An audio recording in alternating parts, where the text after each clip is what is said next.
Caucasian? When does that happen in real life? Never.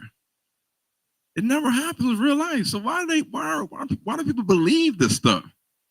And you got all these Israelites marching in formation, and they're all over the United States of America and other countries, and they believe this stuff. That shows you that we're not using our brain. We're not thinking. And for somebody that's educated, or maybe say another race, they probably look at us and laugh. Like these dumb Negroes. You know, they say the Edomites is the whole white race, but they're the Israelites. It's making us look bad, in my opinion. It makes us look really bad and unlearned. And it's going to cause us to suffer.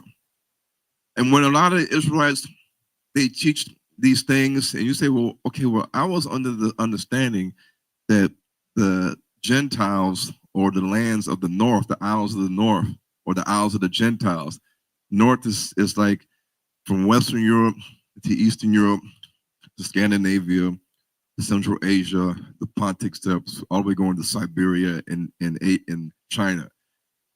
People would probably think, no, these are the lands of Japhet, because the land of Ham is Africa, and the land of Shem is like in the Middle Eastern area. So then, if the Israelites today teach that Japheth is not the white race because Esau is the white race, then who is the children of Japheth? And so these Israelites say the Pacific Islanders. But then they go to the Pacific Islands and they minister to them and say, we are spreading the truth to our brothers, the 12 tribes of Israel. You are an Israelite. But then last week, you guys said that they were the children of Japhet. But now we see you on Instagram or YouTube, and you guys are in Papua New Guinea, in some other Pacific Island country like Fiji or Hawaii or Australia, and you're telling them they're the Israelites. Which one is it? So when a lot of Israelites teach this, I had a debate with Deacon Sakari or Elder Hakai from the Sakari group, like Guerrilla Hebrew. And in the debate, he had a hot seat, put me on a hot seat, asked me questions. I had a hot seat, put him on the hot seat. And I said, if Esau is an entire white race, then who are the children of Japhet? And he sat there and just thought about it. And he had to give me an answer because I had him on the hot seat. And he said, the Pacific Islanders. And I said, these black people right here, they're the children of the Romans and the Greeks, and they're also Magog, Meshach, Tubal, Gomer, Togarmah, Madai. That's what you said. And he didn't say anything. I said, well, now you done messed up, because now I got more questions that's going to drown you and incriminate you, because you're not going to be able to come back from this. And he knew it. So when we wanted to do a round 2 for questions, he said, no, I got to go. We have had enough. I got stuff to do. And I said, I'm ready for some more. Let's go. Because now you done messed up with this.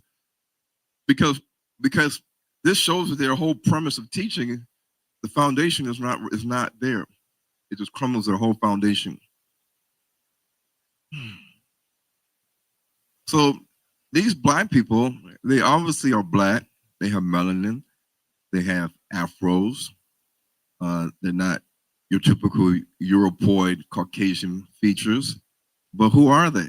Because they're in the Pacific Islands now. How did they get to the islands? Because they didn't just appear out of nowhere on the island like the series Lost. There's no, on a plane, poof, disappeared, now you're on an island. No, they got to the island. From where did they go to get to the island? Where did they come from?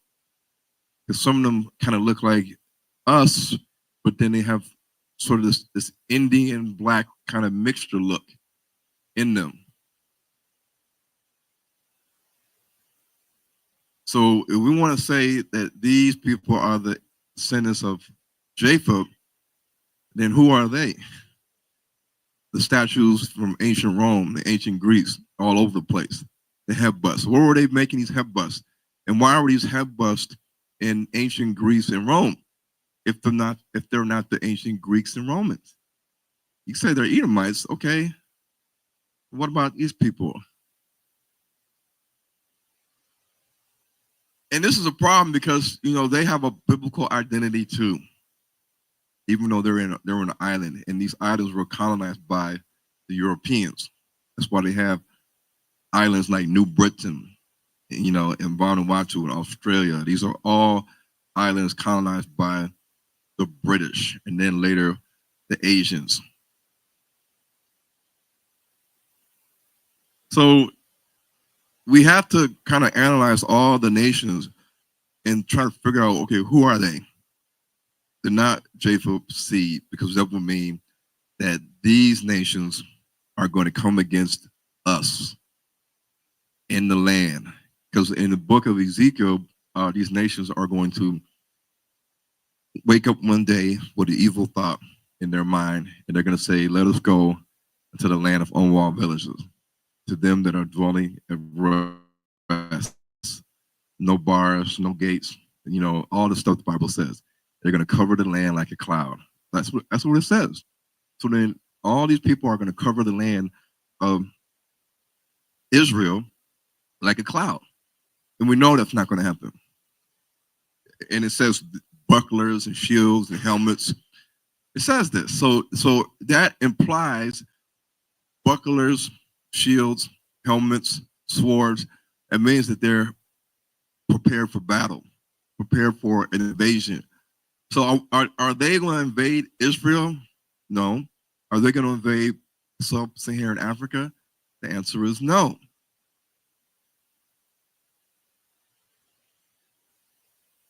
The Australian Aborigines that were enslaved by the British, blackbirding and Queensland, are they going to come to the land of the Israelites and cover it like a cloud, according to Ezekiel 38?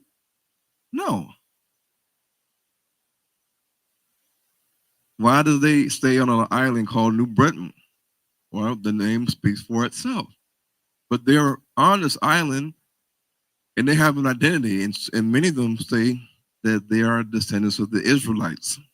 And they left not Israel, they left Africa to get to where they are.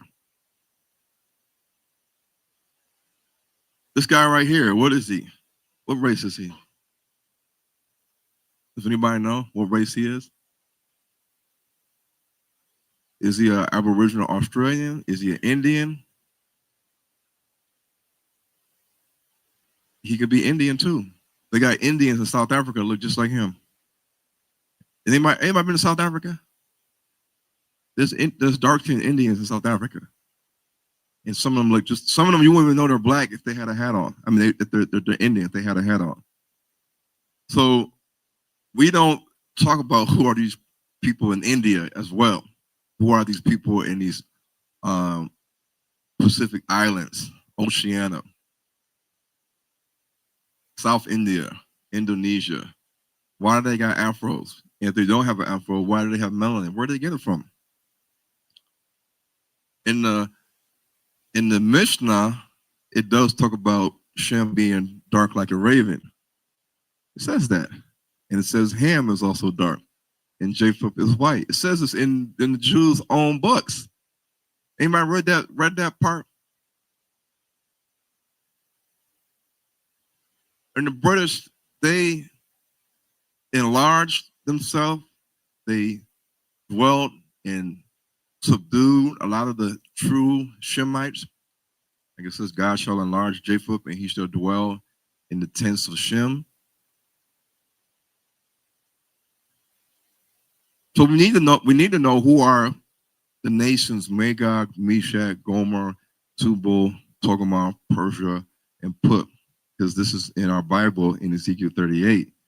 And it says that Yah will call swords against him throughout all my mountains. So if Yah says that he's going to call swords against these nations, these alliances, throughout all my mountains plural. Israel is not a mountainous land. We talked about that yesterday. We showed the proof. So Yah is telling us, he's giving us clues. He's giving us clues, like blues clues. Okay, so when you look at the languages, and to me, this is so simple. So simple. We're not talking about, in Ezekiel 38, we're not talking about Greco-Romans. So we're not talking about people that speak the Greek language or the Latin language, their ancestors. There are other people in Europe or the lands of the north that speak non-Hamitic, non-Shemitic languages. So these languages are not Shemitic, they're not Hamitic. They don't derive from Shem, they don't derive from Ham. Like the Celtic language in Ireland, Scotland, Wales, France, and the UK. The Germanic language, UK, Germany, America, Northeast, Central Germanic lands. Even Brazil, even though they speak Portuguese, their ethnicity and lineage goes back to the House of Burgundy through the Goths, which was an East Germanic division of language, like the Visigoths and the Ostrogoths or the Goths. The Slavic language, Russia, Belarus, the Eastern Slavs, the Northern Slavs, the Southern Slavs, like in the Balkans. Yiddish is partly Slavic. Yiddish is partly Germanic. Yiddish is partly Turkic. The Turkic dialects spoken in the Caucasus Mountain regions in Central Asia, is spoken in Turkey, Turkmenistan. Yes, these are non-African, non-Shemitic languages. So what other language family could there be? The Japhetic language family. The Sino-Tibetan language, China. It's not Hamitic, it's not Cushitic, it's not Egyptian, it's not Canaanite, it's not Assyrian, Babylonian, cuneiform, it's not linear Elamite, it's not Luwian, it's not Aramaic. So what language are they speaking? It's a Japhetic language. So they're the descendants of Japhet. They're not the Greeks, they're not the Romans. So if you look at the children of Japhet, if they're not the Greeks and the Romans, then they have to be either Gomer, Magog, Meshach, Tubal, Tyrus, or Madai. The Indo-Iranian languages, like Pakistan, India, Sindh, Urdu, Punjabi, Gujarati, Hindi, Farsi, Parsi, Darsi. Pakistanis, if they say, I'm Pakistani, okay, you speak Urdu? Yes. How'd you know? You speak Parsi, Darsi? They say, yes. How'd you know? Because that's their language. The Nilotic languages are the Hamitic languages, or some people might say Cushitic languages. This is in Africa. The Libico Berber languages are in the Maghreb and the Sahel and in parts of North Nigeria, North Cameroon, North Ghana, Mauritania.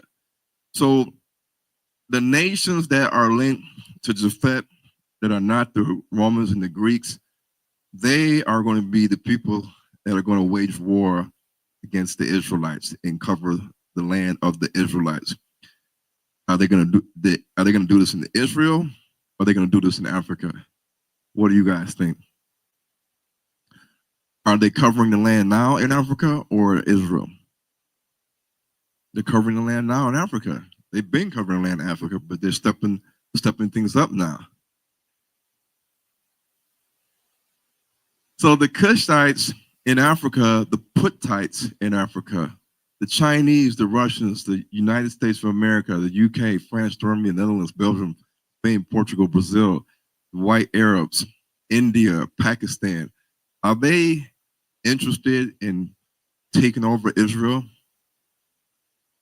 And no, they're not. Because why would they be? What's there? Why would they want to possess that land? There's nothing there.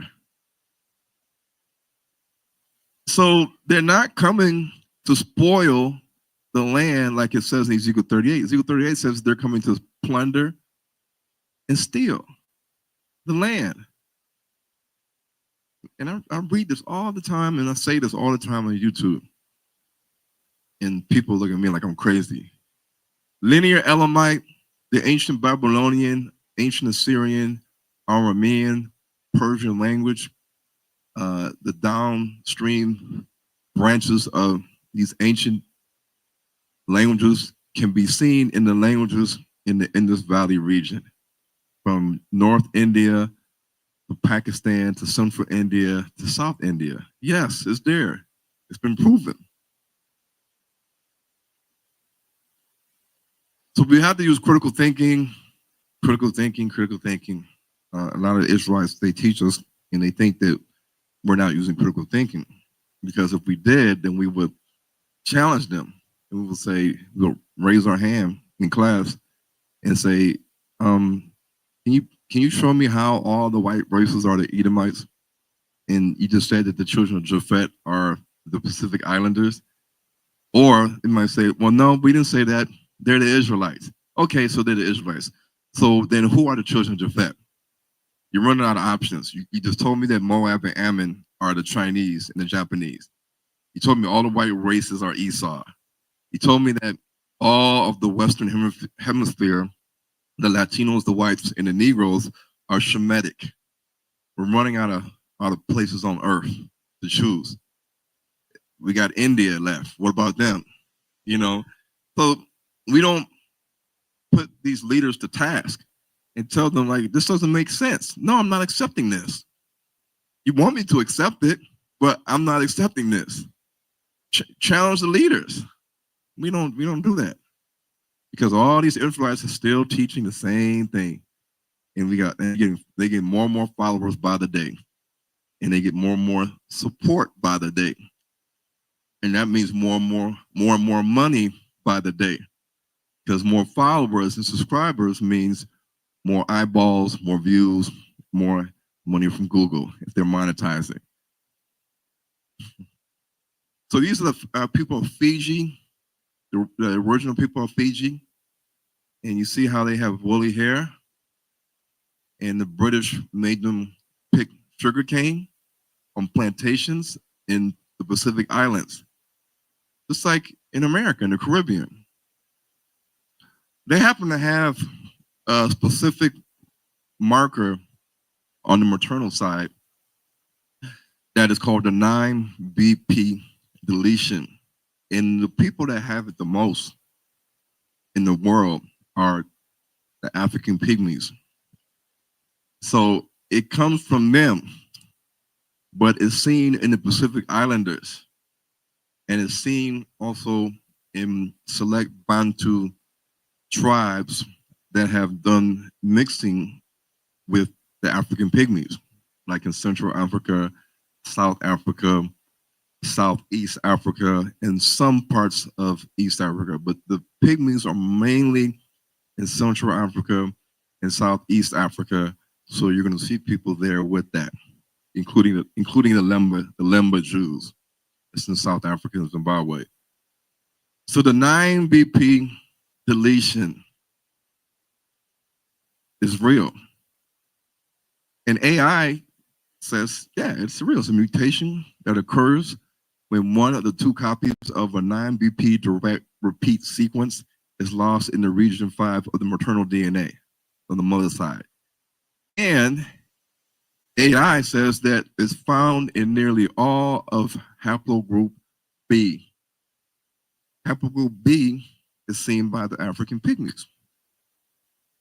Yes, it is. Haplogroup B, the origin, 9BP. When you look at the frequency of this BP deletion, you see it's over 50%, in some cases 100%. In the Cook Islanders, the Niueans, the Tonga, the Samoans, Tahiti, Australia, Maori, Vanuatu, Micronesia, and other areas.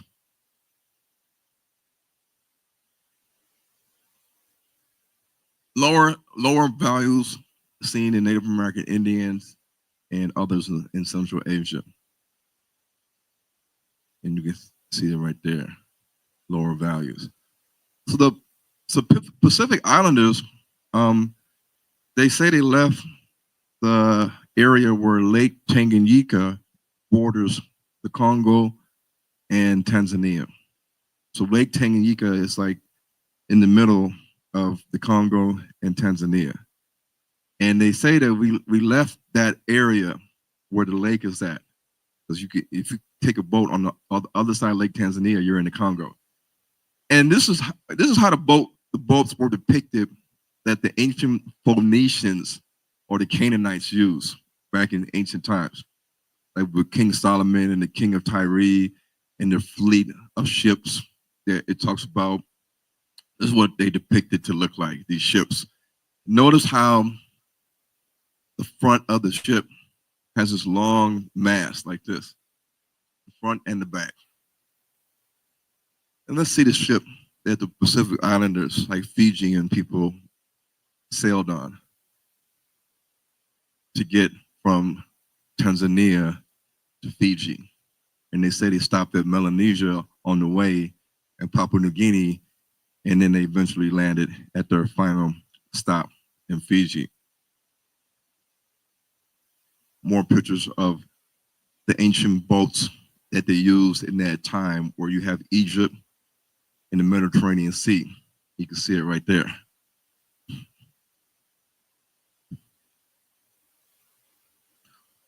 The Fiji people say that they came from what they say Israel, because they look at modern day TV, they see the Jews, they say, okay, we come from Israel too. We are the lost tribes of Israel. They say that they have the Ark of the Covenant, or maybe a replica hidden on an island in the Pacific Islands. They call it Mana Island. And they say that they are descendants of King Solomon and Queen Sheba.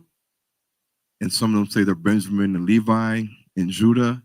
But they say that they had arrived to this island and they had a box that had what they would call the Fiji Chronicles, like the Torah. It has all the stuff about how to govern their people.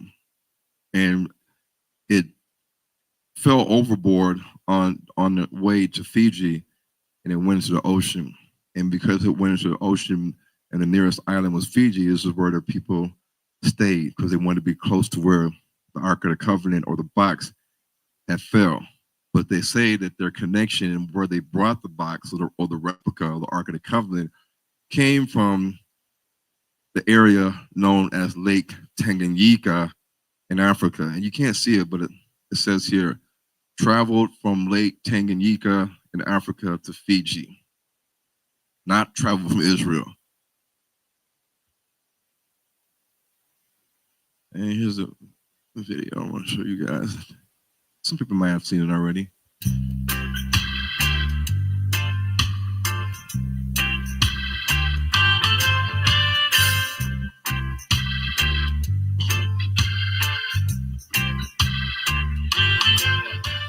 Bula bula. Welcome home, Sid. Right. We are also from Tanganyika. Beautiful. They have pictures which are similar. That's true. That's true. Yeah. That's true. Yeah. So don't worry. When you stay in Fiji, you feel at home. Okay. You are here with us. When I say I'm from Tanganyika, people understand. Yeah. Because we are from there. Okay. Bula nice. Bula bula. How are you? I'm good, thank you. That's very nice. Yeah. We are having another cover ceremony here. Yes. Yeah. It's a weekend in Fiji. Everybody should have a cover. Nice.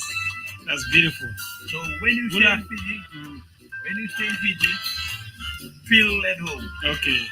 Because your brothers and sisters are here. That's right. That's right. Okay. Bula Binaka. No problem. Thank you very much.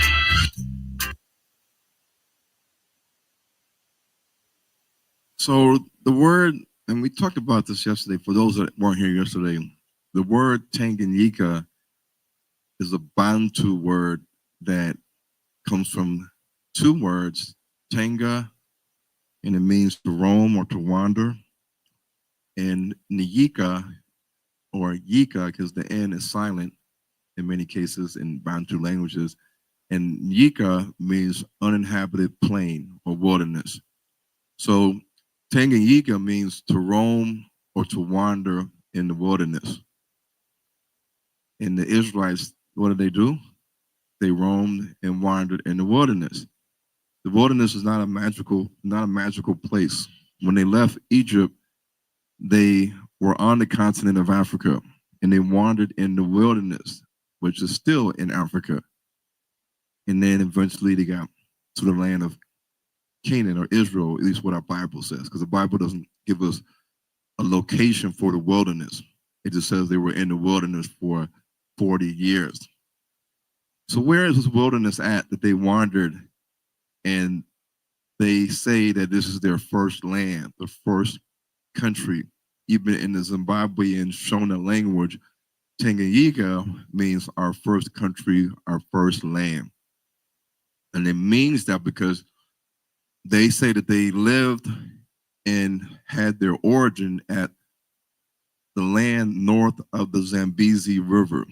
The Zambezi River is the river that cuts through Zambia, and it goes all the way to the Indian Ocean. What is north of Zambia? The Shona people in Zimbabwe say that their place of origin is north of the Zambezi River. The Zambezi River is in Zambia. North of Zambia is what country? Does anybody know? Or guess? Nope, the Democratic Republic of the Congo. Yeah, it's right above. It's a highway that you can drive. The trucks can drive from Zambia to Lubumbashi. Lubumbashi is like the southern part of the Congo where Zambia intersects. And Zambia, just like the Congo, has gold, it has copper. So in the Bantu oral tradition, that this land was a land that was full of tall grass. It was a grassland. It's a grassland. There's tall grass everywhere.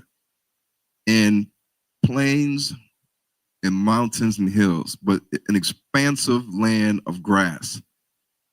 And this is what the wilderness means. A true wilderness is an uninhabited, uncultivated, expansive grassland where animals are grazing and eating, and they're doing their thing, and humans are not there to intervene. So when the Israelites got there, that's why it is mentioned in the Bible as the wilderness, because they went through this wilderness in Africa and eventually settled down in Central Africa and the African Great Lakes region, which back in the day was known as the Kingdom of the Congo. Google Translate, Tenga, to roam around. Somebody can say, oh, you're just making it up. No, it's right there. Just use Google. Swahili, Nyika, wilderness. So together, it means to roam around in the wilderness. The Bantu people contain their story because they're the Israelites in the word Tanganyika. It's embedded in the word. Just like many of the Bantu words tells the story of how they are the Israelites. Even the word Abraham. Even the word Abraham in the Kikongo language is not Abraham, but when you speak it, it means the father of many nations. It's a combination of three words. And when you say it, you say, well, this is not Abraham. He said, what does this mean? It means the father of many nations. When you ask me, you want to know the name of Abraham in our language. And I told you, you didn't like the fact that it doesn't sound like Abraham, but I told you what it means. And it means the father of many nations. So the story of the Bible is embedded in the Bantu people's language and the culture. That you beat it in a mortar with a pestle. In Africa, they do that. Have y'all seen people do that?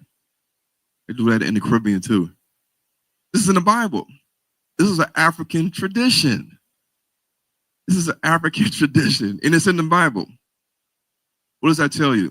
And it's also practiced by the Pacific Islanders. Carrying stuff on top of the head is done in Africa. It was done in Israel too, or the land of Canaan. So all these black people in the Pacific Islands, they're not making this stuff up, saying that they're the Israelites, the lost temple, the Ark of the Covenant. You know, they're making DVDs, talking about it, documentaries, just, you know, basically telling how they are the Israelites and how they left Tanzania or the Congo area to get to where they are today. That should make us want to understand more of what these guys are saying. They even say that inside these islands that they have an inner court, an outer court, the Holy of Holies, the altar of incense.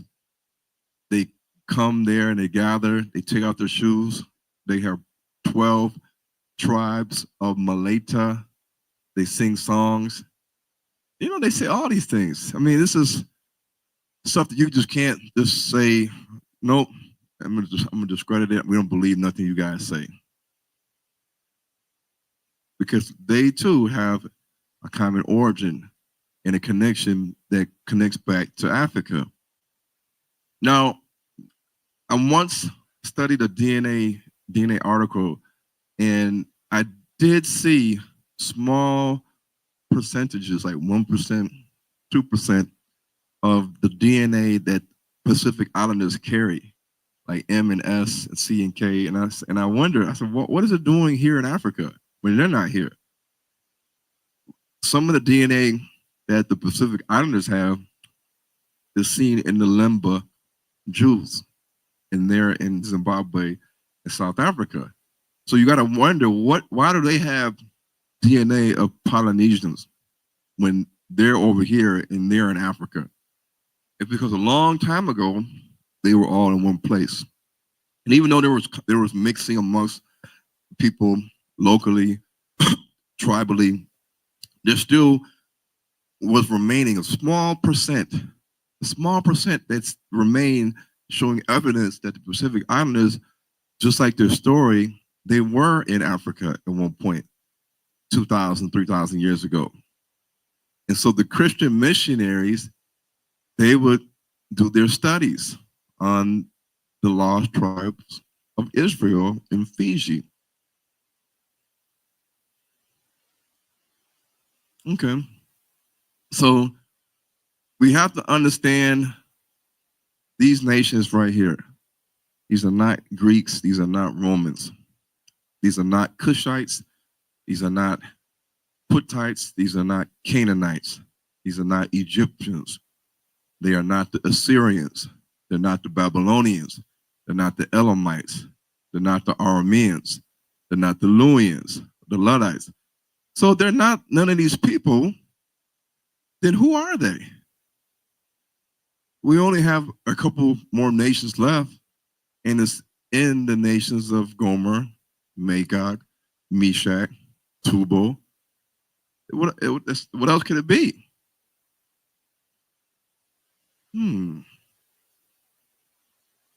It also says Persia, Ethiopia, or Cush, and Put are also with them, all of them with shield and helmet.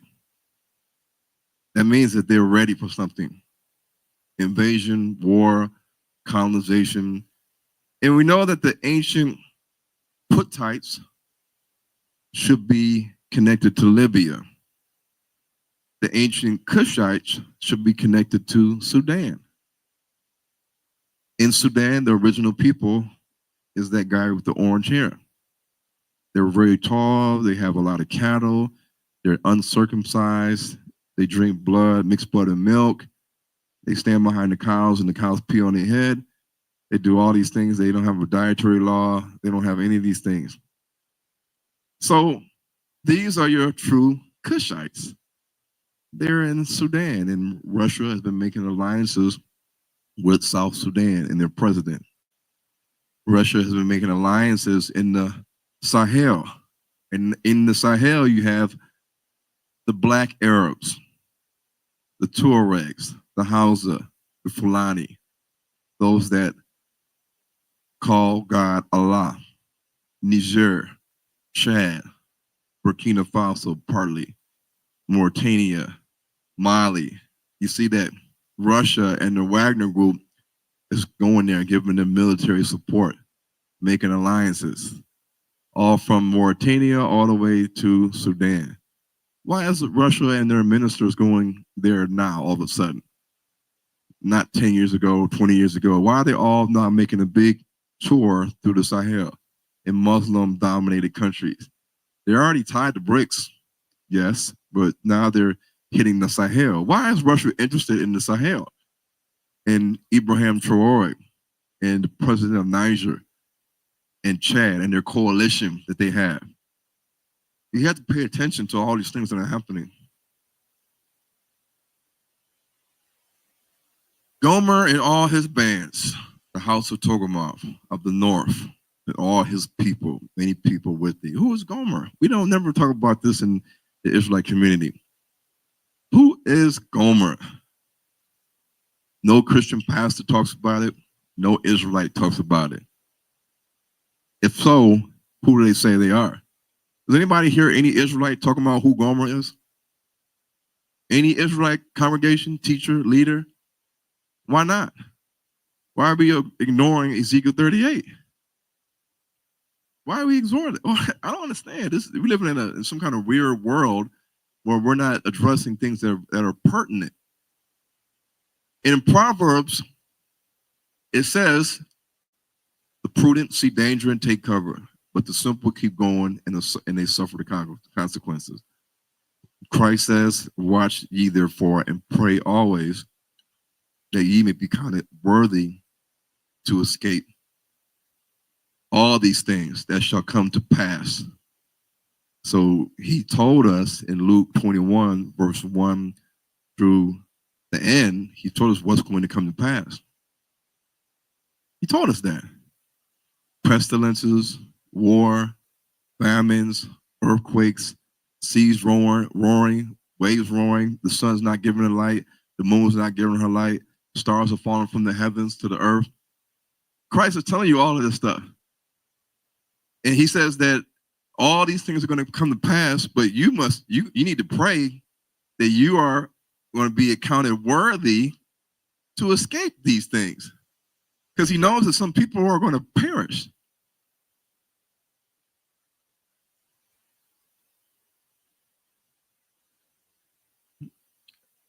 Denzel recently got baptized. I don't know why. I thought he was always a Christian. Maybe he knows something. Maybe he knows something is going down. But Denzel said that faith without works is nothing. Destiny is great. Fate is great. Faith is great, but you still have to work at it. I just don't sit around at home and wait for it to all unfold. If you lose your job as a Black person in America, you can't sit at home and expect somebody's gonna, and you can say, who is it? They can say, job. You can't sit at home and say, I need a job. I need to get a job at Amazon. And you don't do nothing, but somebody knocks on your door. Who is it? Amazon. Got a job for you. No, you got to put in the work. You got to apply. You can't get a job working at GMC, at the hospital, Amazon, without putting in the work. So why do we think that we can read the Bible, understand who we are as Israelites, understand where the true land of Canaan is, understand who Gog and Magog is, and all these other nations, and the Bible says, be thou on guard and be prepared, all those who are assembled with thee. It says this in Ezekiel 38. It says, be prepared and be on guard. Who is the Bible talking about? The Israelites and all those who are assembled. And it says in the next scripture, for in the latter days you shall be visited. It says this. Visited by who? And it tells you by who. So these guys right here are hunter-gatherers in Ethiopia. They are indigenous to Ethiopia. They've been living there for thousands of years. They are just like the African pygmies, they're hunter-gatherers. And they collect honey from the trees, which are plentiful in Ethiopia. They have different DNA types. Some of them are the father of E1B1A, including this lady right here, the Sheko tribe in Ethiopia. They have the father of E1B1A. They have E1B1. So before there was any mutations, before there was enough mixing to create a mutation that gives us E1B1A, you had E1B1. So this lady has the branch where it goes to E1B1A. So now you know that how did E1B1A come to being? Well, black people had to mix with other races, the Israelites. They had to mix with the Egyptians, mix with the Cushites, mix with the Canaanites. And eventually, over time, mutations happen on the genetic level. And these mutations, the scientist says, okay, with all these mutations, we got a new branch now. We're going to define this new branch based on these mutations. And this new branch is going to be called E1B1A. But they have E1B1. And E1B1 is seen a lot in Ethiopia, Kenya, and Tanzania. So you can understand the travel from Egypt to Sudan, hanging out in Ethiopia, hanging out in Tanzania, hanging out in Kenya, mixing with the local Hamitic tribes. And then now you have developed a new haplogroup branch because of the mutations from mixing. That's why the E1B1B is seen in Africa, the Middle East, and Europe. So these hunter-gatherers, they used a bow and an arrow to hunt. And in Israel, it says in Genesis, now then take your weapons, your quiver and your bow, and go out to the field and hunt game for me. This is Isaac talking. Isaac, who was old and blind, asked his first son, Esau, to hunt and kill some animals for him to eat. And so he tells Esau to go get your bow and arrow and go hunt. They do that in Africa. They hunt with bows and arrows. The Romans and the Greeks, they weren't, if you look at the movies, they're not really shooting bows and arrows like Native American Indians. They're using swords. All the movies we watch about the Romans and Gladiator and all sorts of stuff, they're fighting with two swords, one sword. They're stabbing people in the belly and pulling it out. They're chopping off heads. They're riding horses with the sword. They're not shooting, just constantly shooting out bows and arrows. This is what's seen in Africa. This is what people, even in South Africa and Central Africa, do. All right, let me keep going, speed it up. I want to cover a lot of this, cover some more important stuff in a minute. Okay, so keep going. So the hunter-gatherers are seen from Ethiopia going down to Kenya, going down to Tanzania. Their DNA makeup is a little bit different than the Bantu. They're not farmers, they're not pastoralists, they hunt. And the Canaanites also were people that hunted. And when the Israelites came, they came with all these domesticated livestock and animals from Egypt. And they brought them there because the Canaanites were used to hunting and foraging and gathering. Today, the Lebanese people say that they're the Phoenicians, that they are the Canaanites.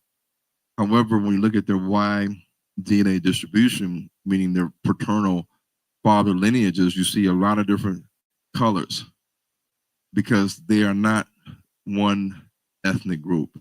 They're not just the Canaanites. They're not the Canaanites at all, but they are a mixture of many different fathers, of many different nations, because they are invaders.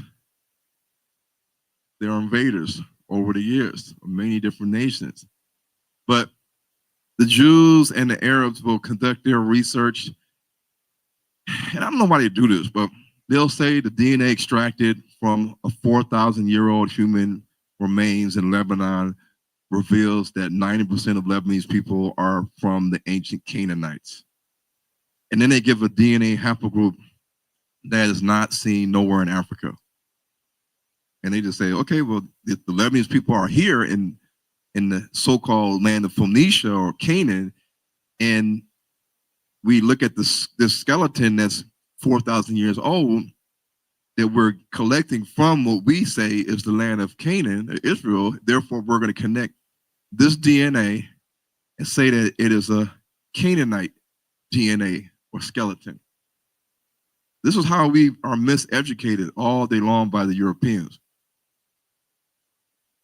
And so because they do the archaeology digs in Israel or the land of Canaan, anything they dig up in that land, they're going to say it is the DNA of the Canaanites or the DNA of the Israelites. So you're not going to see it link up with us or the pygmies, because they have already convinced you, and they believe in their heart that this is the land of Canaan, the land of milk and honey. And this is where we can't see past this.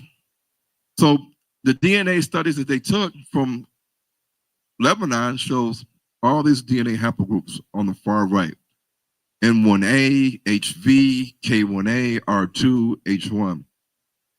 Well, N1A is seen in Russian Turkic Tatars. This also can be seen in the Black Arabs in northern Sudan. HV1 is seen in Eastern Europeans, Central Asians, and the Caucasus Mountain region of white people. K1A2 is found in Northwest Europe, Spain, Switzerland, Italy, France, Austria, Germany, the Alps. R2 is seen in Pakistan, India, the Volga area in Russia, Georgia, and Turkey. H1BC is seen in Eastern Europe and Northwest Siberia. So these haplogroups are seen in these populations today in the world. But when they dug up these skeletons and got these haplogroups, because they dug it up in Lebanon, they said, these are the Canaanites. That's the Canaanite DNA right there. There you have it. That would mean that all these races that I just named off in regions where white people, that they're the Canaanites. They're Canaanites, because this is what the genetic articles are telling us. So the ISOGG, the International Society of Genetics, they come up with different haplogroups based on mutations. But what you'll find is that none of any indigenous African DNA is seen in the Levant. It's not seen in the Levant. It's not seen in Israel. But why is that so when the Bible says that the Israelites mixed for thousands of years with the Canaanites, the Cushites, and the Egyptians? Maybe some Puttites. So if they lived in the land of Canaan, aka Israel, and they died, then their skeletons should show maternal DNA L, different L's. Because Black people, when we get our DNA test, it's usually on the maternal side, it's going to say L1, L2, L3, L4, L5, L0. Not the ones that I mentioned earlier.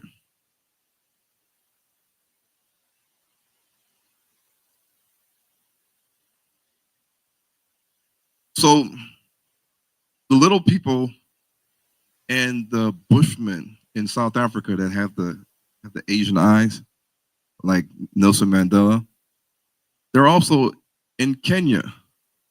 Did you know that? Why are they in Kenya? Why are these tribes that speak the Click languages and have the same DNA as the Khoisan, why are they in Kenya? But in small populations. The territory of the Dahalos sits at the mouth of the river Tana. In little-known Kipini village lies the testimony of the vulnerability of a culture. Only 30 Dahalos have populated the area in waves of migration.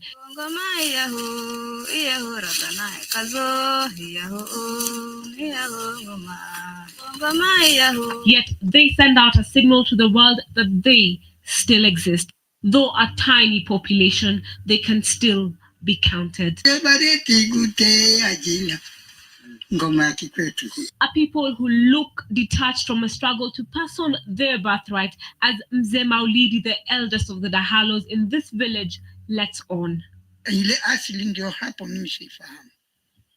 Hapo siwezi kunena neno lingine kali tunga ile haifai. He spoke in Swahili, betraying his roots of heritage, and is the first indication of a dying lingua, most of their culture swallowed through assimilation to influential neighbors. Ile Kiswahili chetu hasa kimetupotea. Angami mwenyewe nafahamu kidogo kidogo, lakini watoto Mzee Maulidi and his wife are the two remaining fluent speakers of the Dahalo language in this area. Witchcraft and sorcery was believed to be a real force in their world and still makes for good conversation among people who live near them. Uchawi ni wao kabisa. Ndahalo anaweza kusimama kama hapa na usimuone akawa kama kigogo tu. Lakini sisi ni wale wakae. Mimi sikuona. Hata watu wengi wamekuwa kuniuliza. Wewe hiyo mzee utakupa senti mimi. Ni kama kiki kisiki hapa tukipita hapa asinione. So if you go like South Africa, you'll see people that look like him.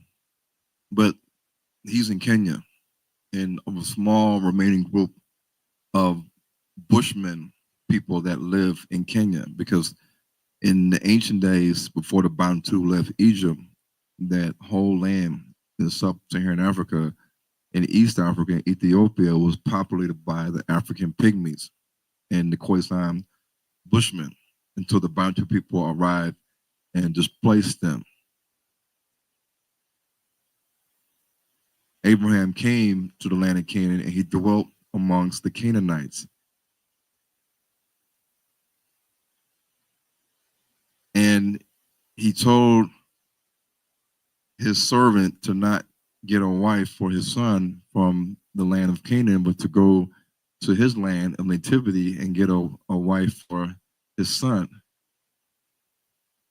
And so Laban the Syrian, or Laban the Aramean, was spoken to by God. Laban the Aramean in Hebrew, or Laban the Syrian in Hebrew, is Arami, or Aramean, one of the sons of Shem, linked to today's linked to Syria. Laban was the brother of Rebekah, the wife of Isaac, Abraham's son, the mother of Jacob, and she lived in modern-day Syria, Padad Aram. The name Laban comes from the root word LBN, which means white or moon. The consonants LBN means white or moon. The word Lebanon, like Lebanon, means white or the moon. White or the moon. The mountains of Lebanon are mentioned in the Bible many times. It describes the mountains of Lebanon having cedars. And it says the mountains of Lebanon were jumping like calves, and Mount Hermon leaping like a young bull.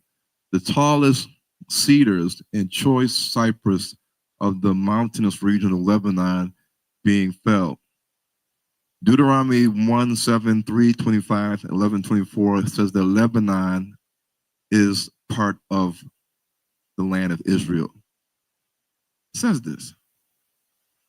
The Hebrew word for Lebanon and the Arabic word for Lebanon means white, but many say it's referring to the white mountains or the mountains that have snow on top of it, because these are white mountains, and they call it the mountains of Lebanon. But there's only one mountain that is high enough to have a white tip, and that's Mount Hermon. That's it. How many mountains in Africa have snow at the top? A lot. A lot. So when we look at Deuteronomy 3:25, it describes Lebanon as a mountain range associated with the moon and the color white. Snow shimmers like the moon. So the Greeks coined the mountains in the Congo, there's a whole bunch of them, the mountains of the moon. But they also gave it the name Rwenzori from the Bakongo word Nzururu, which means place of snow. And in Deuteronomy 1:7-8, it says, turn you and take your journey and go to the mount of the Amorites and to all the places nigh thereunto, in the plains, in the hills, and in the valley, and in the south, and by the seaside, to the land of the Canaanites, and unto Lebanon, unto the great river, the river Euphrates, which is a Greek word. It's not parab. It's a Greek word in our English Bible. The Greek word in our English Bible. Because that's a straight up Greek word.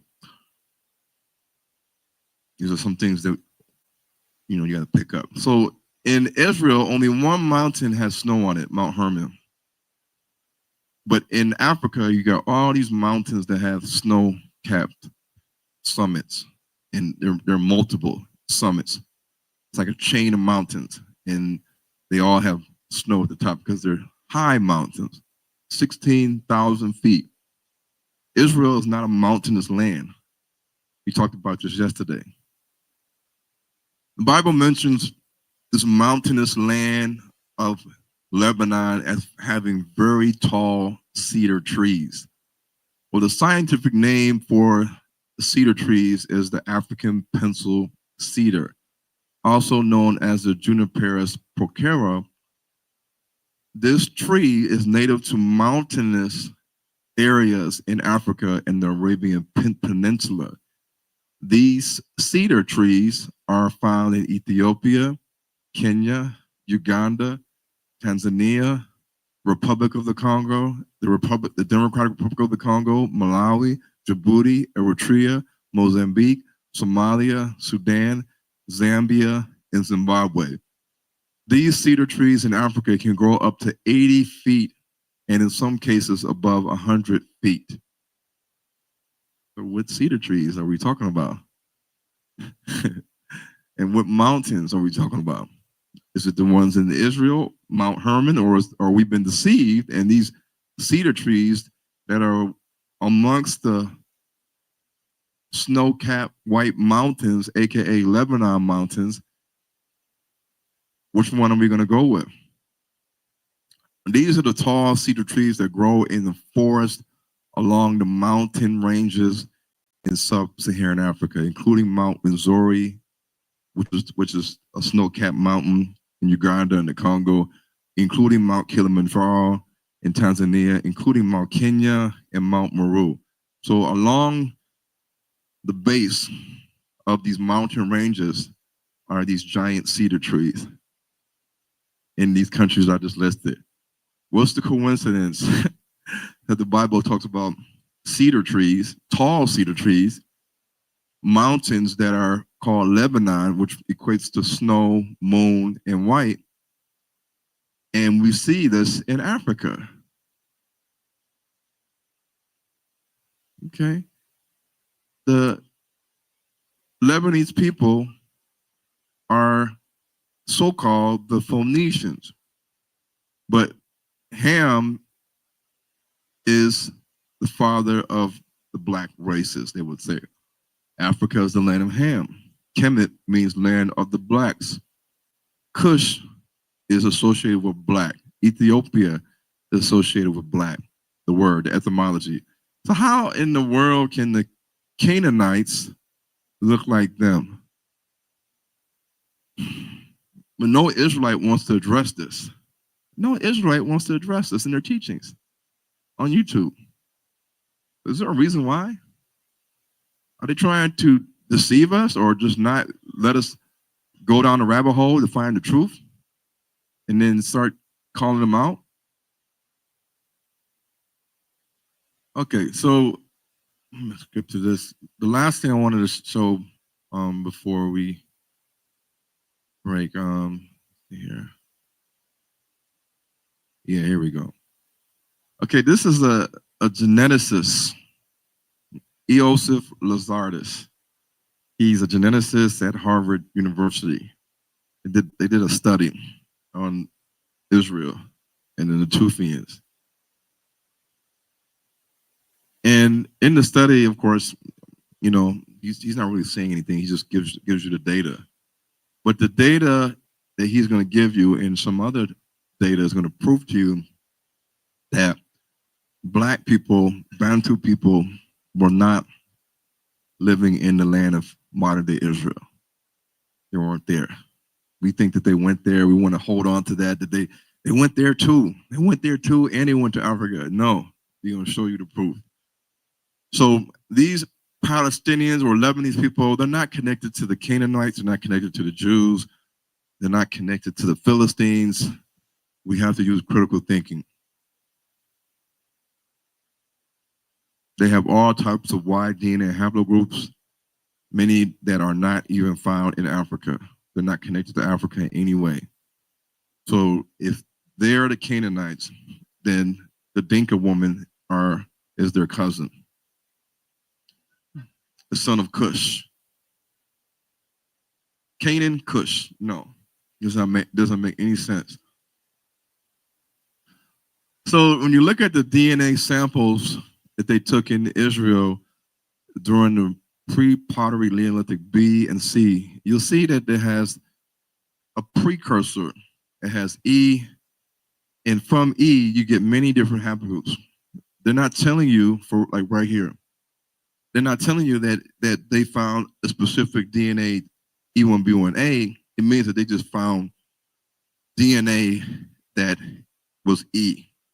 And E, in history, can evolve into many different haplogroups like E1B1A, E1B1B, E1A, EM75, all the E's. Most of the haplogroups that they found that were E were E1B1B, E1B1B, and E1B1, and then you have some CT there. But you don't see any just E1B1A. Don't see it there because there was no mutations that they could pick up, that they could say, okay, this DNA of the skeleton has the exact mutations for E1B1A. So when people get the DNA test and it says U290, U293, U288, and when you do your DNA test, it'll tell you this. These are markers, mutations that code for, in many cases, E1B1A. But they didn't see that. They saw other stuff. And when you look at CT is a haplogroup over here. But prior to CT, you had BT, you had A. In A, you had descendants, BM60. These are African pygmies. And so these are your indigenous Africans, like your pygmies, your Cushites in South Sudan, the ones that have A1B1B, B2A, B2B, and because they mixed with the Israelites, they also had E1B1A. The haplogroups A1B1B, A1B1A, B2A, B2B, E1B1A are not seen in Israel. These people are not seen in Israel. When you talk to them, they don't say that they're indigenous to Israel. they're indigenous to the land that they're at. They say we've always been here. We never came from the north to get here. That's what they say.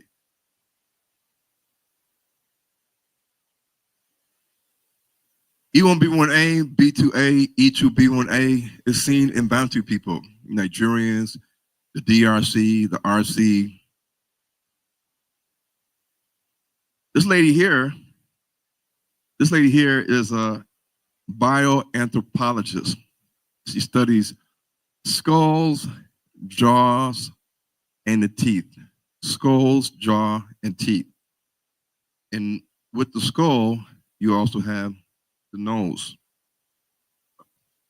And she studies skeletons. Now, the average height of an African pygmy is 142 centimeters.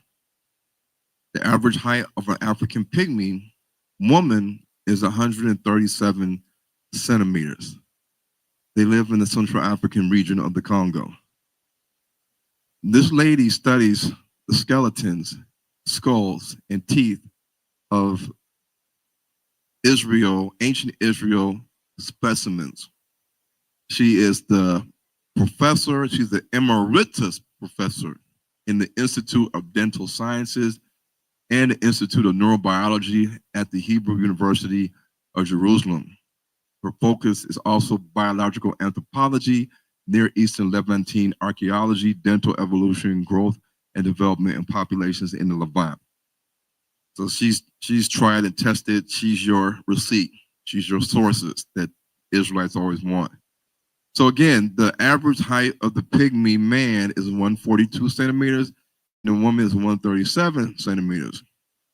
In the studies that they did of the Natufian skeletons, they noted that the average stature or height of the males in Israel was 167 centimeters to 171 centimeters.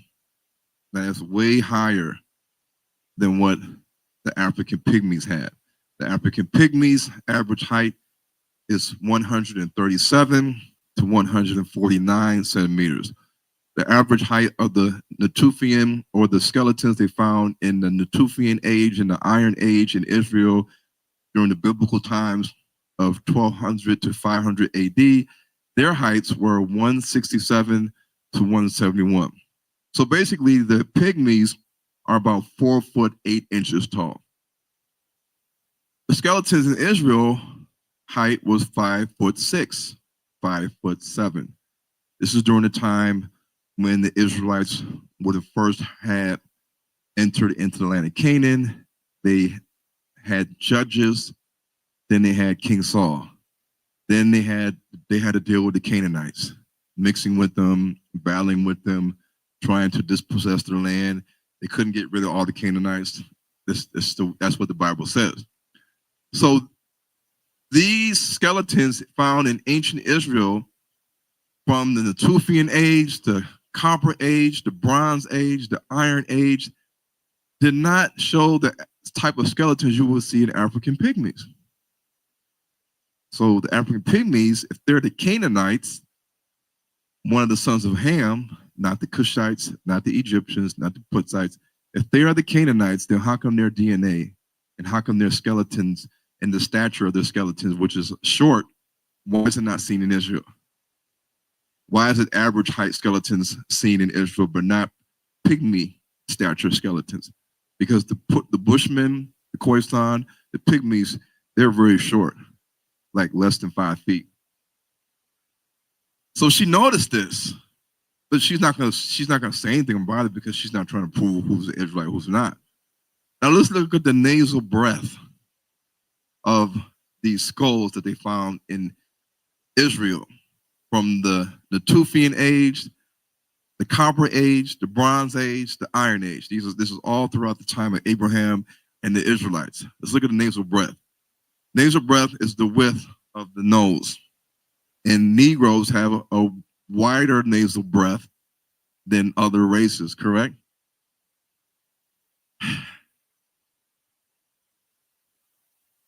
The nasal breath measurements are always larger in Negroes and Hamites than in Europeans.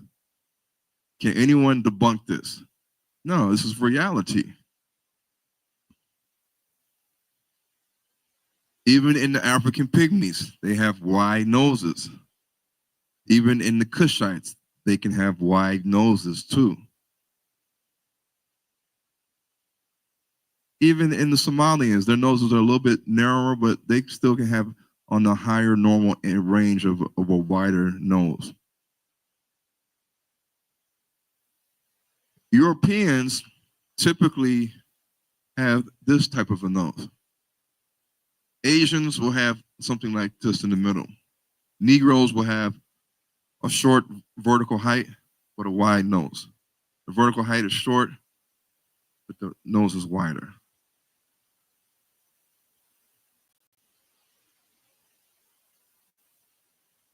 Okay, so the average nasal breath width of a Negro in millimeters is 47.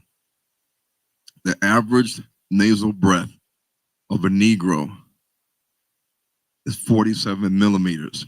These are the skulls that they took from Israel, and they dated these skulls to the Mousterian age, the Natufian age, the Neolithic period, the Chalcolithic period, the Copper Age, Middle Bronze Age 1, Middle Bronze Age 2, the Iron Age, Jerusalem, Lachish, the Hellenistic, Hasmonean, Roman era, the Samaritans, the Jewish era, the Ottoman era. All of these measurements of all these skulls from all going back to like 20, like what they say 20,000 BC to 100 AD. Can y'all see this? It's all in the 20s. 25, 24, 22, 23, 25, 25, 24, 20. So the skulls that they found in Israel, dating back thousands of years from biblical times to present, show that their noses was not wide like the Negro. No African in sub-Saharan Africa has skinny little noses. They don't have that. Even the Bantu people, even Israelites, Negroes. So if we were in Israel or the Pygmies or any other Hamitic African race, then why isn't the skulls that they're finding in Israel shown to be the average nasal width of an American Negro? It means we wasn't never there. And remember, she's doing the study not to prove who's the Israelite and who's not. She's just doing her job, studying because she's in Israel. She's studying, stuff in Israel. She's an anthropologist, dental, whatever it says she did. And so when you look at this is the relationship of the cephalic and cranial measurements in an unmixed group of American Negroes. So when they did their test, they didn't want Negroes that were mixed from slavery. They wanted unmixed, purely African Negroes. And they did this test in the 1920s. And guess what the nasal breath, the mean average nasal breath that they had recorded from the study? 42. It's still bigger than 25, 23, 22, 24. So this goes to show you that we weren't there. We were never there. The Canaanites weren't there because the Canaanites are technically Africans. The Negro skull has the prognathism of the jaw from the side. You can see it right here. See the jaw and the teeth, how it pushes past the nasal aperture right here. Notice the Asian, it's a straight line. The Asian is a straight line. And notice the Negro's nasal aperture. Notice how it's a short vertical width, short vertical height, but it's a wide nasal breath. A little bit higher nasal height and a little bit of a wide nasal breath. But the Negro has a short, wide nose. Short, wide nose.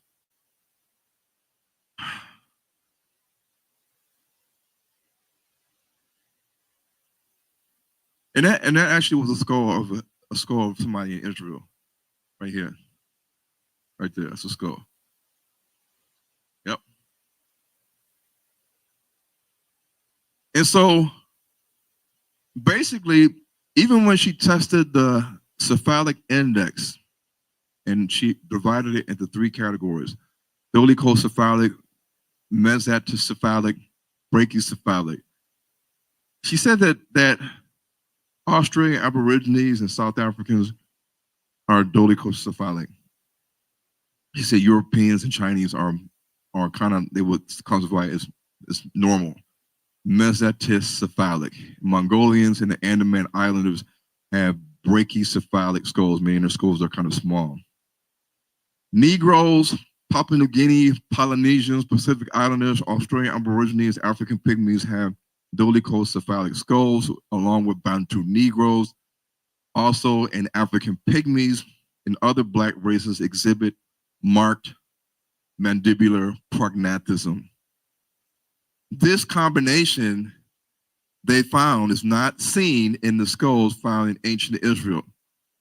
In the Paleolithic age, the Neolithic age, the Mesolithic age, the Chalcolithic age, the Copper age, the Bronze age. This is pre-Exodus, Moses, Abraham, Iron Age, post-Exodus, Canaan, the Bible, not there. So are we going to believe this? Are we going to believe this evidence? Or are we going to believe what they tell us on TV? The evidence. These are all the skulls they found.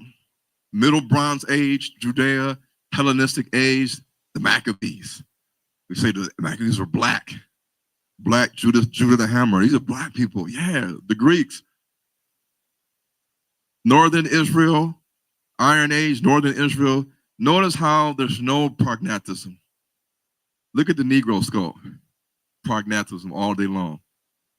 Look at these other skulls they found in Israel. No prognathism. They're not Negroes. Who are they? They're Europeans, Caucasoids, Neanderthals. Look at some more. Northern Israel, Beersheba, South Israel, Tel, Terah, Abraham, Era, Hebron, Bronze Age, Northern Israel. All the skulls do not show prognathism. They don't show it. It's not there.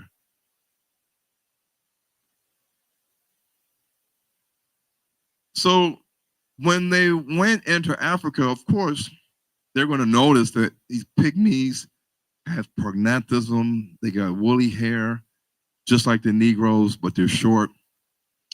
Some of them have chest hair. Some of them have beards. Some of them don't.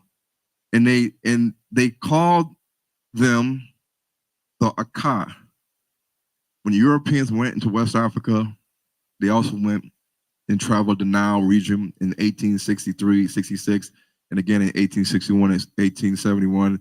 They traversed the land of the Azande tribe, which was in Congo, and they ran into several hundred Aka warriors. These are pygmies. He says that the Aka are people that range from 4'1" to 4'10". That's short. It said that they are described as having brown skin, a large head, and a broad skull, prognathous. They are distinguished from all other nations of Central Africa by the huge side of their ear. And some pygmies have smaller ears than the Aka. But they mentioned that the Aka live in a condition of symbiosis with the Mbutu Negroes in Central Africa. These are us. These are Israelites. Well, in ancient Egyptian texts, it says that they encountered and knew about pygmies, and the Egyptians called them the Aka. The Aka. The Egyptians called them the Aka 3,000 years ago, 4,000 years ago, and the people in the Congo still say they are the Aka, the Ba'aka pygmies. The Egyptians knew about them 4,000 years ago, before Abraham even existed, before Isaac and Jacob was even born. The Egyptians knew about them because they traveled up the Nile and found them in Central Africa. And it says that they had sometimes captured the Akas and took them back to Egypt or to Cush. To Cush. And so this is your Egyptian, and this is the Aka, the Canaanite that they had in the Congo. They found them in the Congo after they traversed the Nile River. And these Aka were little people, 4'6", 4'1", 4'8". Pharaoh Neferkari, 2,500 BC. This is before Joseph lived. This is before Jacob lived. Jacob wasn't even born yet, but the Egyptian Pharaoh Neferkari, third Pharaoh of the Egyptian 5th dynasty, he sent an expedition into Central Africa. He brought back a pygmy called the Aka. King Pepi, the first pharaoh of the Egyptian 6th dynasty, also got African pygmies from Central Africa and brought them back. The proof is in the pyramid text. 2,500 BC is before the time that Abraham lived and traveled to the land of Canaan. So who are these black people living in Central Africa? They're obviously not the Egyptians, because the Egyptians came to see them. They're obviously not the Nubians or the Cushites, because that's up north of the equator. They're not the Puttites, because the Puttites live off the Mediterranean Sea, north of the equator. The Egyptians had to go south past the equator to get to the Congo to find this race of black people. They called the Aka. They were short. So if we use the manner of elimination, we eliminate Cush, Put, Mitzrayim. Who's left? Canaan. Black. Who else could it be in the land of Ham? Unless Ham had a 5th son. So the African pygmy DNA, their skull, their nasal breath, their height, their stature, everything about them is nowhere seen in ancient DNA studies in Israel. They are not indigenous to Israel. They are not indigenous to Egypt. They're not indigenous to Kush or Put or Sudan. They are not indigenous to these different areas. The Khoisan, their DNA is not seen nowhere in Israel or the Levant, nor is their skeletons, their skulls, and anything about them. It's not lining up. These are skulls. At the top, you see Europeans, Alaskan Inuits, Europeans on C. D is the Negro. E is a Khoisan. F is a Negro. D is a Negro. F is a Negro. E is a Bushman, Khoisan, like you see in South Africa. People at the top are Europeans and Inuit Eskimos. Notice how their nasal aperture looks more in line with this skull from Israel. Somebody said alien. From the side, more skulls continuously show you that these are not Negroes. And this is just anatomy. This is human anatomy, nasal bridge, nasal aperture, nasal seal, nasal breath, mandibular, prognathous. Caucasians don't have prognathous jaws. They got triangular noses, long, high bridge nasal bone, steep nasals, small cheekbones. That's them.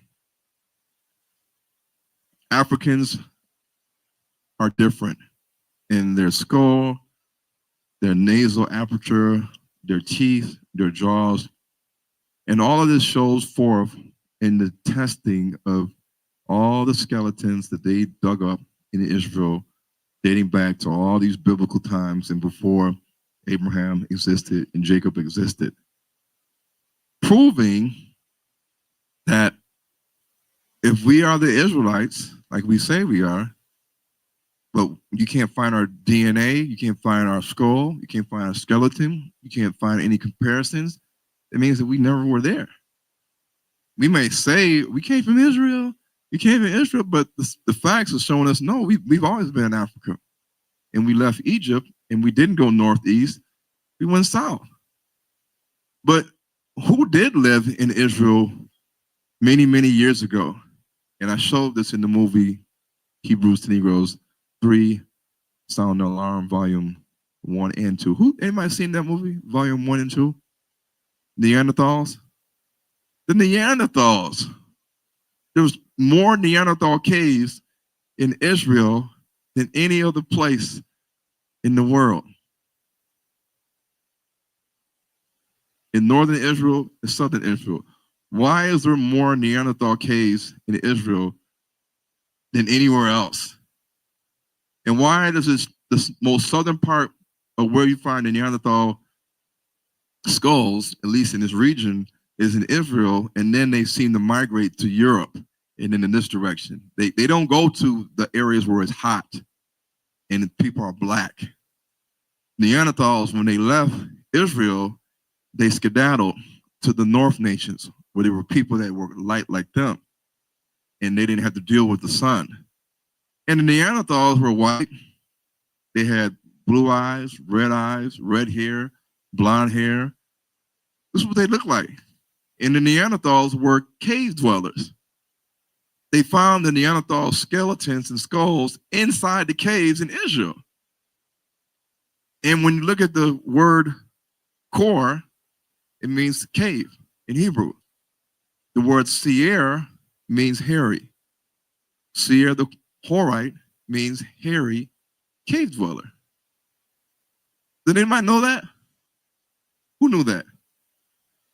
Seer the Horite in Hebrew is hairy cave dweller. All the proof is coming out. When you look at this is another one. This is another good study too here. Ancient DNA from Chalcolithic Israel, Copper Age Israel, reveals the population mixture. So this was the Copper Age in Israel. What do they find? They find people that had the allele G at the RS129 blah blah blah near the OCA2 gene. This gene is proven to be associated with blue eye color. And this gene had an estimated frequency of 49% of the people in the Levant during the Copper Age. The population had blue eyes. Half of the people in the Levant in Israel during the Copper Age, according to their DNA skeletal studies, they had blue eyes, which is not something you see in sub-Saharan Africa, in Negroes. And they found out that there was another allele called the RS1426654 in the SLC24A5 gene, which was one of the most important determinants of light pigmentation in West Eurasians. It's fixed for the derived allele A in the Levant Copper Age population, suggesting that a light-skinned people lived at this time. So not only was they white, but they had blue eyes. And they lived in the Copper Age, they lived in the Bronze Age, they lived in the Iron Age. And these are what the geneticists and the archaeologists, they are simply just doing their job. They're just studying. They're studying, they're proving, if you do the research, that they're not the people. And we were never there. Because all the DNA haplogroups that they find in ancient Israel are connected to Europeans, Ottoman Turks, black, and if anything, anyone's black, it's the black Ishmaelite Arabs. And remember, Ishmael's mother was what?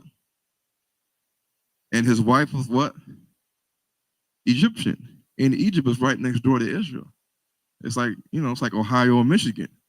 So it will be common to understand if the Egyptians and the Ishmaelites were cool with one another, and they just simply were in that area, the Levant in Israel. In Egypt. So the haplogroup that they find in Israel, like G, is seen in the Romans, the Grecians, the Caucasus Mountain regions. It's not seen in any sub-Saharan African Bantu. So when we look at these things, the Black Israelites during the time of the Maccabees is a lie. We can believe it all day. We can believe it all day long. We could believe that the Maccabees were all black, or some of them were black, half of them were black, but the DNA and the skeletons and the skulls don't show that. It don't show that. So what are the Israelites going to say now? Haplogroup G is not seen in Bantu Negroes. Haplogroup G is seen in the Balkans, it's seen in Italy, it's seen in Sicily, Central Italy, North Italy, it's seen in Albania, it's seen in Kosovo, it's seen in Greece. Haplogroup G is right here, this line right here. And you'll see J2 is there. The Jews have J2. Jews have R1b. The Jews have R1a. The Jews have J. The Jews have E1b1b. Why didn't haplogroup G is seen in Italy, Rome, Greece, Turkey, Anatolia, Constantinople, the capital of the ancient Greek territory. Now it's Istanbul. The Caucasus regions, the Balkans, Armenia, Iran. The Greeks conquered a lot of land, even going into Persia or Iran. This is history. And the Greeks were white. They had blue eyes. Some may have blonde hair or no blonde hair. So it's all there. In all the DNA samples, all the studies, it proves that the people in Israel, they did not have our DNA. The maternal DNA found in Iron Age Israel studies did not show L1, L2, L3, L4, L5. Didn't say that. It's T1, H7, H87, T1A. This is not seen in black people. If you do your DNA test, it's going to say L. Anybody can Google this and find out. So why is there non-Hamitic white DNA markers found in the Iron Age studies, the Copper Age studies, the Bronze Age studies, the Tufian, the Hasmonean, Maccabean, Roman, Ottoman Turk studies? There's no black studies. There's no black evidence anywhere. So the way that the Israelites combat these things that I teach, because they don't want to debate, they say we don't trust the science. We don't trust DNA. We think it's flawed. We got to do autosomal. We got to do autosomal. But why does autosomal not matter? You know why it doesn't matter? Does anybody know why autosomal doesn't matter? Because that's a common thing that the Israelites say. They just say DNA, genetics is the white man's science, and the white man's the devil. We can't trust it. Or they say you can't use it, you gotta use autosomal. Well, as long as my father is an Israelite, I can have a long list of Cushite mothers and Egyptian mothers. It doesn't matter because my father was an Israelite. So on my mother's side, for many different family tree branches, it can be all Hamites. But as long as I got an Israelite father, it's all that matters. Because Isaac and Rebekah didn't have any daughters. Jacob only had one daughter, Dinah. And when they walked into Israel, the 12 sons of Jacob, they didn't have sex with Dinah to procreate in the land of Egypt. So where did they get their wives from? If their wives wasn't directly from the loins of Leah and Rachel and these people, Bilhah and Zilpah, which doesn't even say that they're Israelites, at least Bilhah and Zilpah. If there was not women from the direct loins of Jacob and his wife, then they cannot be considered Israelites. Dinah was the only Israelite woman that we know of. Period. If you debate any Israelite and say, name one Israelite woman, the beginning Israelite woman, they're gonna have to say Dinah.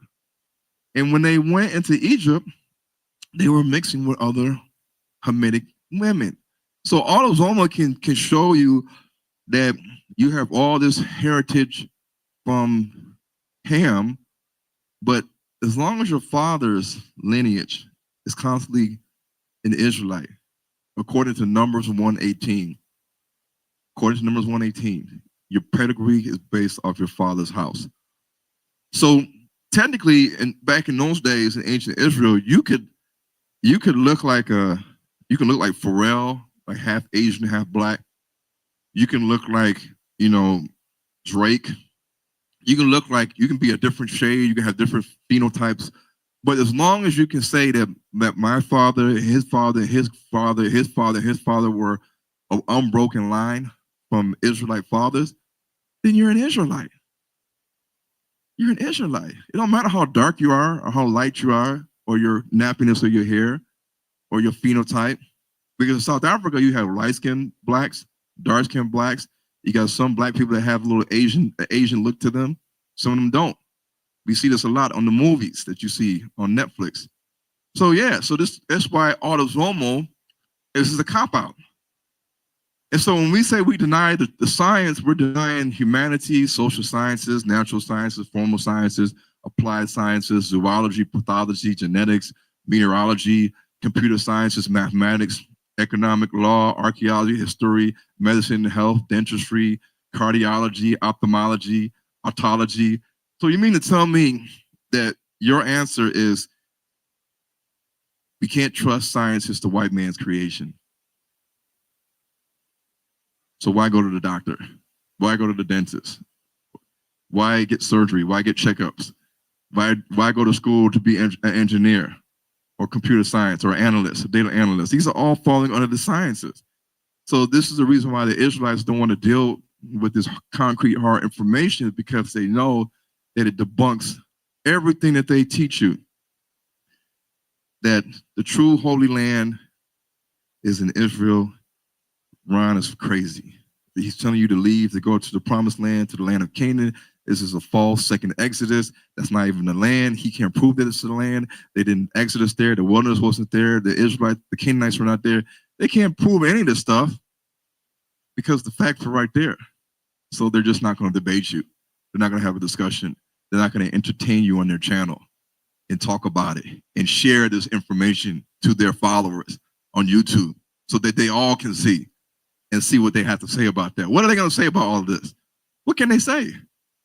How can they come up with, nope, Israel is still in modern Israel? How can they do that? I'm giving you all the facts. Well, it's the DNA, I don't believe DNA. I gave you archaeology. I gave you skeletons, skulls, this and that. Well, we don't trust that either. Well, Ryan, we just want to use the Bible. We don't want to use this research. We want to use the Bible. That's it. So if that means that you're telling me that I have to believe everything that the Gentiles have given us, paperwork and TV, I have to believe it. But reality is this. This is reality. DNA is reality. Archaeology is reality. Skulls is reality.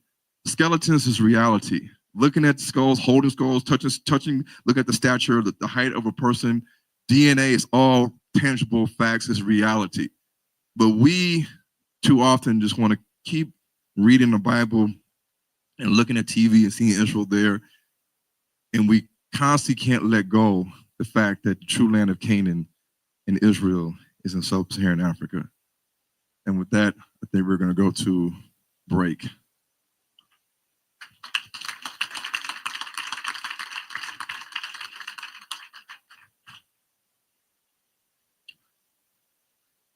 Was this a lot?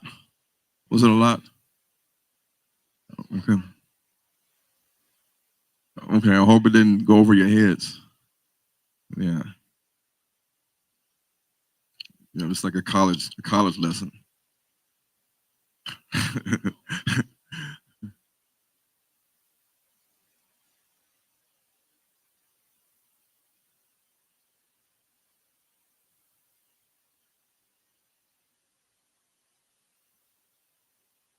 Mm.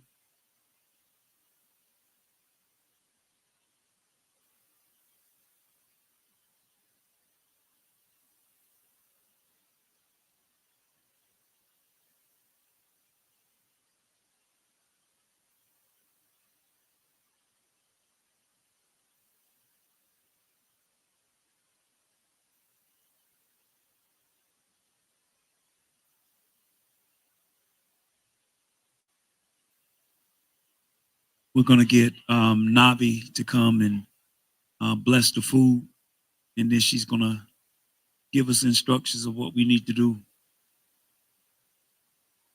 Hallelujah. So what we normally do as a practice here is we feed our Zakins and Imams first. And then those that cannot and will not be able to fix their own plate, we'll have someone to fix your plate for you. All right. So please, I know everybody's hungry, but please let us feed our Imams and Zakins first, y'all. Okay. And those that are not able to get up and fix their plate, have someone to fix it for you. And then the sisters and then the brothers. All right. That's the way we're gonna do it. And we're gonna go ahead and bless the food. All right. Abba, we thank you for this food we're about to receive. We pray right now that you will remove any impurities, Father, anything that will cause harm to our bodies. We pray right now that you will bless us. You will continue to strengthen us, Abba, as we eat and dine together. Great fellowship, family, and all, Father. We give you glory, honor, and praise. Bless the hands that prepared the food. We honor you and we praise you. So be it, and it is so. Hallelujah. So Imams line up first, and then the Zakins, and then the sisters come after that.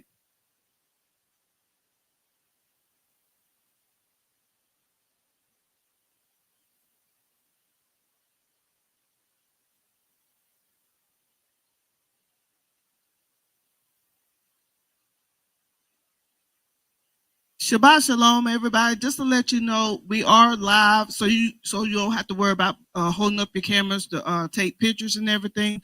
So you are able to go back and look at the video. Hallelujah.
Shabbat Shalom, family. Also, there is a herbal table at the back.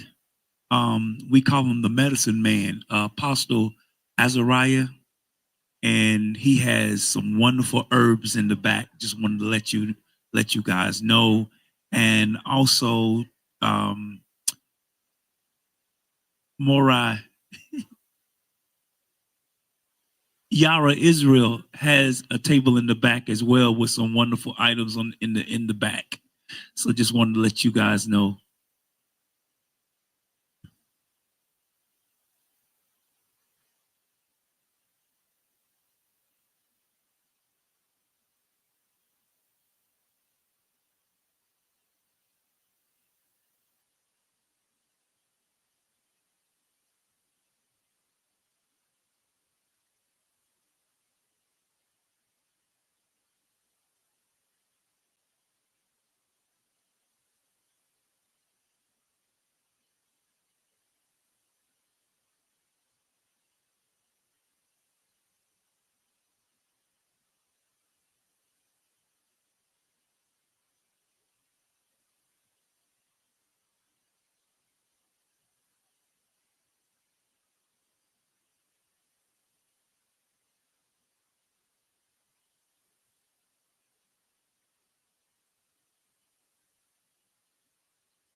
my brother's keeper. I am my brother's keeper. Yeah, I am. Love your brother like you love yourself. I'm my brother's keeper. Better get those shovels out the rabbit hole. Go deeper. We the people of the promise. The people of the Father.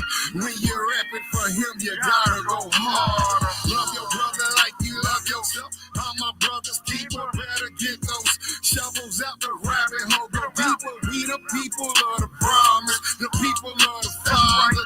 When you're rapping for him, you gotta go hard. Mama stole my heart when she left life.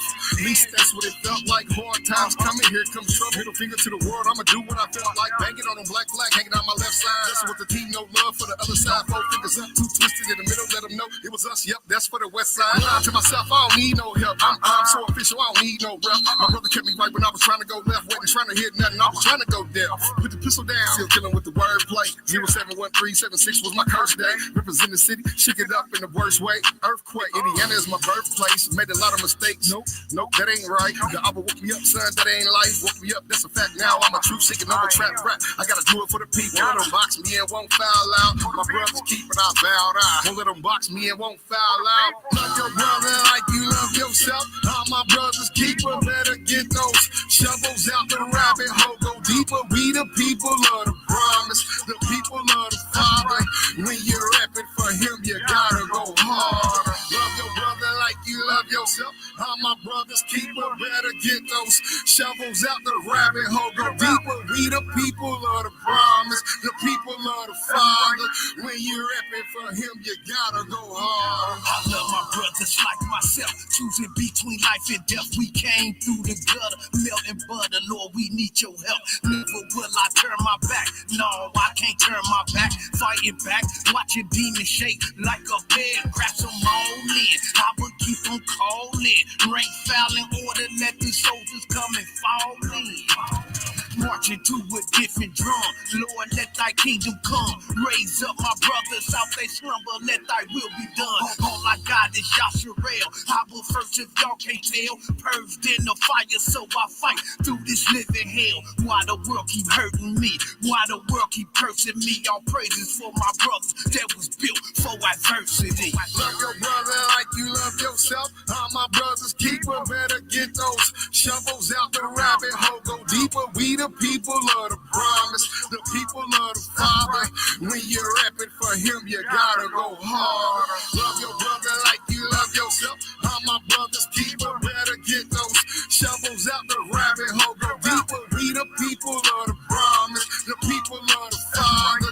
When you're rapping for him, you gotta go hard.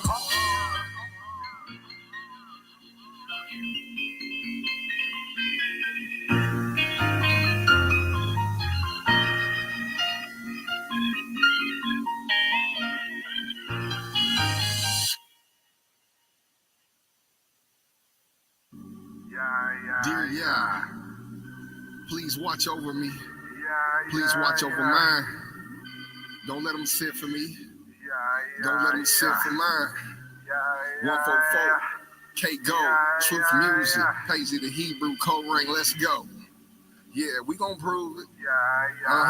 Truth Music, Hebrew Nation stand up. Yeah. I ain't the leader of the squad. No, I'm just trying to lead them up the block. Lift your hands to the sky, all praise the Most High and the Son. Leader of the flock, I ain't leader of the squad.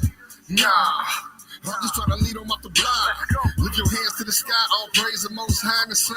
Leader of the flock, I ain't leader of the squad. Nah, I'm just trying to lead them up the block. Lift your hands to the sky, all praise the Most High and the Son. Leader of the flock, I ain't leader of the squad. Nah. I'm just trying to lead them off the block. With your hands to the sky, all praise the Most High and the Son. Leader of the flock, I ain't leader of the squad. All praise to the Father, he the only one. I'm fair in time to show the people how to really move in the spirit. Manipulation of the sister, that's bigamy. Uplifting my brothers, that was bigamy. Soldiers get ready for the infantry. Haters can't stop what I'm doing, can't get rid of me. My brothers keep with the epitome. Cain and Abel, gotta watch them, no kid and king. Can't box me in, no roofing it. Gotta test the friend, I'm proving it. Let every man be a liar, no truth in in him. If the father ain't with him, can't root for him. Don't matter what streets or the truth they in. Just cause they say they love you, gotta prove a friend. Tired of teaching them where they ever learn their lesson. Never burn a bridge, let's block a blessing. Ain't no love in these streets, ain't no love for me. They love me with their mouth, lip service. Where they at when it's time to put work in? Time to serve the eye, but don't get nervous. You don't need a squad when you do for y'all. I can't douse my fire, I'm flaming high. The Father gave me all this game, I got. I represent the tribe, believers, 4 nights, so live. I ain't gotta ask when I hit the stage, they go live. 10,000 hours in the studio when they ask how. He keep me covered like a prayer draws, they on my ass now. Leader of the squad, no. I'm just trying to lead them off the block. Lift your hands to the sky, all praise the most high in the sun. Leader of the flock, I ain't leader of the squad.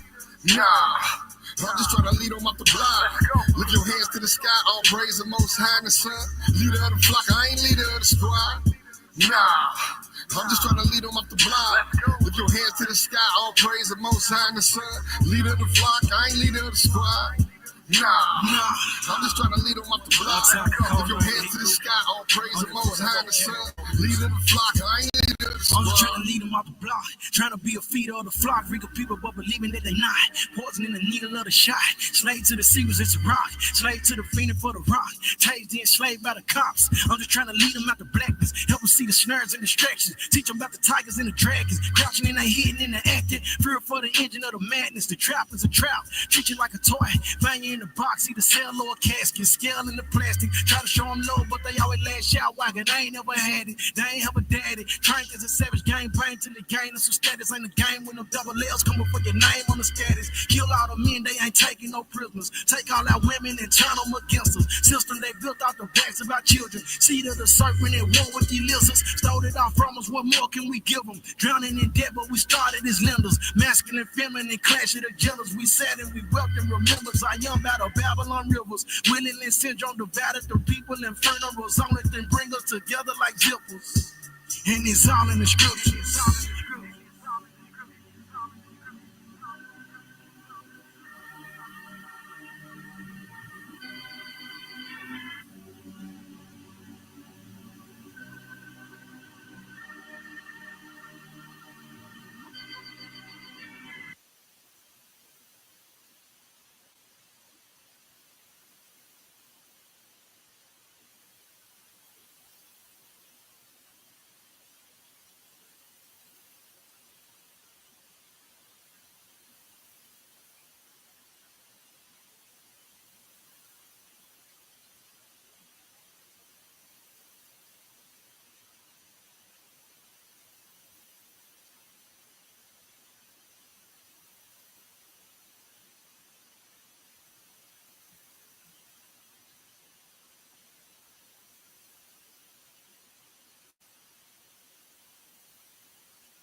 Yeah, yeah, yeah, yeah. Hey, Sam.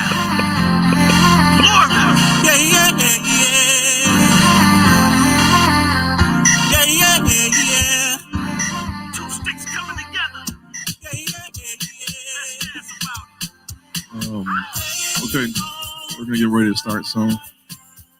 With 5 minutes. 5 minutes we'll start. Take me home inside. I wanna go inside. Two sticks together. Two sticks together. Two sticks together. Two sticks together. A new day has come. From the light of the sun, Now the world is reborn from the eyes of the storm. Ask the question. Where, come, show me where to my home. Take me home to Zion. I wanna go to Zion. Take me home to Zion. I wanna go to Zion.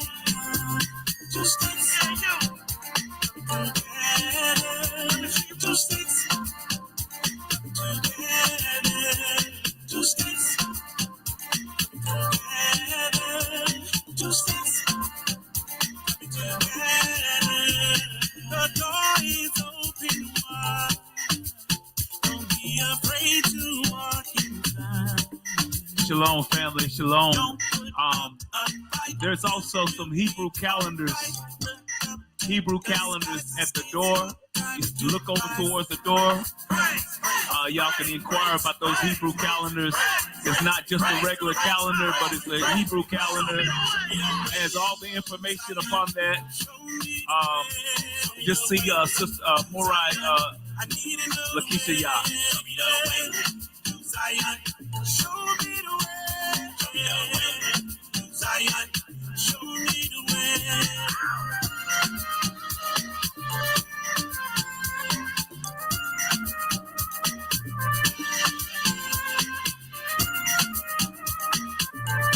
Also, this is Larvin's new track. Larvin's new track off of this new CD. Y'all check out Larvin's. Take me home to Zion. I wanna go to Zion. Two sticks together. Two sticks together. Two sticks together. Two sticks together. Show me the way to Zion. Show me the way. Show me the way to Zion. Show me the way. Show me the way to Zion. I need another way. Show me the way to Zion. Show me the way.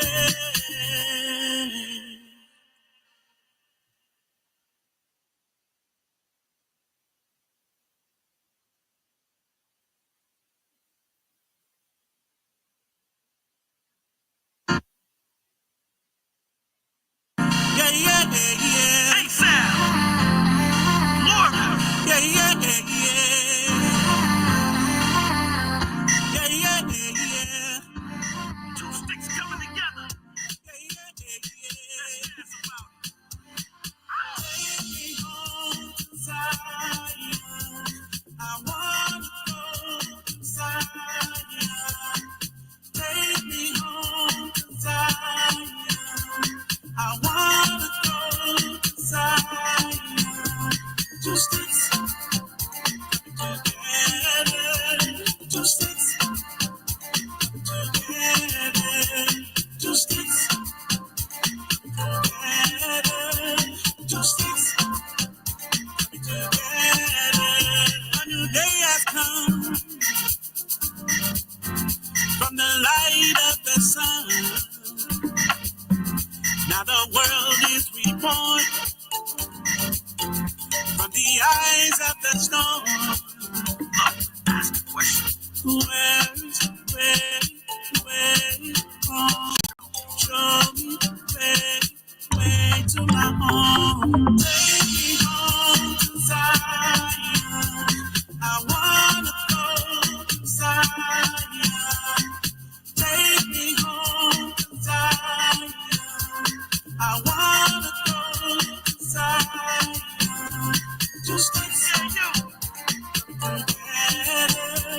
Two sticks together. Two sticks together. Two sticks together.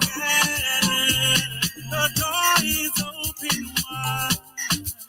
Don't be afraid to walk inside. Don't put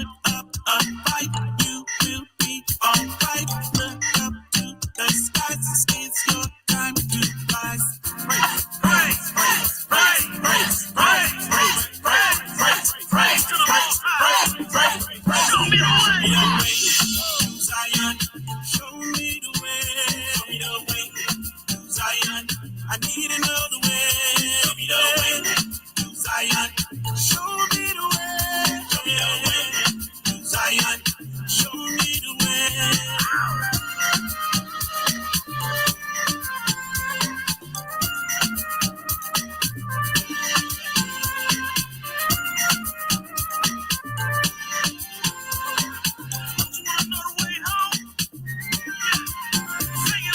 Take me home to Zion. I wanna go to Zion. Take me home to Zion. I wanna go to Zion. To sit together. To sit together. To sit together.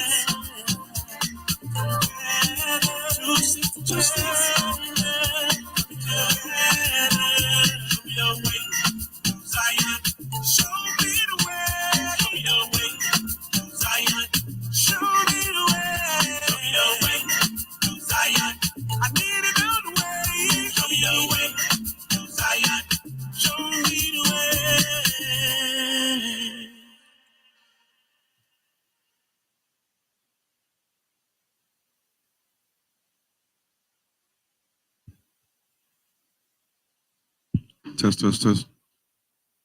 All right, we're gonna before we get started, we're going to ask something of you guys, and I'm gonna have Lorvins and Bishop Bailey, if they can come to the front with me.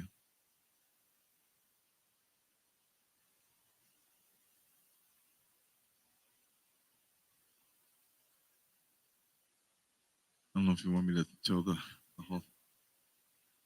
All praises to the Most High. All praises to the Most High. Hallelujah. All right.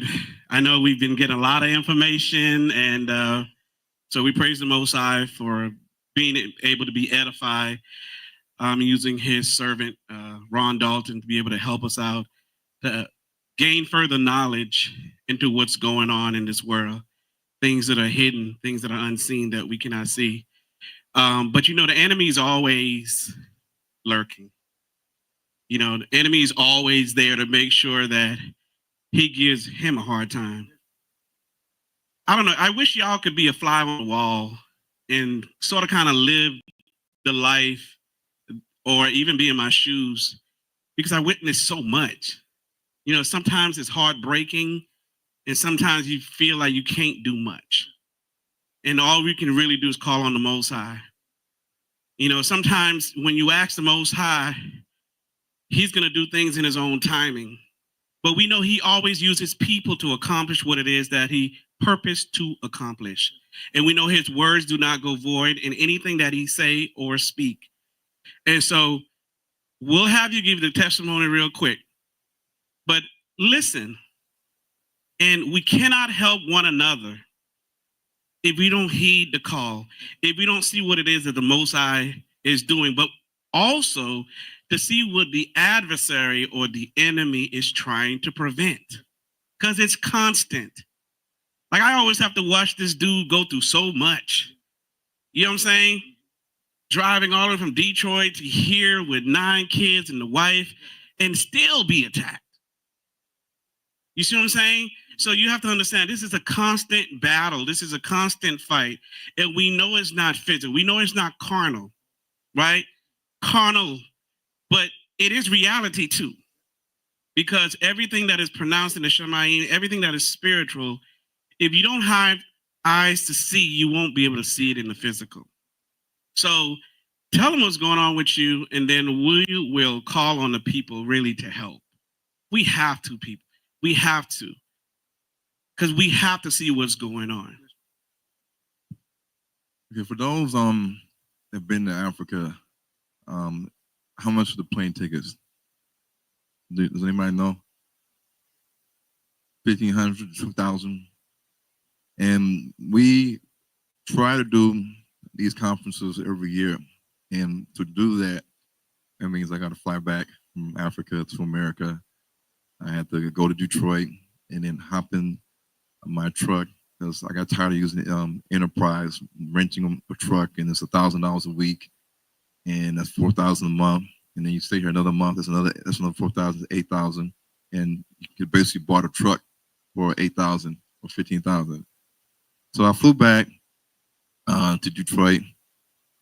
The truck was working fine. Drove all the way down here from Detroit to North Carolina, and 2 days ago, the fan, the engine fan in my car is running real loud, and even when I cut off the car, it's still running. When I turn on the car, immediately it comes on. It's loud, and so I said something's not right here. And so I'm not from North Carolina, so I booked an appointment to the dealership in Greensboro. The day that I had the appointment, I drove there. It was yesterday, 7 o'clock in the morning. Dropped it off. The check engine light was on when I drove there. I said, "Oh, here's the check engine light." And then the guy said, "Oh, I can hear your fan." And I said, "Okay, can you look at it?" He said, "Yeah, the diagnostic fee is $250. That goes towards the labor." And while I'm here yesterday, he says, "Okay, I'll call you, leave you a message, let you know what's going on, what we find." And so during the break when we were eating lunch, I called him. He says, "Well, there's a couple of issues here we got going on. It's not just the fan."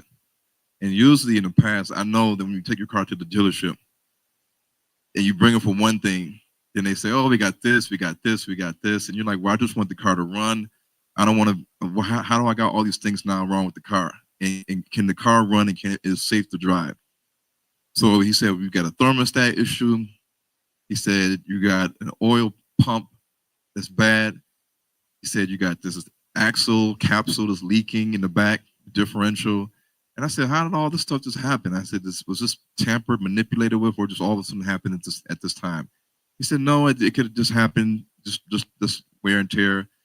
And I said, "Okay, how much am I looking at?" I'm thinking he's going to charge me a couple $100. And he said, I said, how much is the thermostat? $1,600. How much is the oil pump? $4,500.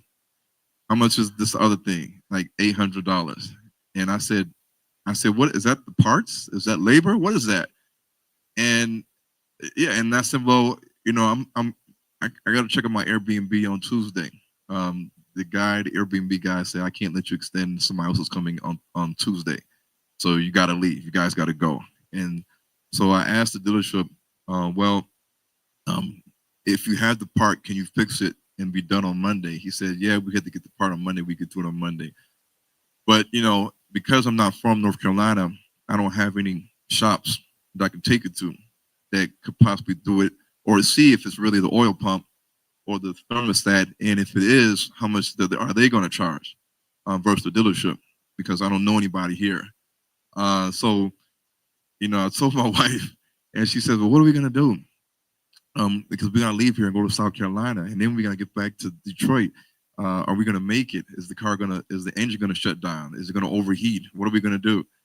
And I said, "Well, we got to get plane tickets." And I said, "Yeah." And I'm working on them right now. Plane tickets is depending on if you use Turkish Airlines or British Airways, Delta, different ones, KLM, it can range from 13,000 to 20,000 for a family of 9 plus an infant in lap. And I said, this money was supposed to go towards the airline tickets, not towards this truck that literally I'm just going to drop it back off in Detroit and hop on a plane and go. So, that's what I've been thinking about this even today. Been kind of thinking about what I'm going to do. But, these kind of things, it's been like Gordon said, certain strange things always happens at the wrong time.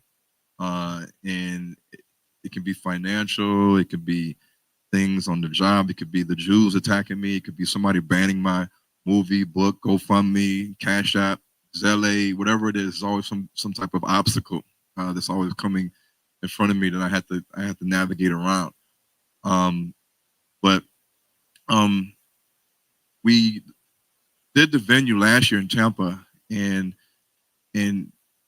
people have when we do these conferences, we usually take a loss. And a lot of Israelites don't do conferences because when we charge tickets and then we come up with the food, we come up with the entertainment, we come up with the screen, the projector, the AV system, and all this stuff, then it usually ends up being the Israelite that put together the conference.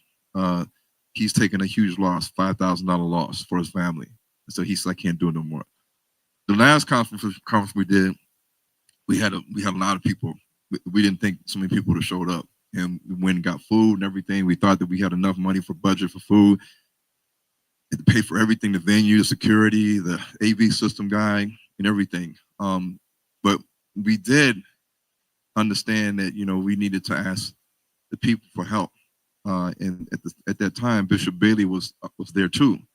And, you know, if he didn't step in and say something last year, then a lot of the expenses that were paid for last year's conference, where all the people came and they were fed and they got all this information, they seen the movie and the vendors were doing their thing, then I would have taken a huge loss, a bigger loss, if it was for the people that donated, because Bishop Bailey said that, you know, this is people that love you, they follow you, they've been listening to your teachings, getting edified, learning a lot, it's changing their lives. And he, you know, like the Bible says, you ask, you have not because you ask not. And in a lot of other races and communities, like the Nation of Islam, the Jewish community, the Arab community, all they do is say a word, they can get things done. And I know that in the Black community, you know, in the Christian church, we were used to the pastors passing out offering 2 or 3 times a day, you know, in the service. But, you know, when you have leadership and true leaders that people are following, and we're on our own laboring and doing a lot of the things for the Most High, then in addition to the Most High stepping in and helping, we also need, as an Israelite community, to start supporting and helping our leaders, because it makes it a lot easier to do things like conferences and even build communities in Africa. You know, we shouldn't have to get to the point like I did with the Kyrie incident, where I had to cry out to the Most High in the car for 2 or 3 hours, because at that stage, I was going to give up. Like, I literally was going to give up. And it brought me to tears, because the stuff that I've been through since I started the Hebrews to Negroes, it's been a lot. It's been a lot. And my wife, she didn't sign up for any of this. When she met me, I was not awake at all. And from me learning all this stuff and writing the books and the movies, and devoting a lot of my life and attention to this, people understand that it's a sacrifice. Because while I'm here doing the Hebrew stuff, and I'm on the Shonda at large, when I'm making movies, writing books, and doing things, then I'm not spending time with my wife and my family. Like right now, during the conferences, they're at the Airbnb. They're not here. 9 kids sitting in the audience for 8 hours. So a lot of people don't see what my wife has been through. Don't see what she has been through. But at the end of the day, you know, we remain faithful. She remains faithful, because she knows what I'm doing is the will and the work of Yah. Because she sees and hears from people call and email, and they're like, "Oh my God, this is Ron. This is Ron. I can't believe I'm talking to you. You changed my life," and everything. And so, you know, me and her prayed yesterday. She said everything's gonna be okay. I'm trusting, believing in Yah that things are gonna work out. And I said, well, yeah, because, you know, we have to get back to Africa, and six whatever they're telling me I have to pay. I really don't want to pay it, but I still don't want to be, you know, broken down on the highway, can't get back to Detroit. You know, and this money that they're telling me I have to pay, I really want to put it towards the airline ticket, because here in America, I have no home. I don't have no home, you know, so my home is in South Africa, the home we're renting. My vehicle is in South Africa, the one I use. So my main thing here, like I told her, is that do the stuff that we got to do here, get back to Detroit, hop on a plane, go back to South Africa. But this, of course, this hurdle, this arose during this conference, and it's something that now I'm faced with addressing. But the people that follow me, if we're streaming live right now on YouTube, and those that are here, because we are a massive family, it doesn't take a lot to help the leaders and the forerunners. It doesn't take a lot. For those in YouTube world, whether we have 1,000 people listening right now, or 500 or 100, like Bishop Billy said earlier, $90, $50, $100, times 100 people or 90 people. Yes, that's no money. And they can really impact and help things when like leaders like myself and Lorvins are trying to do work. And what Lorvins was doing going to Africa in January, it requires a lot of work, it requires time, it requires money. Same thing with your pa, same thing with anybody that has been chosen by the Most High to go to Africa to set these things up, to start to establish these connections and relationships in different countries like Uganda and Nigeria and Zambia and Tanzania and South Africa and Botswana and the Congo.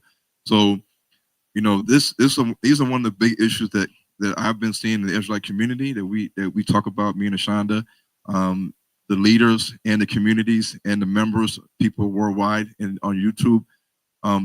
You guys know who your leaders are. You guys know who you follow, who you consider a leader, and who you support. And what does that word support mean? Yes, we can say we're praying for you. Yes, we can say we love what you're doing. But in the real world, in the reality we're living in, Moses, the Levites, the great men of God, the 12 spies that went to the land of Canaan, I'm sure that they had the backing and support of the Israelites behind them. And the Most High is about supporting the great leaders and prophets and great men of the Bible. So, I told Bishop Bailey what was going on. I told some other people what was going on with my vehicle, and they suggested that we at least ask the people here today and those that may be listening on YouTube if we can get any assistance. And Ron don't even know this, so y'all find out today with him because he don't know this as well.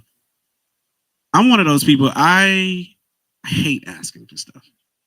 I hate it because I know my people. You see what I'm saying? Now, if I was a Caucasian or a Jewish man or whatever, maybe I wouldn't be afraid. But we've been traumatized, all of us. Not only traumatized to give, but even to ask. Even though our Elohim says, ask not, you receive not, but we're still scared. I'm scared of my own people to ask for anything. And they're scared of me because they think I'm going to take their money. So it goes both ways. It goes both ways. We're all just traumatized. It's like we're suffering and we're choking ourselves to death. And so we die all sorts of ways, not just by the food that they're poisoning, not just by being here, not just by being shot. We are killing ourselves. They created the perfect well-oiled machine, which is us, and they pinned us against one another. And then every day we kill one another.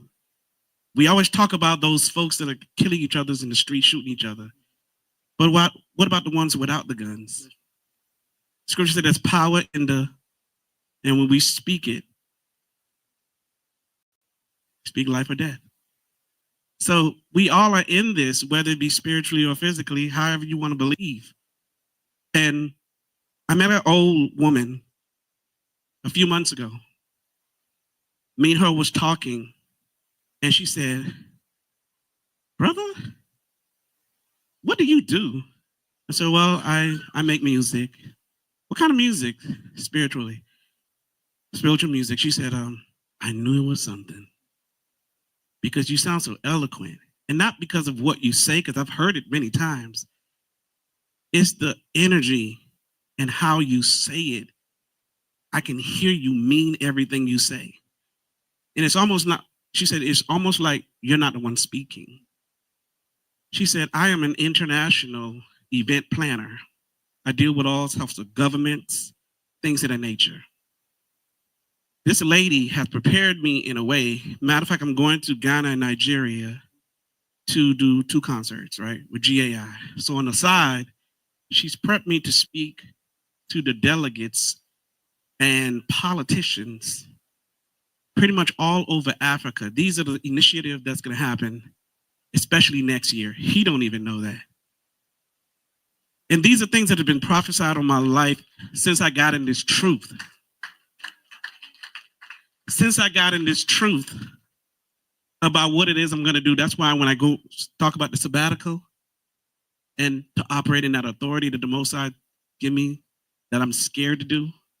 But I know every time he put me up to the task, I just do it. And when I get up and I do it, it just happens fluently. So he's doing these communities and things in this initiative that he believed the Most High has given him. But yet there's another level to this. And if you know, in Africa, they make it so hard to go there. You have to jump through hoops. So I know my mandate is to speak to these people to say, let my people go. Make it easy. And that's going to help what he's doing. You see how it all comes together? Not only does it help us, but it helped to break the chain in the mind of the people here in America that Africa is just not the stigma. It is the only place on earth that you tell American blacks, Haitian blacks about, and the spirit, whatever it is, and I don't know where it comes from, it automatically ignites. And you can see the hatred towards this land. Perhaps it is the Most High's land. Why do you hate it so much? Because he say, if they hate you, they gonna what? So why does it seem like everything that deals with the Most High, people just hate? Why is it? Now, I'm not saying that's in the scripture or not, but logically and critically thinking, like he always say, why? So ask yourself that question every time. Even when you ask a leader, you ask anybody that is melanated or that is Negro, why? And it just comes out. It's just hatred. It's rooted deep. So all of that keeps us from what? Helping one another. Even something as simple as fixing a car. So we really plead with you, if you can help out. I'll let Bishop speak real quick and then we'll tell you how to give.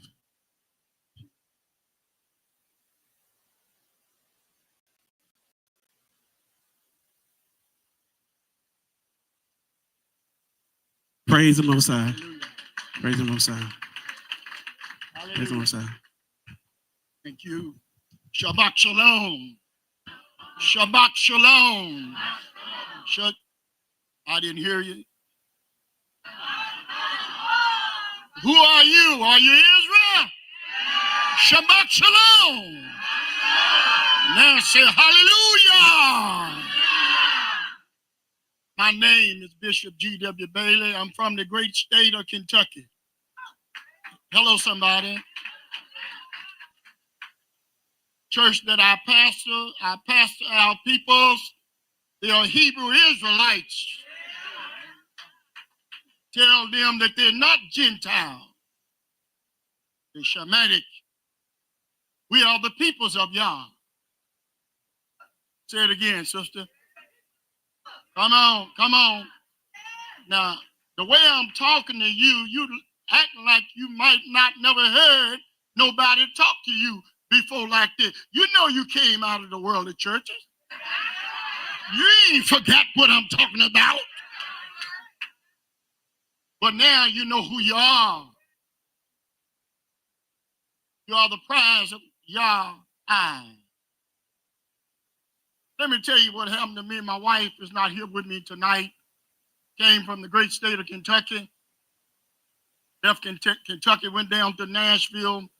My wife told me, so you really need to fly, because I fly everywhere I go. I said, no, I'm going to just drive. I'm going to drive and enjoy myself and talk to y'all. I sure drove. Left Nashville, Tennessee, going all the way up Highway 40. Highway 40 is falling apart. but I know who behind of it. Yah is shaking the Gentile nation. I had to go 70 miles out the way, over the hills and mountains, try to get here. I called Ron yesterday when I got here. I know he's probably teaching, but I was so exhausted and tired. I said, I'm going to lay on my bed and go to sleep. Moray, I was tired. I didn't have no energy at all because I had in my time clock took 7.5 hours, 12 hours to get here. 12 hours. God blessed me to make it. God blessed me to make it. Y'all have a cause and a reason. Because the house of tongue, Satan kept telling me, won't you turn around and go back? I said, no, I'm not going back. I'm going to hear this great prophet, this leader of God, this Moshe, this Moses in our midst. I'm going to hear him. And guess what? I'm here. I'm here. I'm going to appeal to you today. I know our people. Don't talk to me about it. I've been around a long time. Now, I'm not one afraid going to ask you for anything because our mores, God bless their heart, they've been contaminated by the ordinary churches to not to ask you for money because they don't want to be contaminated with the same spirit. No. You have not because you ask not. Talk to me, somebody. You give as a sparing, you receive sparing. That's the word of Yah. Those are our words. It's not Esau's word. Those your word. I know what he said about Esau ain't white.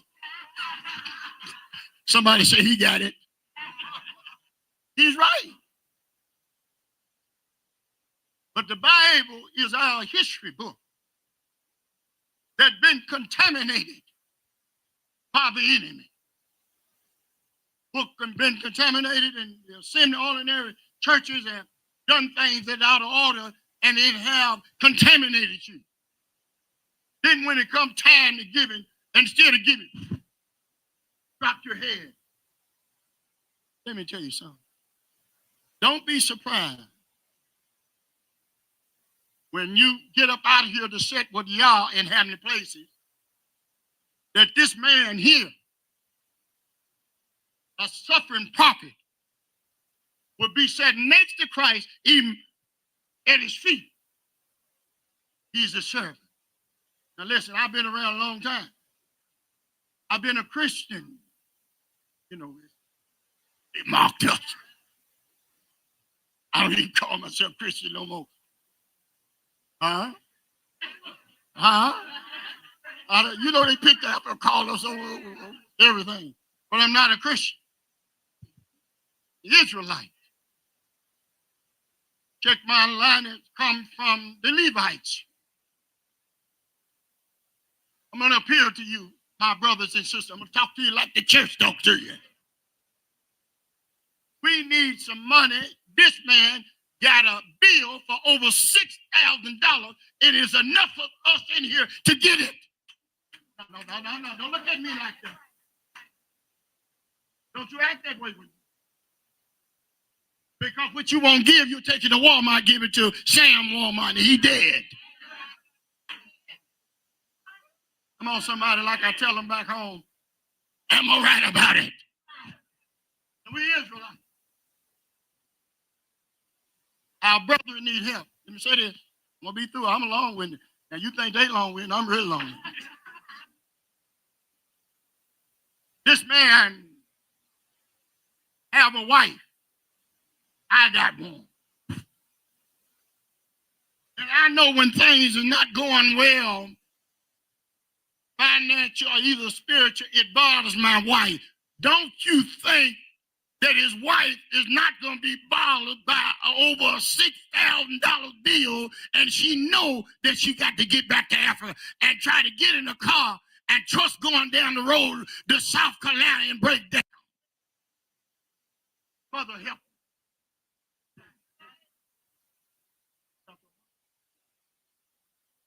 with a bunch of children, 9 children, young children. We sitting up in here, I'm gonna talk about us, calling ourselves Israelites. When I heard he had the house spoke to me, get up, tell my people that I want them to bless my servant. You don't have to do it, but you'll pay for it. I'm not trying to force you to do nothing. This man is a servant of Yah. You don't understand that? You sitting here eating all this food. I'm not talking about the meat over there. I'm talking about the spiritual meat he blessing you with. Giving you knowledge beyond measure. You didn't even know who you was years ago.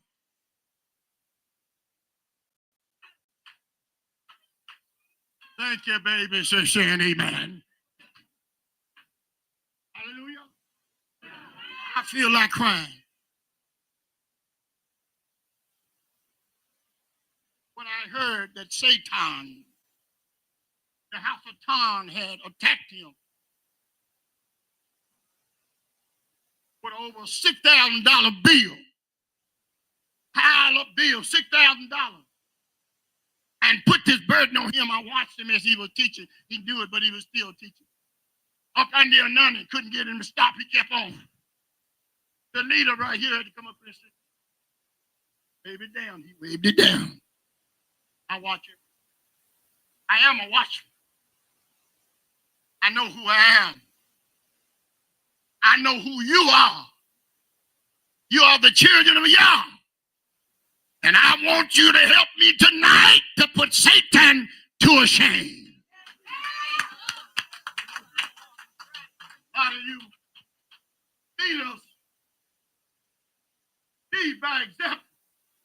I'm gonna raise. I'm this, I'm that. You lead by example.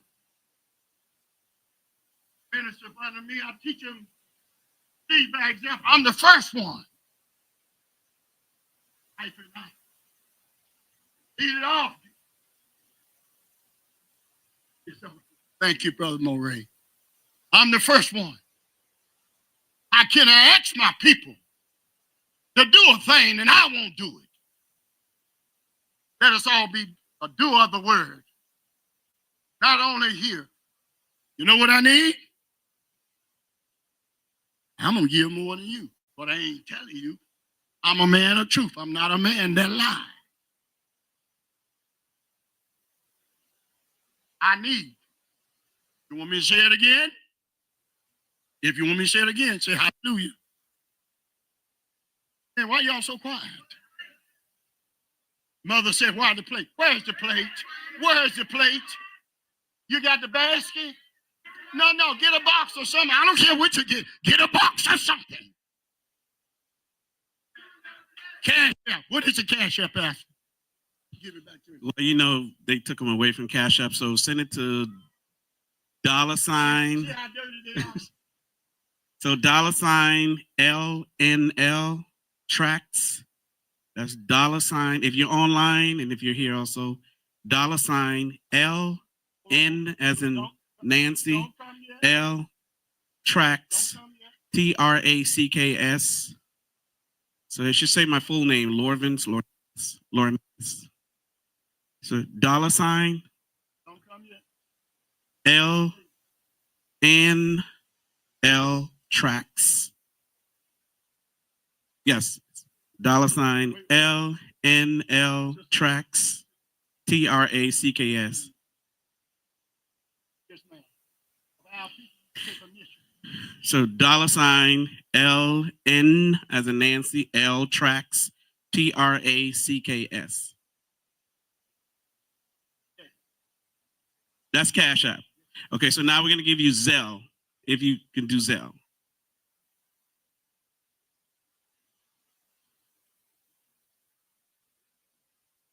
That's not a problem. So $, L as in Larry, N as in Nancy, L as in Larry, tracks, TRACKS. And it should show my name. I'm wearing a velvet, maroon. It'll show up on the thing. No, Zelle, he's going to give you Zelle.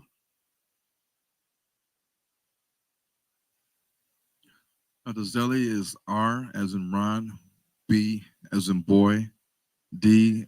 Okay, it's R as in Ronald, B as in boy, D as in dog, freestyle, like the rapping or freestyle or swimming, FREESTYLE at yahoo.com.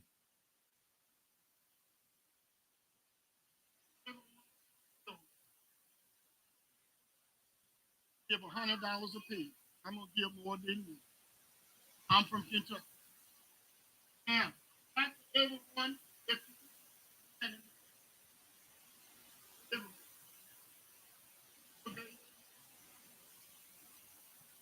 if you feel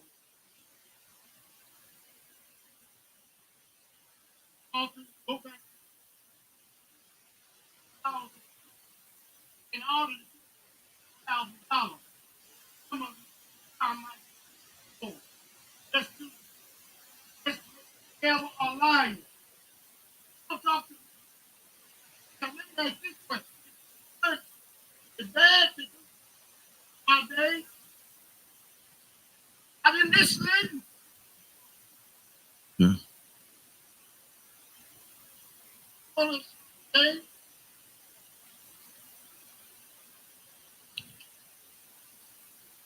This, Be very careful. this, okay. The enemy deceive you. Yeah, 1 second. The Cash App is $LNL Tracks. That's $LNL Tracks. TRACKS. You'll see my name pop up, Lorvins Loremius. Yeah, one more time. Yeah, one more time. The Zelle is R as in Ronald, B as in boy, D as in dog, freestyle, FREESTYLE at yahoo.com.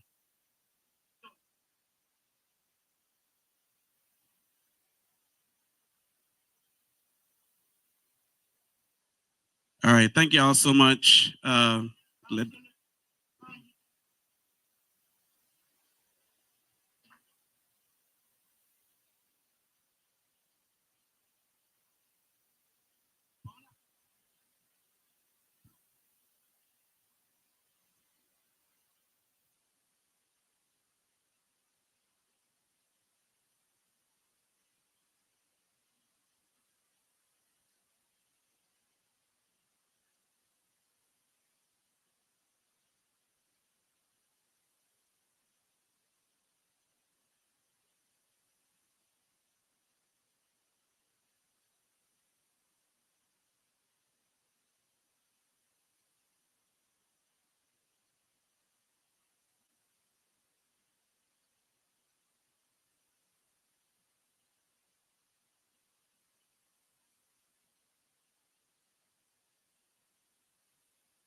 You're a liar. You're going to have my brother and his wife. Hey, hallelujah.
Oh, Father Yah is so good to us. Thank you all. Thank you all for showing up. Toda Rabbah. This is what I meant earlier when I said Kwam Yasharel, right? This is how we rise. We show up for one another, okay? There is unity among us, which means there's power among us. So praise Yah for that. Let's pray over Brother Ron and Brother Lorvins, all right? Let's bow our heads. Heavenly Father, you are so gracious and we just magnify you this evening. We thank you as we come before you humbly once again in the mighty name of Yahushua HaMashiach. Father, we thank you for this opportunity to be vessels of use and your services we give unto your servants, Abba Yahuwah. Father, you know that the enemy is always trying to come against us, but he is a defeated foe because you have shown your power mightily through your people. You test us and you test the hearts of man to see whether or not we are going to trust you and we're going to obey you. And tonight, Abba, you have shown that your people will do just that because we love you and we thank you that you have given us leaders, Father, that you have given us people who have laid down their lives so that that message that you want for your people might come forth. So we thank you for Brother Ron, and we thank you for Brother Lorvins, and we thank you for Sister Yapa, and we thank you for Brother Lunch, and we thank you for Mora Zimiyahu and his wonderful, beautiful wife. And we thank you, Father, for every Mora and Mora in here that is being used by you. But mostly we thank you that Yasharel is unified in you, Father. We thank you, Father, that you are allowing us all to be your vessels of use and vessels of service, Father. So, Father, we pray right now over the vehicle that Ron is driving. We thank you for the sister and her husband that have offered their support and help to get that vehicle fixed, Father. We pray that every single thing that is in that vehicle will be able to work as it is supposed to work, that every disruptor of the enemy will be canceled in the mighty name of Yahushua Mashiach, and every plan that he has for set on hell that would be turned back to hell in the name of Yahushua. Father, we pray right now for Brother Lorvins that you would use him as a mighty voice in the continent, Father, that he would be paving the way as he speaks to delegates and politicians so that the path for the children of Yasharel there in the diaspora would be able to be smooth to go back to the continent. We thank you, Father, for the mighty work that you're doing. And we thank you also for their families. We thank you for their wives and for their children who are sacrificing behind the scenes, Father. We thank you. We ask you to cover them under the blood of Yahushua HaMashiach. We thank you, Father, for the hedge of protection, and we praise you. And we say, so be it, and hallelujah.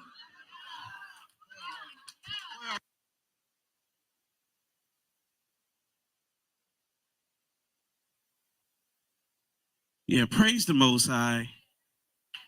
Look, I know change is not comfortable. To break that mold, that stench on us, it's very difficult and it's painful.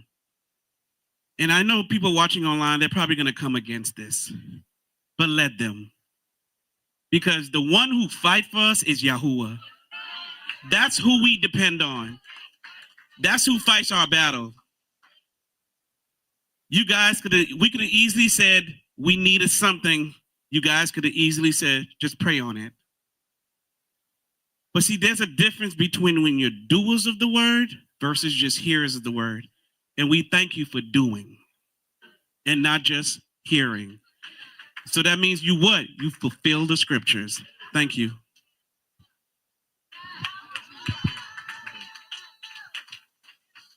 All right. Let's get started so we don't go too late today.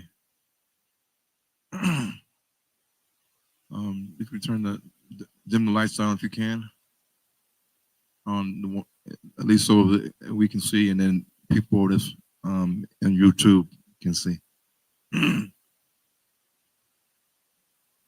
Okay, so because I've been in South Africa since 2022, I've had a lot of chance to see and go through a lot of things in regards to visas, living in South Africa, crossing the border, and all that stuff with a wife and 9 kids. So the Bible tells us that the dragon is hurled down, or the ancient serpent called the devil and Satan, deceiver of the whole world. He's hurled down to the earth and his angels with him.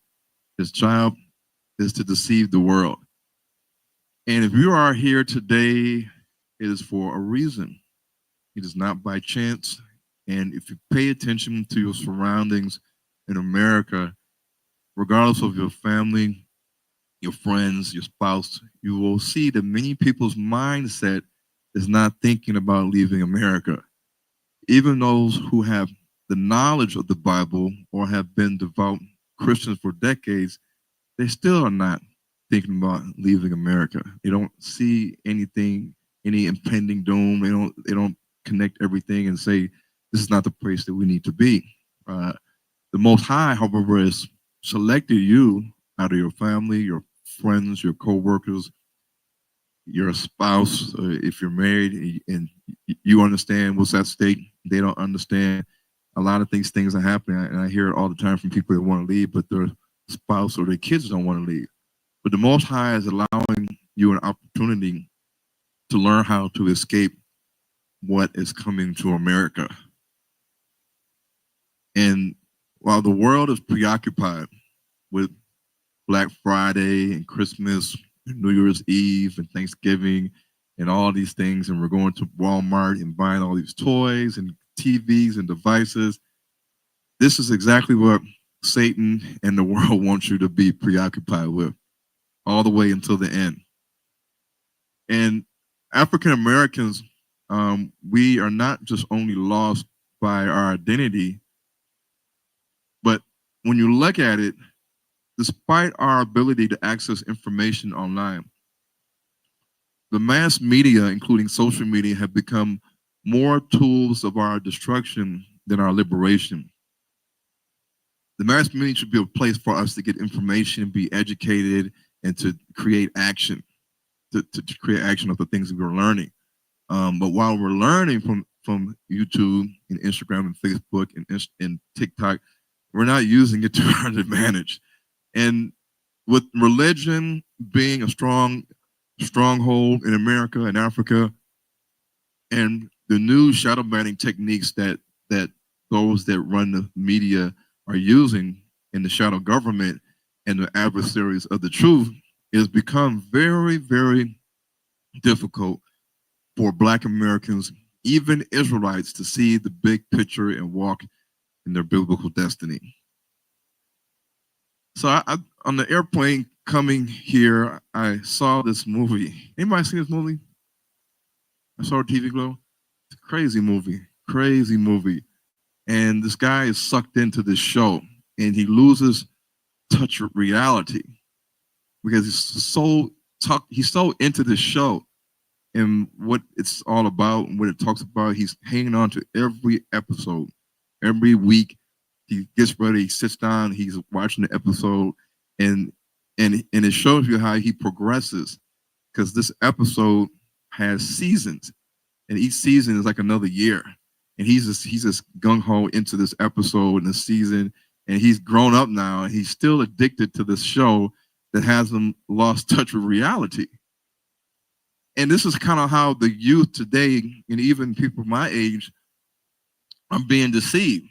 So YouTube has hundreds of thousands and millions of Israelite viewers on a daily basis watching videos, but who has the power? Who's using who? During the Civil Rights Days, communication and the spread of information and action plans were done via the phone or mail or word of mouth, and then we will congregate together in the community like a church or something.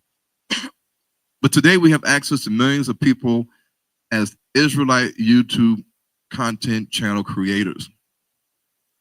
Yet what are we doing with it? Ashanda has a channel, Lorbans has a channel, Benea has a channel, a lot of Israelites have channels.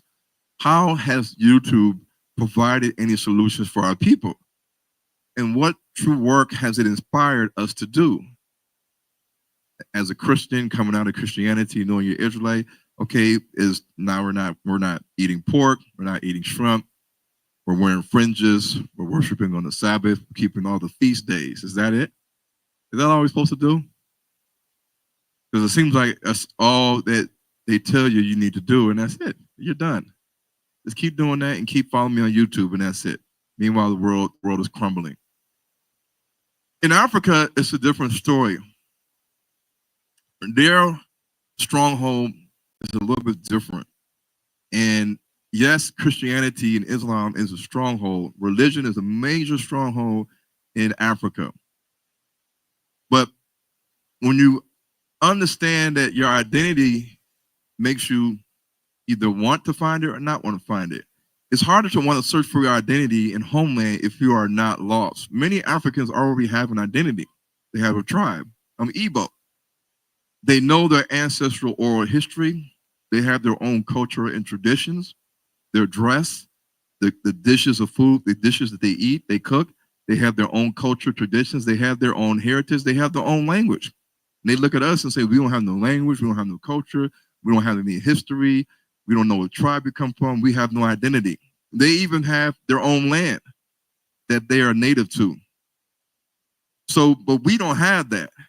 They have that. So by having that, the desire to understand who you are as an Israelite and fulfill the destiny of what the Bible says, the two sticks coming together, and all these things are coming, it's going to happen to Africa. It's hard to understand that as being in Africa as a Christian, when your only main desire is to overcome poverty and be successful. And this is the things that drive people in Africa more than anything else.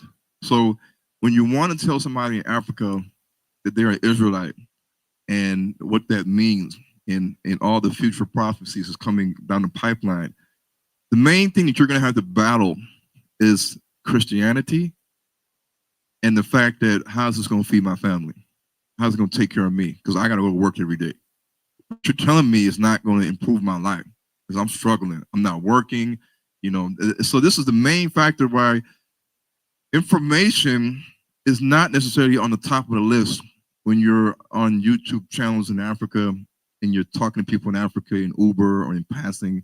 Yeah, they're going to hear it, but then the next day they're worried about making money. You know, Sundays, everybody's at church. Nothing going on. The streets are empty.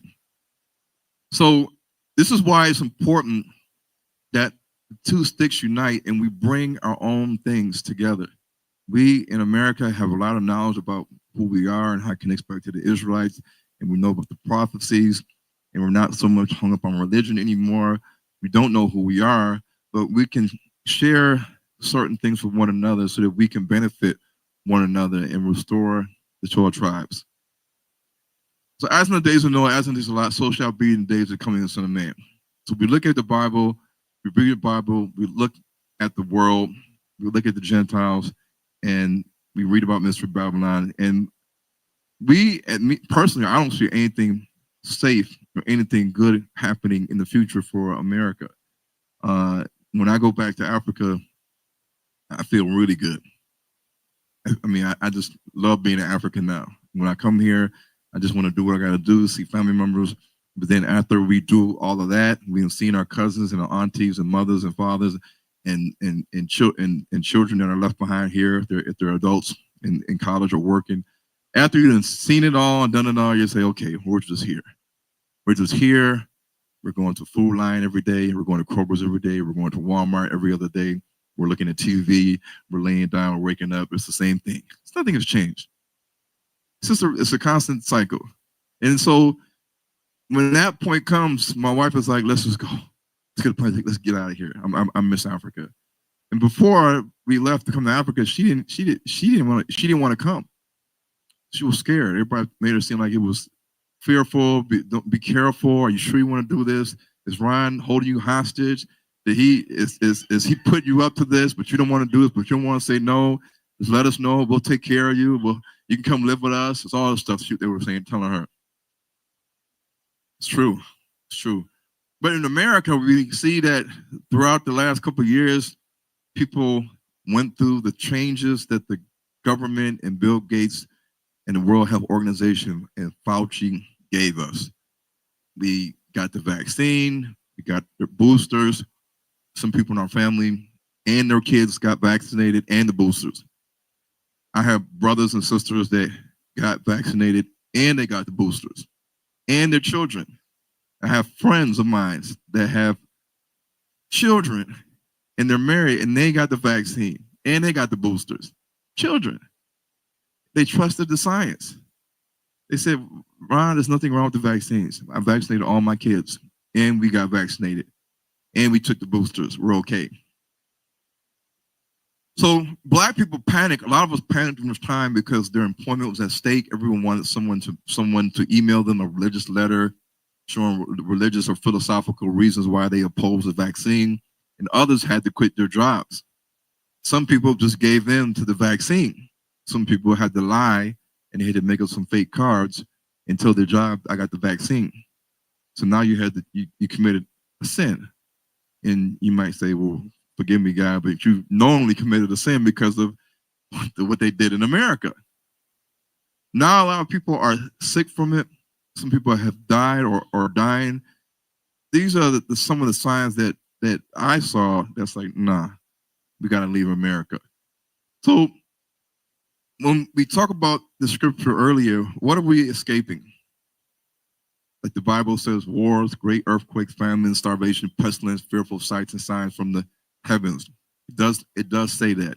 It does say that there's fearful sights and signs from the heavens. What does that mean?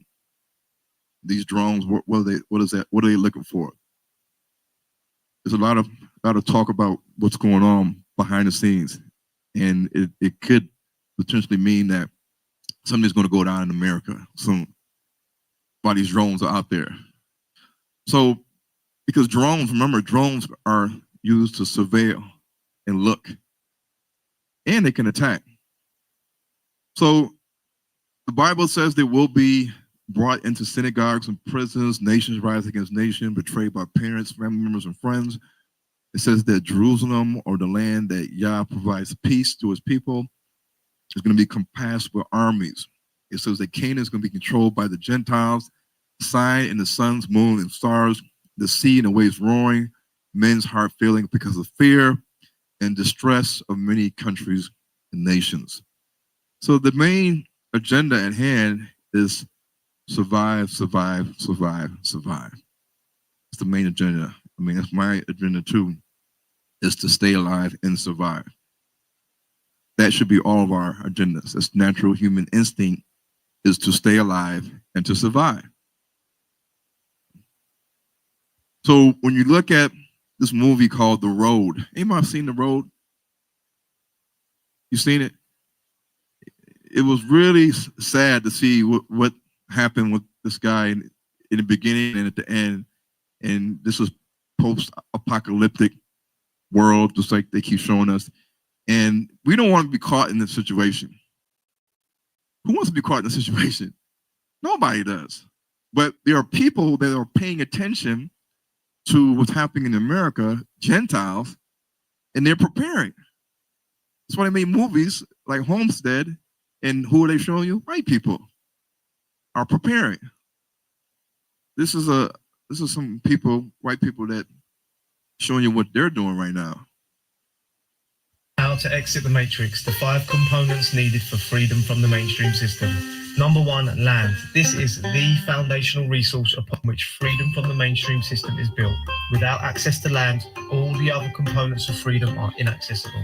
That's why when I sold my home and business and set off in search of freedom, I had a singular goal in mind: access land. Number 2, water. This is the lifeblood of any independent system, and having access to clean and reliable water is fundamental. The very first thing I did after accessing our land was to drill a 60-meter borehole, from which we pump into a 10,000-litre storage tank and gravity feed our entire farm with clean water. Number 3, energy. Independent energy production such as solar, wind or hydro is crucial for freedom. That's why our farm is run entirely from off-grid solar power. Number 4, food production. If we wish to sustain ourselves outside the mainstream system, we must not be dependent on it to feed ourselves. Therefore, producing your own food is a must. We've transformed our bare land into a thriving farm in just over a year and are already producing over 90% of our own food. Most people are aware of these first 4 components of freedom, and combined they symbolize the goal of self-sufficiency.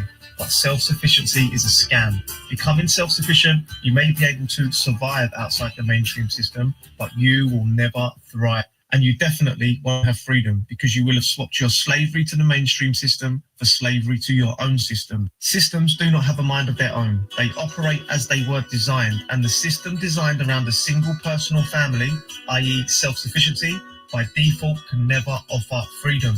True independence, true freedom can only be built with component number 5, and that's community. A like-minded and supportive community is the secret to truly thriving outside of the mainstream, and is essential to creating freedom. And that's why our farm is a community farm. We harness the collective skills, knowledge, labour, wisdom and resources of our community to not just survive outside the mainstream system, but to thrive. So the first thing is to do what? Get land. If you get land in America and you don't pay your property taxes, then what? They take it. You don't pay your water bill, they take it. So why get land in America when you're always going to need to have money and pay this, whatever system of payment they're telling you got to pay to keep it? So they say, well, you got to pay with your hand or your face or your eyeball. We're in a new system now. And you'll say, well, I'm not in the system. Well, that's how you're going to pay for your property taxes. If you don't do that, then you're going to lose your house or your land. This is what they're going to require for you to keep your land in America. You're going to have to pay. And you're going to have to use the system that they're going to tell you have to use to pay for your property taxes so you can keep your land. In Africa, these kind of things are not an issue like it is in America. And the last thing that he said was community. Community. We cannot think that we can go to Africa in our own little city and towns, our own little estates, and say that we're a community. We're surviving, we're thriving. Because as they've shown you in the video, all those white people were together, working, all hands on deck. And that's why you see they had cows, they had produce, they had water running from a borehole, they had solar panels, they had land. And in Africa, you can get a borehole. It's not hard to do. And when you do that, if you get a nice borehole, it's pumping out a lot of liters of water. You can fill up a pool in like less than an hour. And you got free water. Because I have a borehole on property, and I paid the guy. The guy gave me the estimate, and he did it. He installed the pump, installed the JoJo tank. JoJo tank is the backup reservoir, and the pump fills up the JoJo tank. And when it gets low, then the borehole pump kicks on. It kicks in, and it fills up the JoJo tank. So it's always flowing borehole water. And if you got a solar pump, then you don't need electricity to pump the water from underground to get to the surface. Or you can use gravity. And so that's free water. Free water. And white people in South Africa, they have solar panels. So now they're running their house electricity for the whole day. And they don't need to pay Eskom or put minutes on their, pay by credit system. They just use the sun, because the sun is 12 hours a day in Africa. It's sunlight straight 12 hours of the day, nonstop. In most cases, like since I've been here, I rarely see the sun. This is clouds and gloomy days. But in South Africa, it's clear skies, sun, until it rains. Other than that, it's clear skies and sun all day long. Botswana too. So this is how you live off grid in Africa. And you can have the cows, the sheep, the goats, and the lamb. And so these are the things that we have to work on, because going to another land, just like the Bible, we have to send chieftains or scouts or leaders that can assess the land. They can see if the land is good, is fertile. Can we survive on the land? At the same token, we can say, okay, we've seen some land. It costs $100,000 US dollars. It's 100 of us. All we need is $1,000. And then everybody says, okay, where do I send the money? They send the money. You got the $100,000. You go to the seller and say, I want to buy the land. It's okay. Boom, it's done. Now you go back and call the communities of America and say, we have, 20, 30 acres of land. We just purchased it. It's our land. What's next now? And then you can just continue to tell the community what we need, and then people can start building on the community until the community in America is ready to start coming over in segments. That's how you do it. That's how the Amish do it. That's how the white people do it. That's how they did it in Orania, the all-white town in South Africa. Anybody read about that? Yeah, that's how they do it. But we seem to not know how to do that, or at least try. So in America, we deal with this nonstop. So like the white guy said in the video, community is the most important part of self-sufficiency and thriving. You need the land first, yes, but then towards the end, community is important. So we need to build community in a future in Africa, but the only way to do that is for people here in America or the Caribbean to align with those leaders who are already on the African continent doing the work, and we can be your eyes and your ears. We can call you on your phone direct with an international plan, or we can call you on WhatsApp. We can get on Zoom. We can communicate.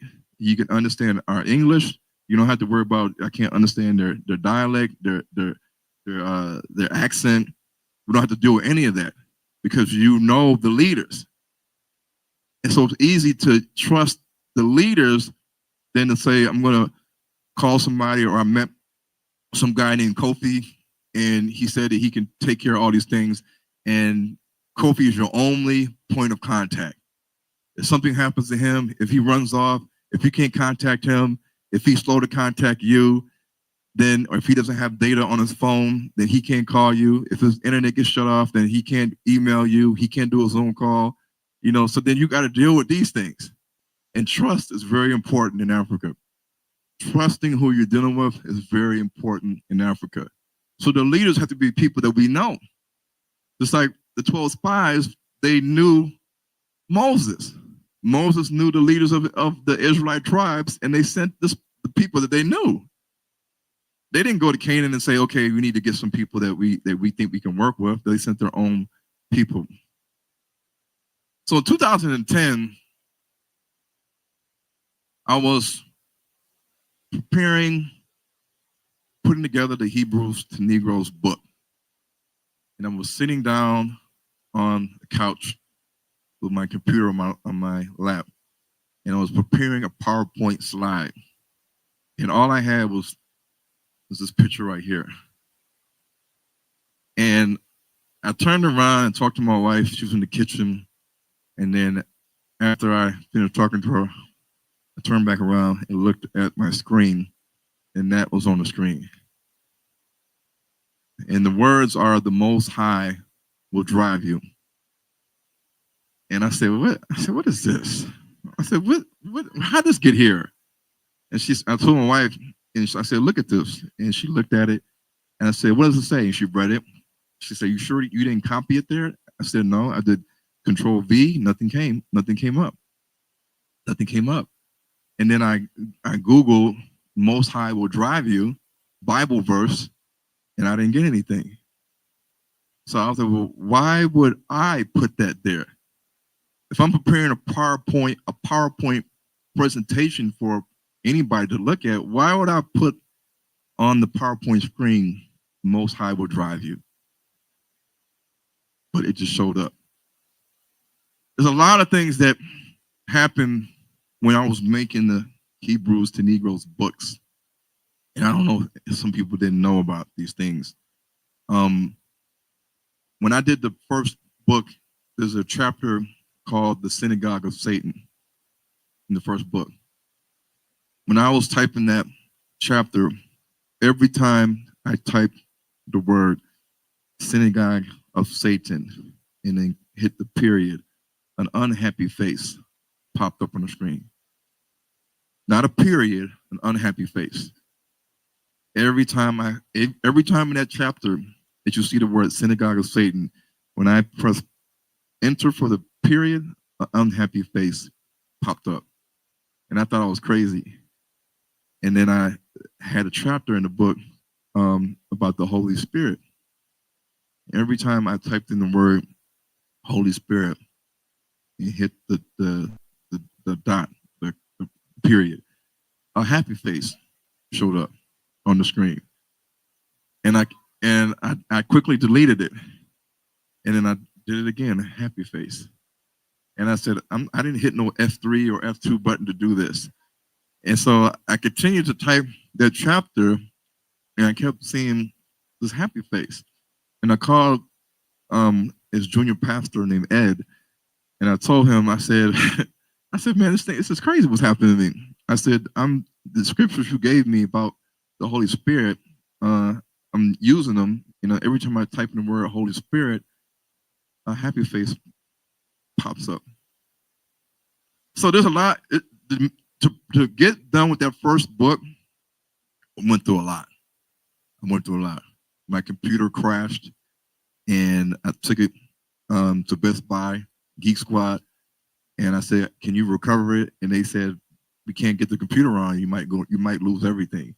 And I said, "Everything?" I said, "The book is 700 pages." And they said, "Yeah, you might have lost everything." And I said, "Man," I said, "I can't type 700 pages again." And so I prayed and prayed and prayed, and then I waited. And then one day I connected the power cord, pressed power, and it came on. And I was like, "Oh my God, thank God." Whew. This is a lot of work that I didn't want to have to do. But yeah, so let me keep going. So what I'm trying to say is that something has to drive us to want to leave America and do these things that, you know, Lord knows the Most High is driving him, the Most High is driving me. And so you have to have the drive from somewhere, the Most High inside of you, to make you do all of these things, because it's not normal for people to want to do what you want to do in America, because the average person is not thinking like this. So people say, "Well, how does Ron Dalton do all this when he has a wife and 9 kids?" Ashanda has more than me, but I have kids in diapers. Oh, you do? Okay. And her house sounds like a daycare. Sounds like a daycare. And when people call my house, they say, "You at a daycare?" I'm like, "No, it's my family."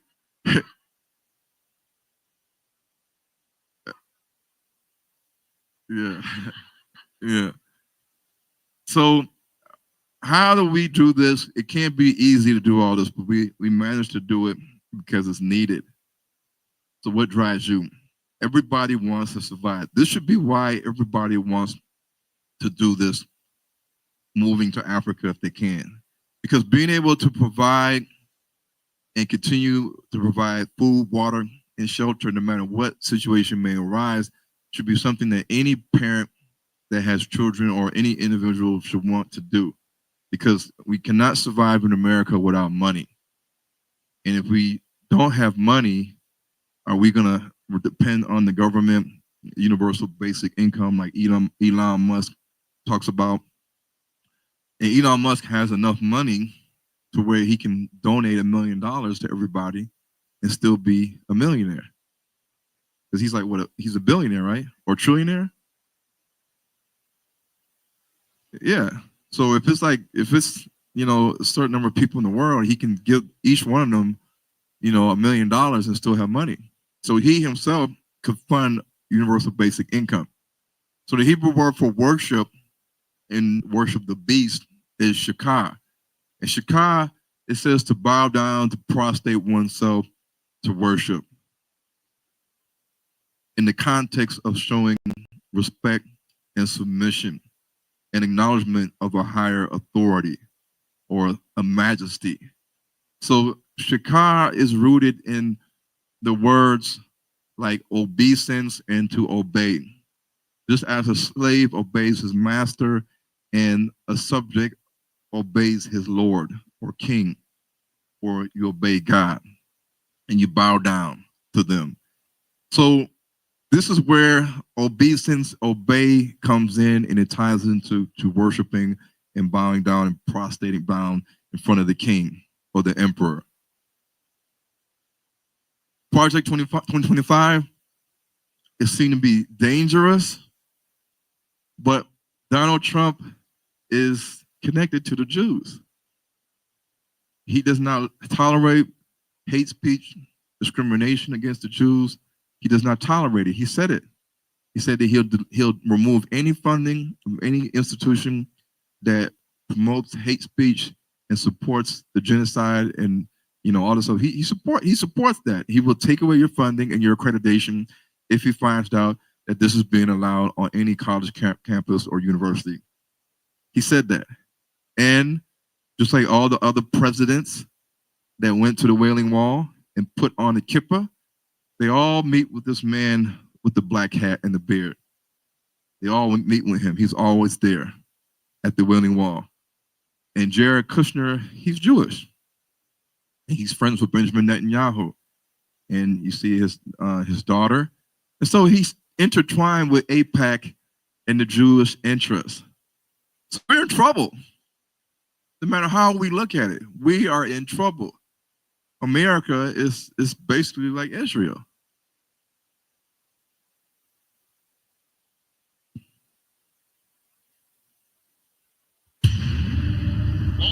Like protests turning to violence again for a third night. The nation is essentially under martial law right now.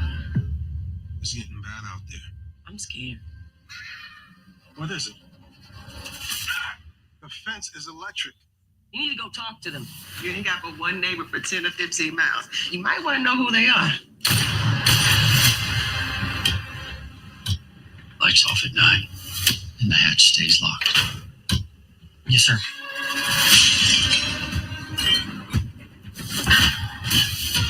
Go. We have no food. They took everything. We need your help. Can't help you. Can't or you won't. Go somewhere else. There is nowhere else.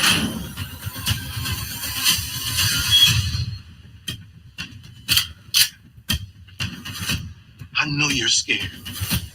So are we. Dear Lord, please bless this food we are about to receive. Amen. Amen. Amen.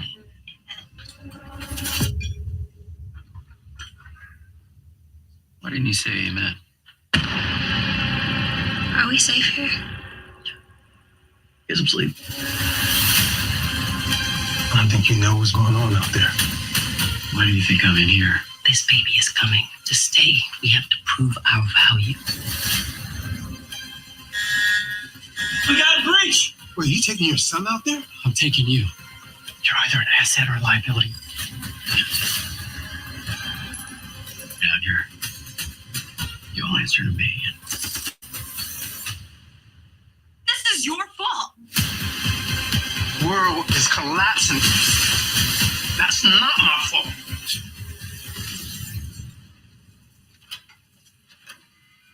You being here is no accident. This is what happens when you try to take what's mine. How do you expect to protect your family? So these are the things that's going to happen. At some point, it's going to happen. What are we going to do if you're not prepared? What are you going to do? You're going to go to the Gentiles and ask them for help because they prepared and you didn't? You said, I'm here in America and I got to deal with what is here.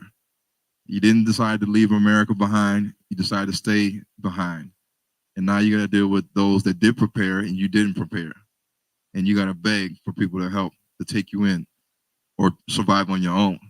So these are all things that we have to understand that at some point, whether it's our life or our children's lives, that they're going to have to deal with and prepare them for this, or at least be the ones that are the ones that went to Africa so that when stuff goes down, they're calling you and saying, hey, mom and dad, things are getting really bad here. Can I get a plane ticket and leave and come where you guys are at? And you say, yeah, come on.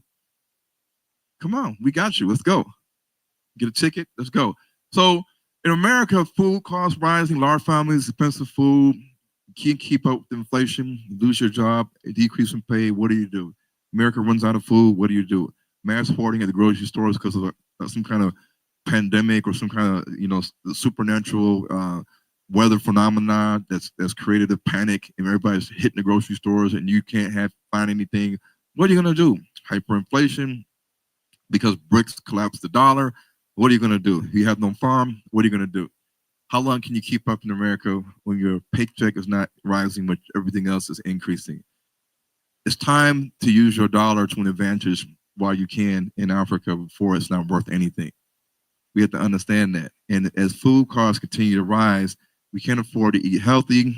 That's causing us to eat unhealthy, which then leads to cancer and other diseases, which then cost money because healthcare is not cheap in America. This is Kroger's. This is a 3-pack T-bone steak. Originally, the price is $74.85. The Kroger Plus card discount is $31.94. This one steak right here in Botswana is $1. It's $1. $1.33. I went to Botswana. My wife said, "Let's eat steak." I said, "Okay." Went there, looked at one steak, it's $1.33. So I got 2 steaks for less than $3. If I would have been in America, I would have been paying $30 to $40. If you're on a budget, you're not eating steak in America. This is Publix. This is New York strip steak, boneless. It's $31 for almost 2 pounds of meat. $31. This is Publix boneless, skinless chicken thighs, $14.98. 6 chicken thighs, $14.98. Publix in America. South Africa, $1.77. That's a savings of $390. If all I eat every day is chicken thighs, I'm saving $390 every month, while people in America are not getting that savings. In South Africa, 4 T-bone steaks is 119 rands. That's $6. 4 T-bone steaks. 2 people and 2 kids can eat T-bone steaks for $6. This is easy a savings of $20 in America compared to the prices. 6 chicken drumsticks, and these are not the jumbo turkey leg chicken drumsticks. That I don't know how these chicken legs are so big here in America. They're in South Africa, chicken legs ain't that big. But in here, and I go to Kroger, I seen these chicken drumsticks are like this big. I said, what is going on here? In South Africa, it's $2.54. So my kids, they like drumsticks. It's easy. If I get 2 packs, that's 12 drumsticks. I'm looking at $5. That's it. Easy savings. So these are the things that we can expect right now when we go to Africa and start building and using the dollar. And if you got residual income or passive income, or you got a business where you can make money anywhere in the world, you got people in America that can hold it down and you can make money, then you can take that money and you can start doing this, and you can start building a house, buying land, getting a borehole, getting equipment, buying lambs, buying goats, sheep, cows, chickens. You can do all of that. But in America, insecurity is all around. You can be working in a job, you got 2 strikes on your job. Now you got 1 more to go and you're done. I've been there where you had 2 strikes. The job is trying to get rid of you, and all it takes is 1 more complaint, and they're calling you and say, "Can you meet me in the office after lunch?" And you go in and you sit down and say, well, we just got informed that you did this the other day. The nurse Betty said blah, blah, blah, and we're going to have to let you go. That happens. It's happened to me, and it happened to anybody. So when you lose your job, when things go wrong, you're not the boss, you don't own anything, then your life and your livelihood is in danger. It's not secure. How can you be living your life and you're not secure about your future? You don't know what's coming around the corner, but you're ready to submit to keep your job. Get the vaccine. If you work in the healthcare field, you're a doctor, a nurse, and you're getting full medical, dental, and vision, you're a salaried employee, you've been working for 10 years on the med surg floor. If they tell you you need that COVID vaccine, you're going to get that COVID vaccine. If they tell you that your philosophical letter was denied, then what are you going to do? You're either going to have to lie and present a card that you just lied and forged up and hope they don't find that it was a forgery, or you quit, or you submit and roll your sleeve up. This is what a lot of Black people that I know did. And those that want to keep their job, they got their vaccine, and the company said, you got to wear this button or this tag that says, I got my vaccine, and smile and say, welcome to Kroger's. Did you find everything good today? I got my vaccine. Did you? No. So there's a lot of nervousness when it's time to leave Africa.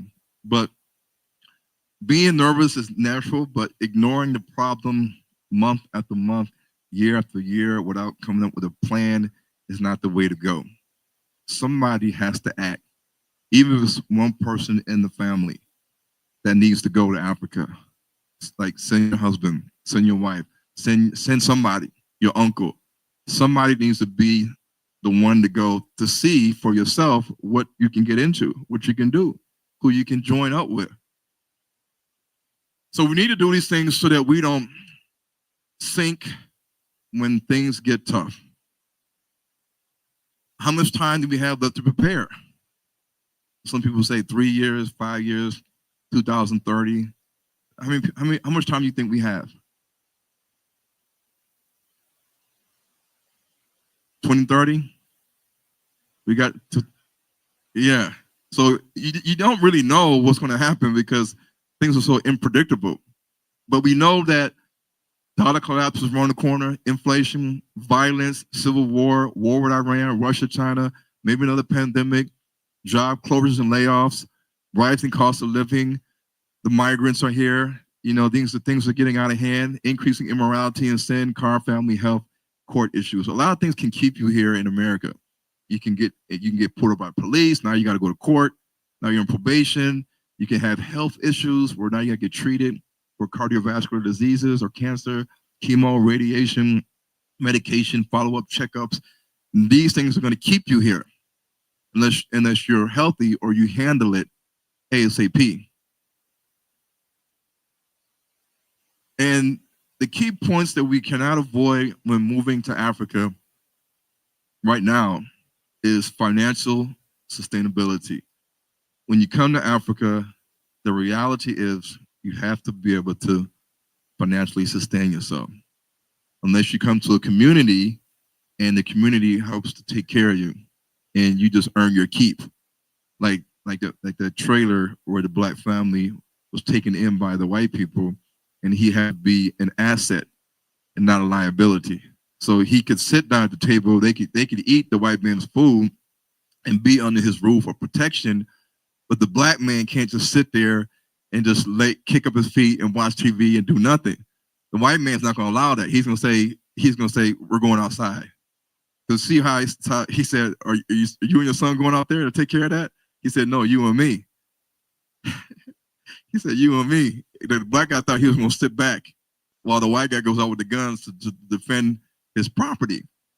So we have to understand that until we have community and can be taken in and absorbed and survive, that we have to, at least the forerunners and those coming first, have to be able to financially survive in Africa. You got to have money. You can't come to Africa broke. And when you get to Africa, you're going to have to deal with the visa laws. Your 90-day visa expires. When it expires, you got to leave if you don't do an extension. And when they say you got to leave, they don't care where you go. You just got to leave the border. You can go to Zimbabwe, Namibia, you can go to Ghana, you can go to Europe. They don't care. You just got to leave. No, they ain't going to look for you. And then once you leave, then you can come back if you want to do it that way. But getting a permanent visa eliminates all of that. So to get a permanent visa, you have to do your homework and figure out the laws and what kind of visa can you qualify for. Is it a critical skills visa? Are you getting a study visa, a work visa, a business visa, a retirement visa, a corporate visa, a financial independent visa permit, an digital nomad visa? These things will allow you to stay in the country 1 year, 2 years, 3 years, 4 years. The benefit of working together as a group, we should all know this, community. We live together, we work together.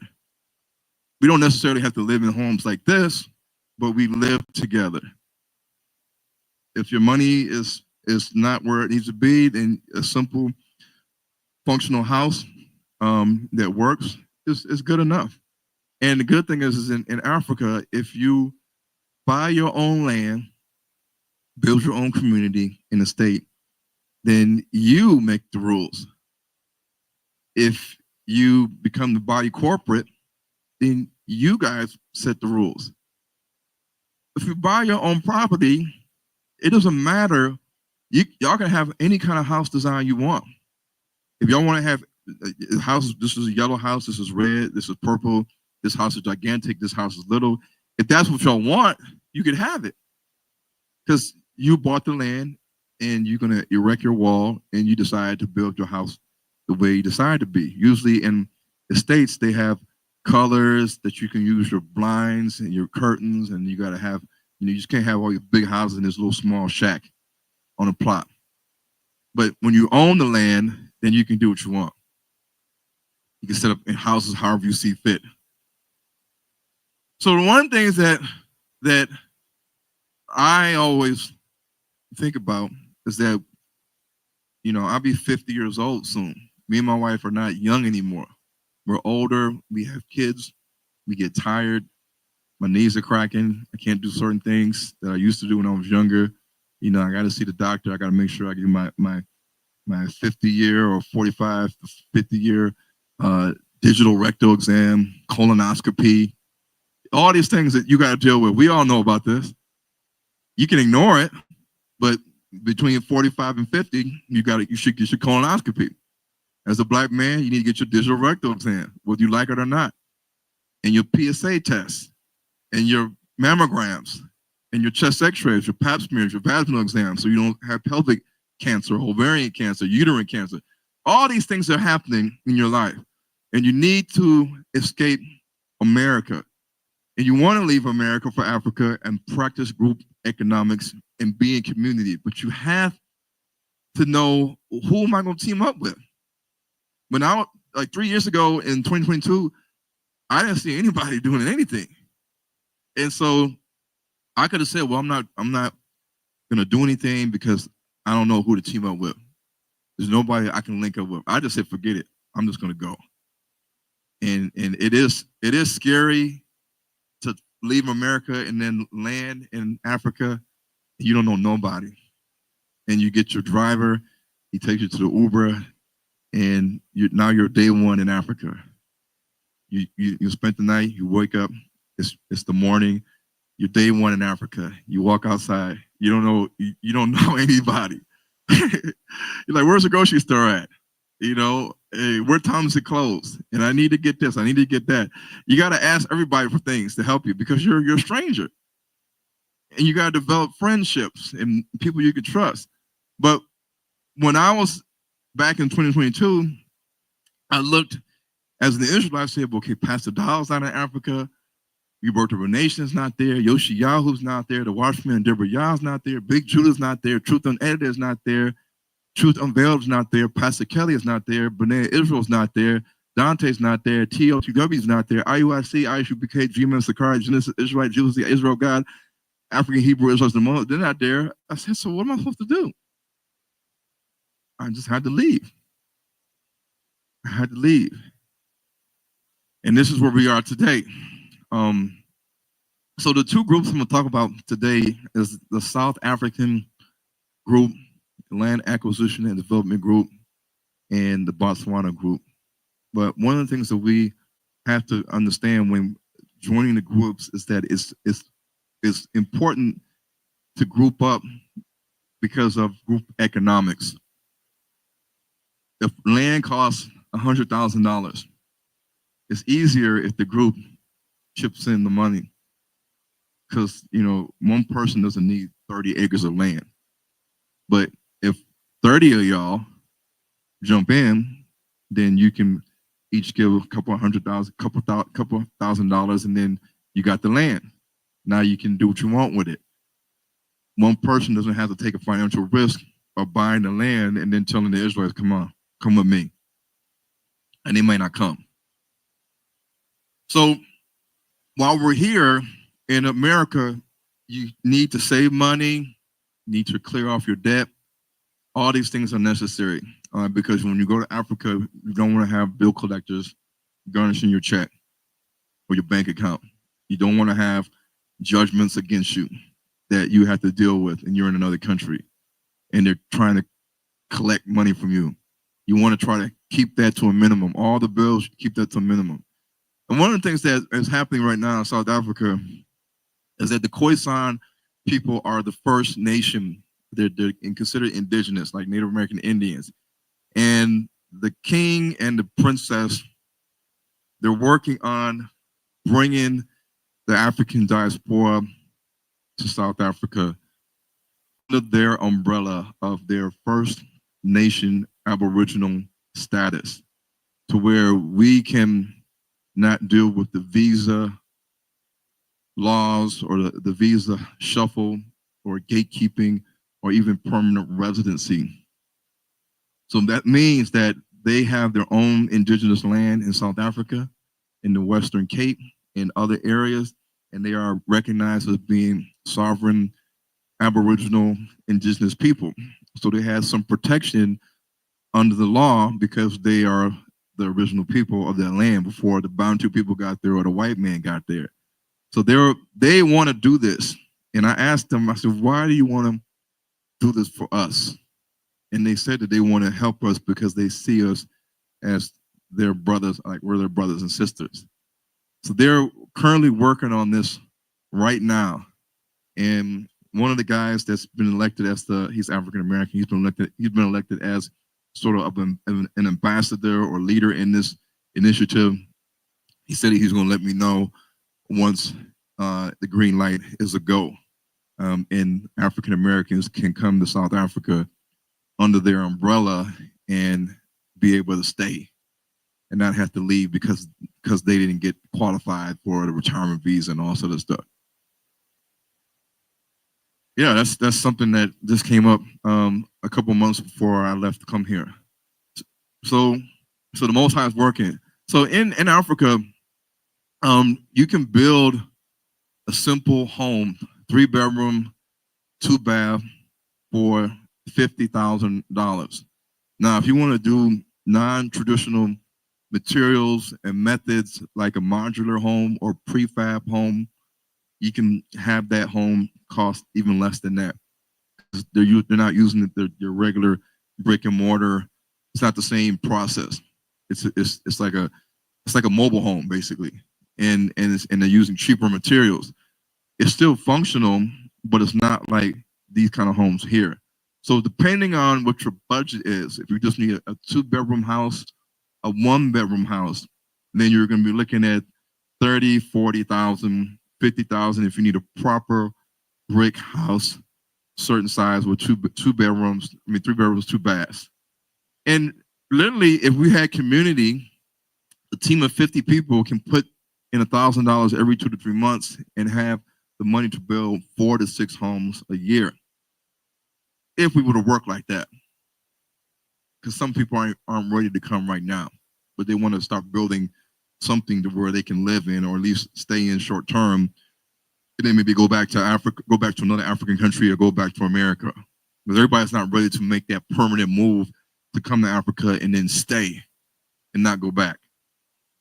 In Botswana, you can get a permit. It's a 3 to 5 year investor's permit. I'm gonna talk about that in a short minute. And this permit allows you to stay in the country for 3 to 5 years.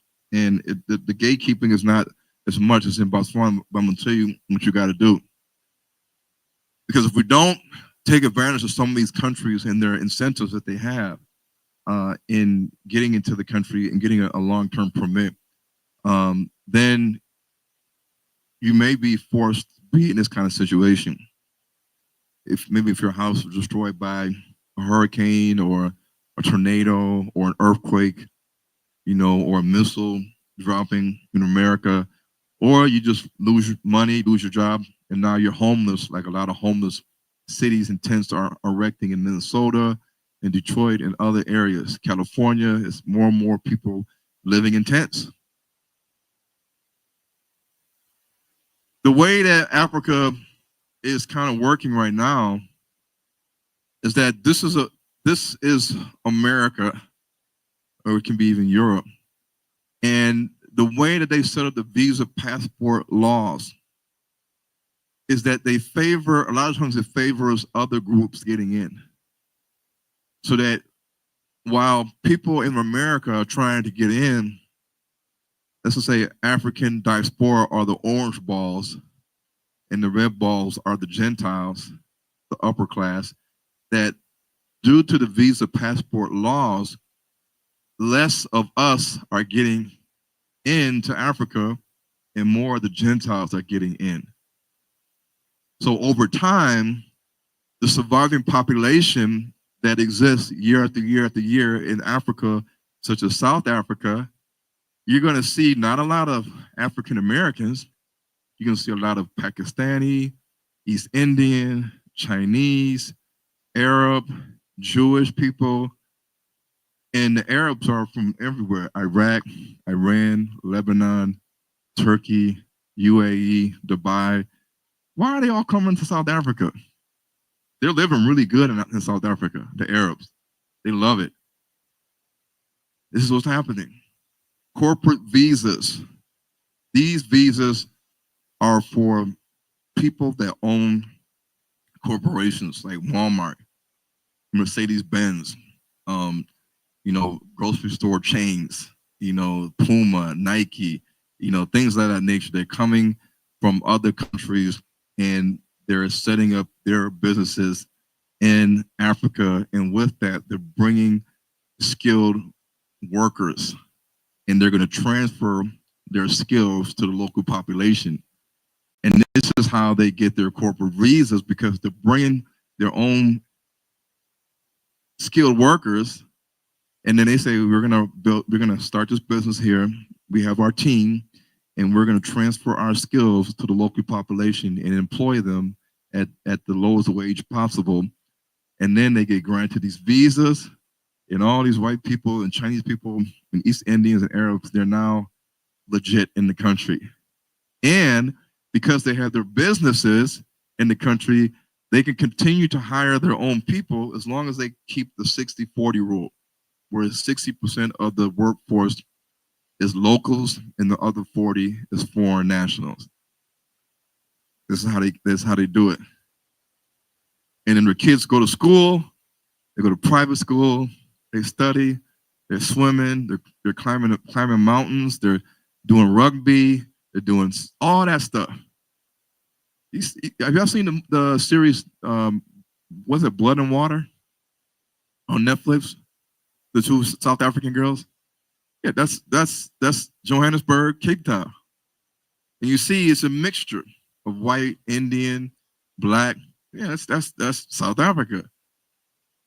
Many of the African Americans that come to South Africa, they are only getting retirement visas. Why are they using only retirement visas? It's because when you have a retirement visa, you can't work. You can't study. You can't own a business. You can't start a business.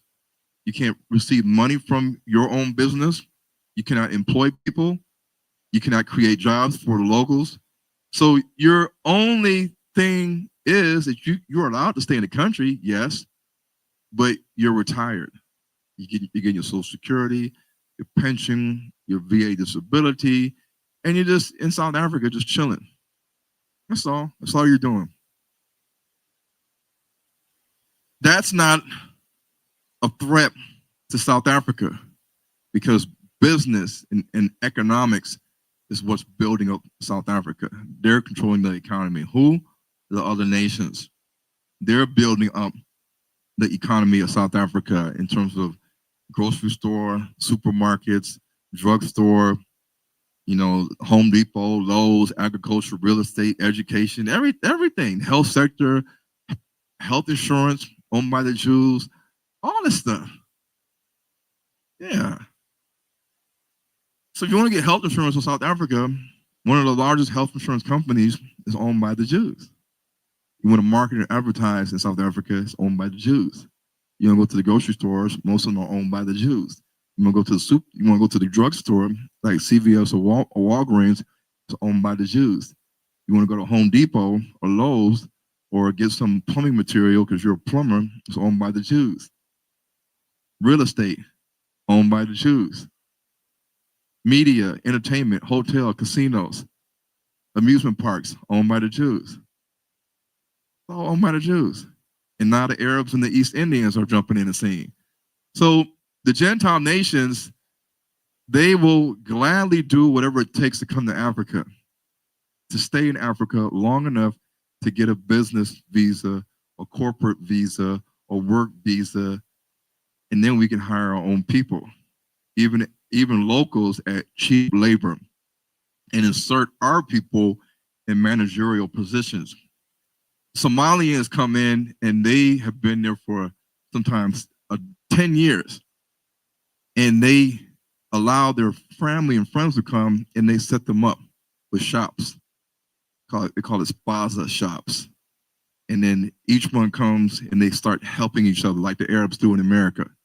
And then they pass it on to their relatives. And then over time, they get permanent visas and then residence permits, which is like they're almost like a citizen.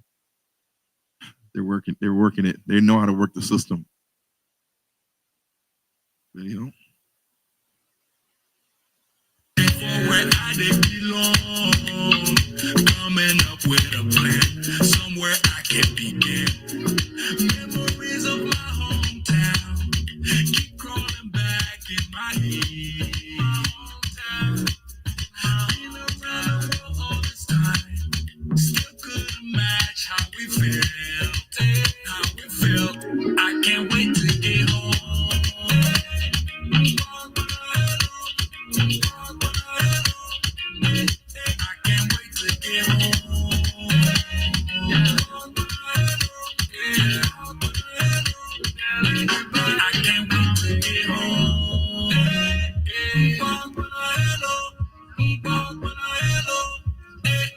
I can't wait to get home.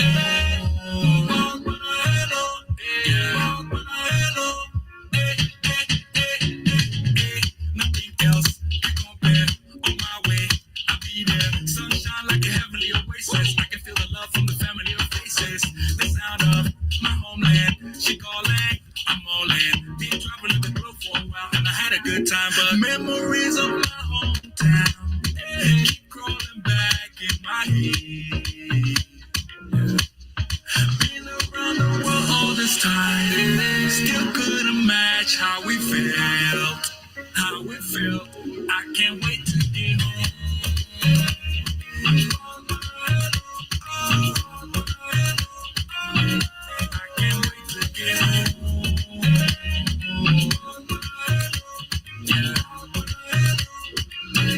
I can't wait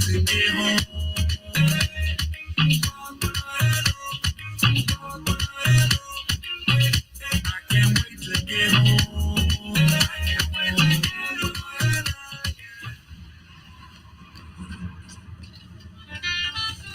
I'm gonna record this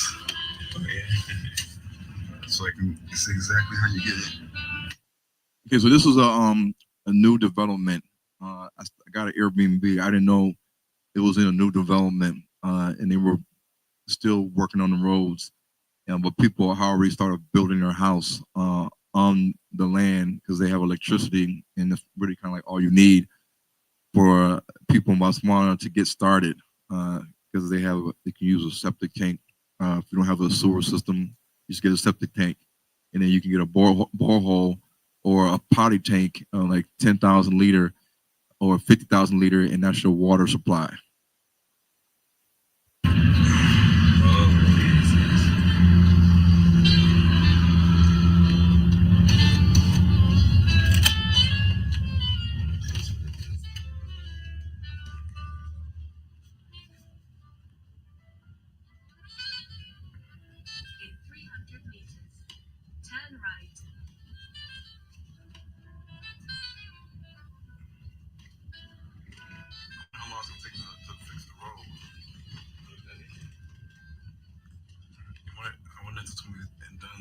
month or half a year?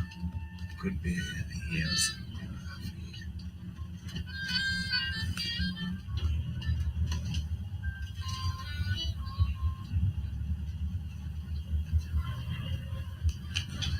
So it's a lot of work to be done.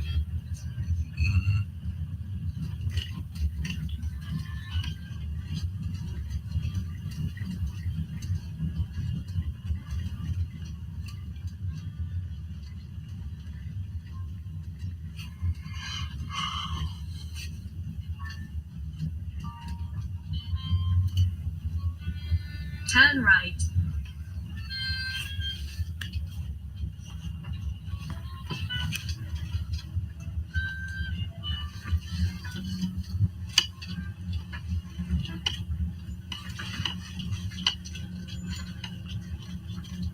It's exactly the same route we used yesterday. In 400 meters, turn right.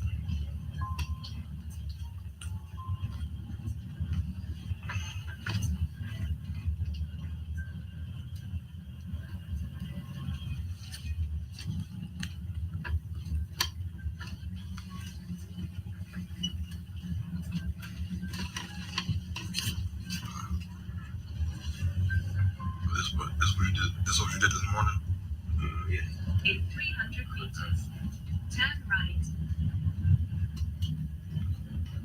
Sorry, we never used this road, did we?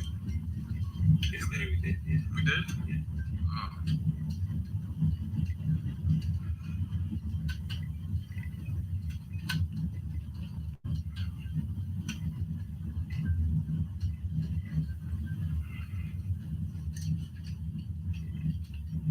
Turn right.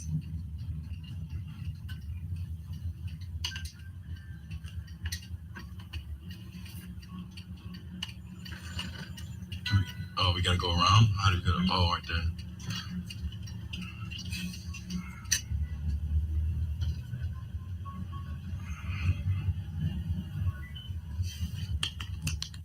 Y'all see the goats? The goats? In 300 meters, turn left.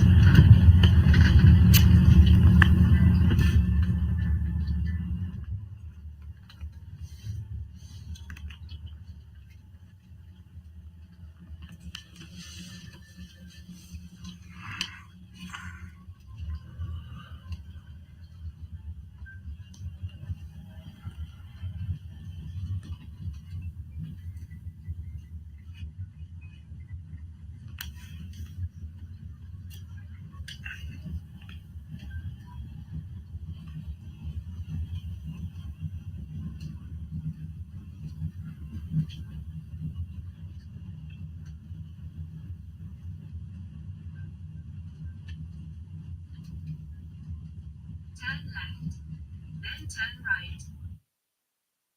That right there is like a basic house. Basic house probably costs $20,000 or less. Just brick walls, IBR sheet for roof, doors, windows, plumbing, electricity, and that's it.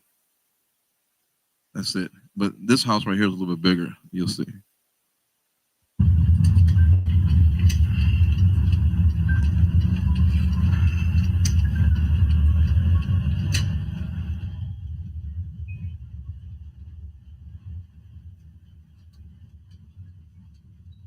right, then turn right.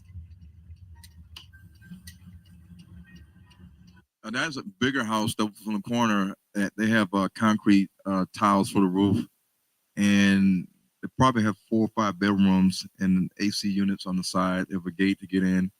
And it's pretty big, but not all the houses are that size. It just depends on your what you want to do.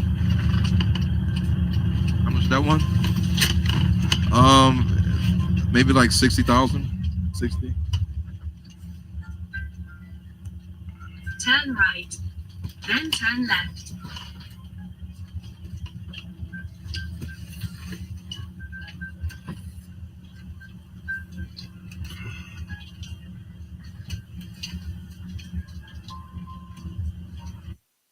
So every house usually has a JoJo tank, which is that thing right there that holds like 5,000, 10,000 liters of water, or 50,000.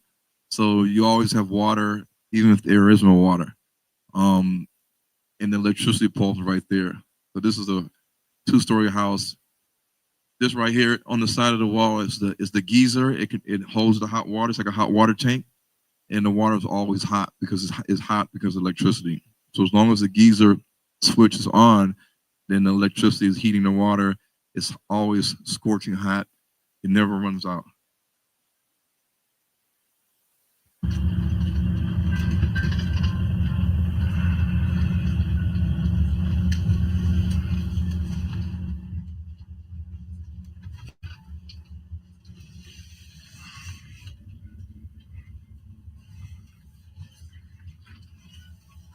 Turn left.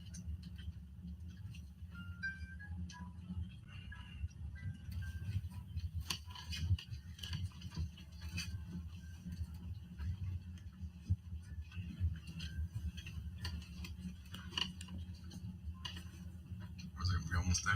Yeah. That Georgia tank, the green. Oh, okay. So my Airbnb was right here, right there. Yeah, yeah, not this one over here. This one was a nice house, but the other one is a 3-bedroom that I had.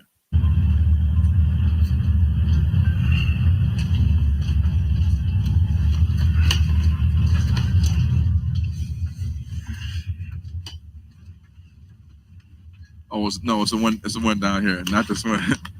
But this was a nice Airbnb. I mean, now it's a nice house too.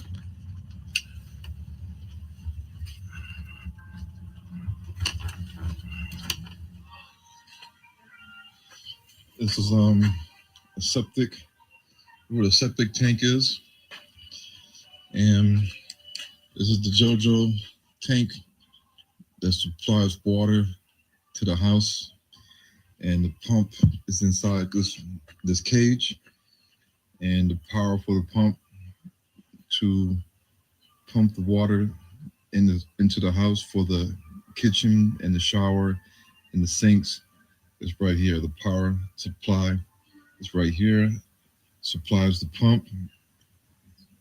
It gets the water from the JoJo tank, and they fill the JoJo tank every 3 to 4 days. No, I had that tank, and I stayed there for about 2 weeks, and at the last day, it went empty, so they had to refill it. So a family of 9 washing clothes, drinking water, washing dishes, flushing the toilet, taking showers. It lasted us for 2 weeks. A family of 9. That tank, I don't know, it could be 5,000, 10,000. Greg, what do you think that tank is? 10,000 liters? 10,000. Oh, the tanks are cheap. Tanks are cheap. It's just like a thick plastic. You can fill it with rainwater if you're in an area that has a lot of rain, or they have companies that if you don't have a borehole, they'll fill it for you. If you got a borehole, it just fills itself.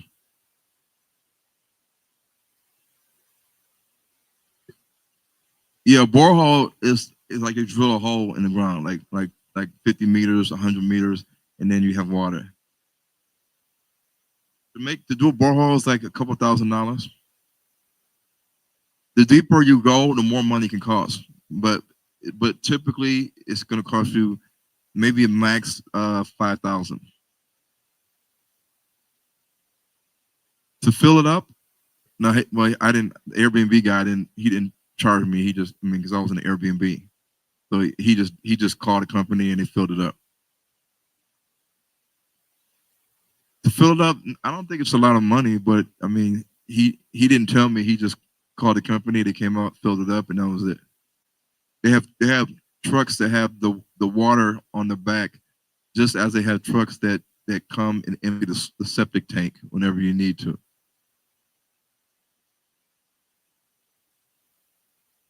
And you see the power lines. The power lines.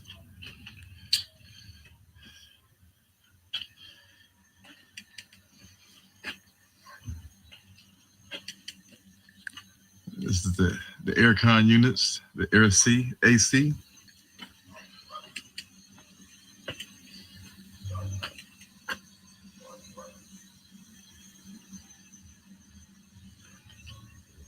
The drainage.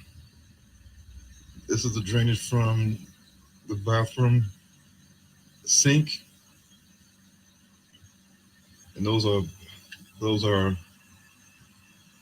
beetles, and the beetles sometimes crawls up into the tube and blocks the drainage pipe from the sink, and so the plumber has to come and get the beetles out of the pipe so the water can flow without any obstruction into the drain. This is the sewer drain. This is where the toilet water and the urine and the feces drains into the septic tank. And the septic tank is right there. Septic tank is right there. And this is the drain from the toilet that goes into the septic tank. Another drain from the sink, or from the sink in the shower. And this is the water drain from the AC unit. So the AC unit builds up water and it drains down into here. This is the geyser. The geyser supplies hot water to the house using electricity, and this is the hot and water cold line coming from the geyser. This is another sewer drainage from the toilet in the bathroom. Another AC unit. As you can see, they got the electric fence. Just like in Ghana, they got the wall and the electric fence. And you got the clothing line. No, he didn't lay the grass down. He was gonna lay grass in that backyard area, but he didn't do it. He was waiting until after we left the Airbnb. But typically what you do is either if you lay the grass seeds and you water it, or you just get the grass that rolls out like a carpet. Yeah, and then you just water it. But when you go farther south of the equator, it rains less than as it would be in the Congo and Uganda. So you just got to keep that in mind, is that although it's nice and sunny and hot, the farther away from the equator, it's more months where it's dry and it's no rain. So you just got to water your grass, every other day, and it'll be green. If you don't water your grass, then it'll start turning like brown.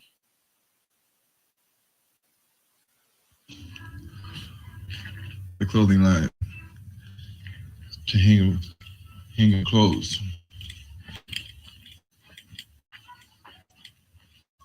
And you get your satellite dish for DSTV. And these are papaya fruit. In Botswana, they call them pawpaw, Pawpaw. But in America, we call it papaya. And you can eat it. You can eat it once it's ripe.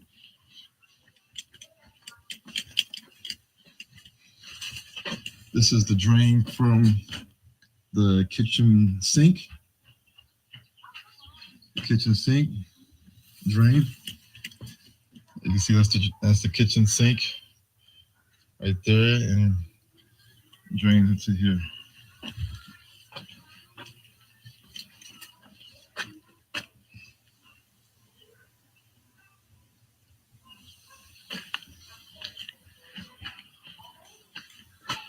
And the roof, it's made out of what we call IVR sheet. Different than this roof right here. It's not IVR. And this roof is not IVR. These are like kind of like concrete pieces that lay over one another, and they don't really leak water when it rains. The IVR sheets leak if the nails are not put in correctly. Just did laundry, hang clothes outside on the clothesline in Botswana.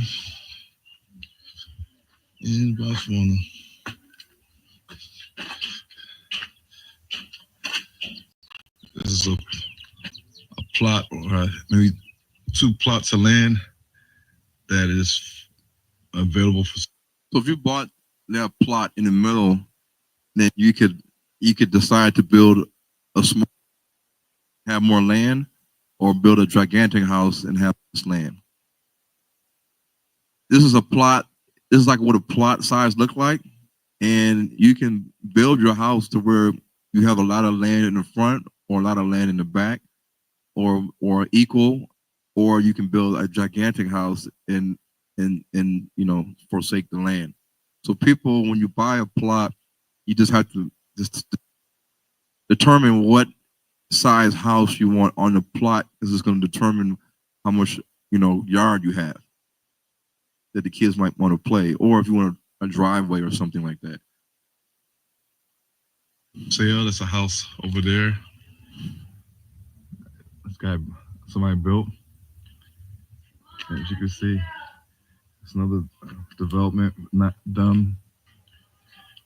Another house there. Another house there.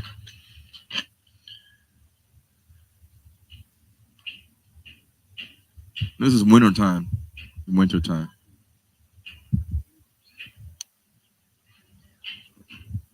No, it's hot in the winter. Botswana is hotter than South Africa.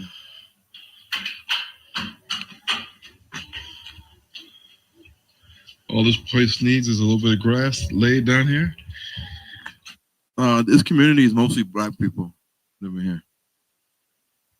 Nice little backyard.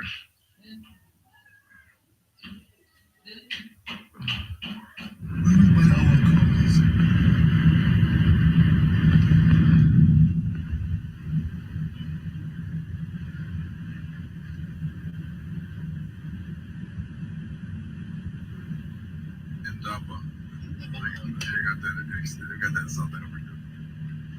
So this is really my house.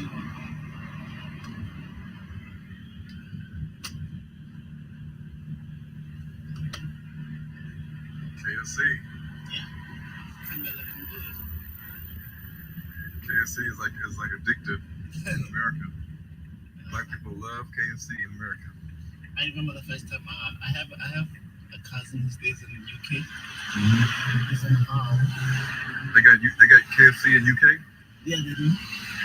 He said it's busy. But not as busy as McDonald's. I remember the first time when I got there and I told him the first thing that I want to taste is McDonald's, and he's like, "What? Yeah, I'm not at McDonald's back in home, so I want to taste McDonald's." McDonald's. For the whole week, he bought me McDonald's, and I was like, "Nah, I'm fed up now."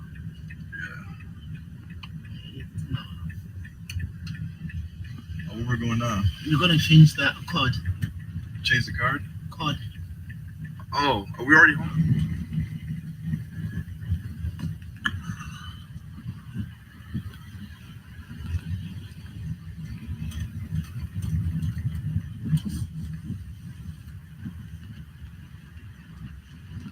This is the box.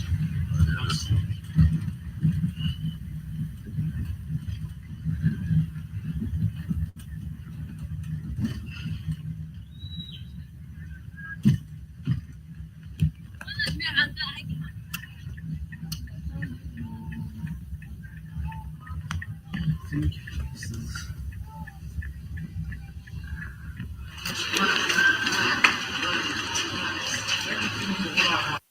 Well, that was a huge playground for the kids. It's an indoor outdoor. To me, it's like indoor outdoor, and it's really big. And my kids always wanted to go there.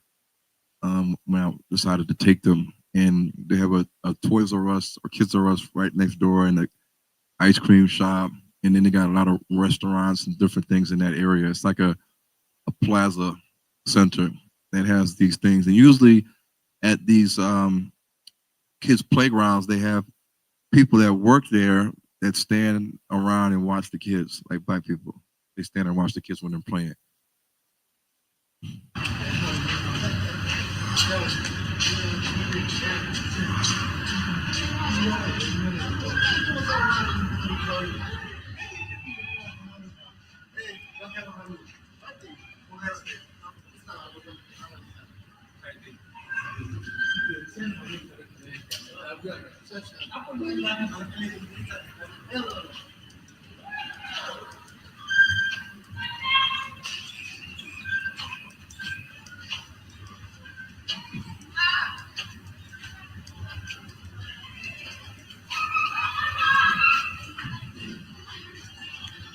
Okay, they got a smaller one.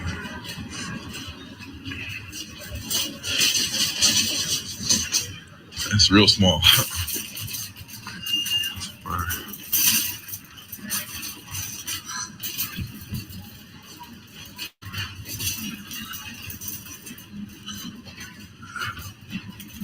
Oh, it's another one.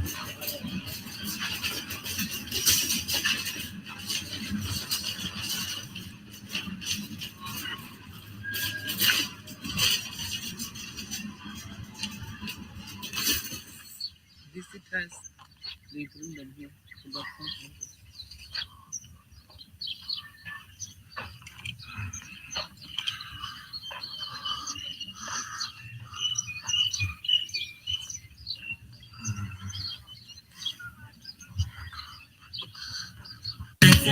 Okay, for the sake of time.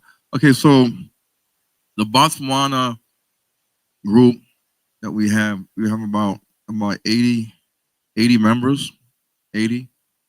And to get the cooperative business or investor permit, the minimum capital requirement is for foreign investors is 400,000, around 400,000 US dollars. And you have to select a business sector: health, education, logistics, agriculture, or agribusiness. And with the cooperative society, you do not have any limit to shareholders or members that can be a part of this. And so essentially what that means is that you can have 100 group members / shareholders, and you're all put in $4,000 as shareholders. That will meet the 400,000 capital requirement to start off to get your permit. If you have 80 people, that's $5,000. And the Botswana Investment and Trade Center facilitates and helps you apply for the investor permit. Once you get the permit, then you can pack your bags and leave America and go to Botswana.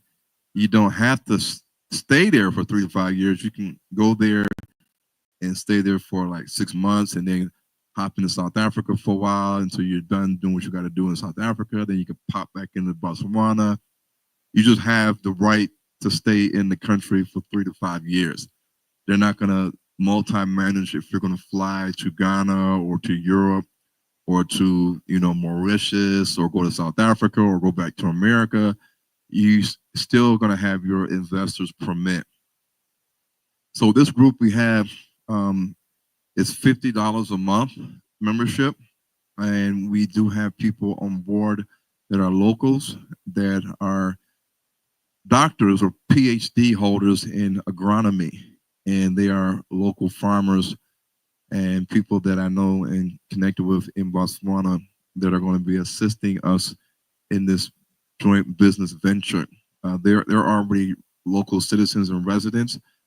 They just have the knowledge because they're there, and they have knowledge of farming. They have degrees. They have access to land. They know how to scout the land, and they're natives there. So that also offers incentives to where the government can also give you help and aid because you're dealing with citizens that are on your business roster, board of directors, things of that nature.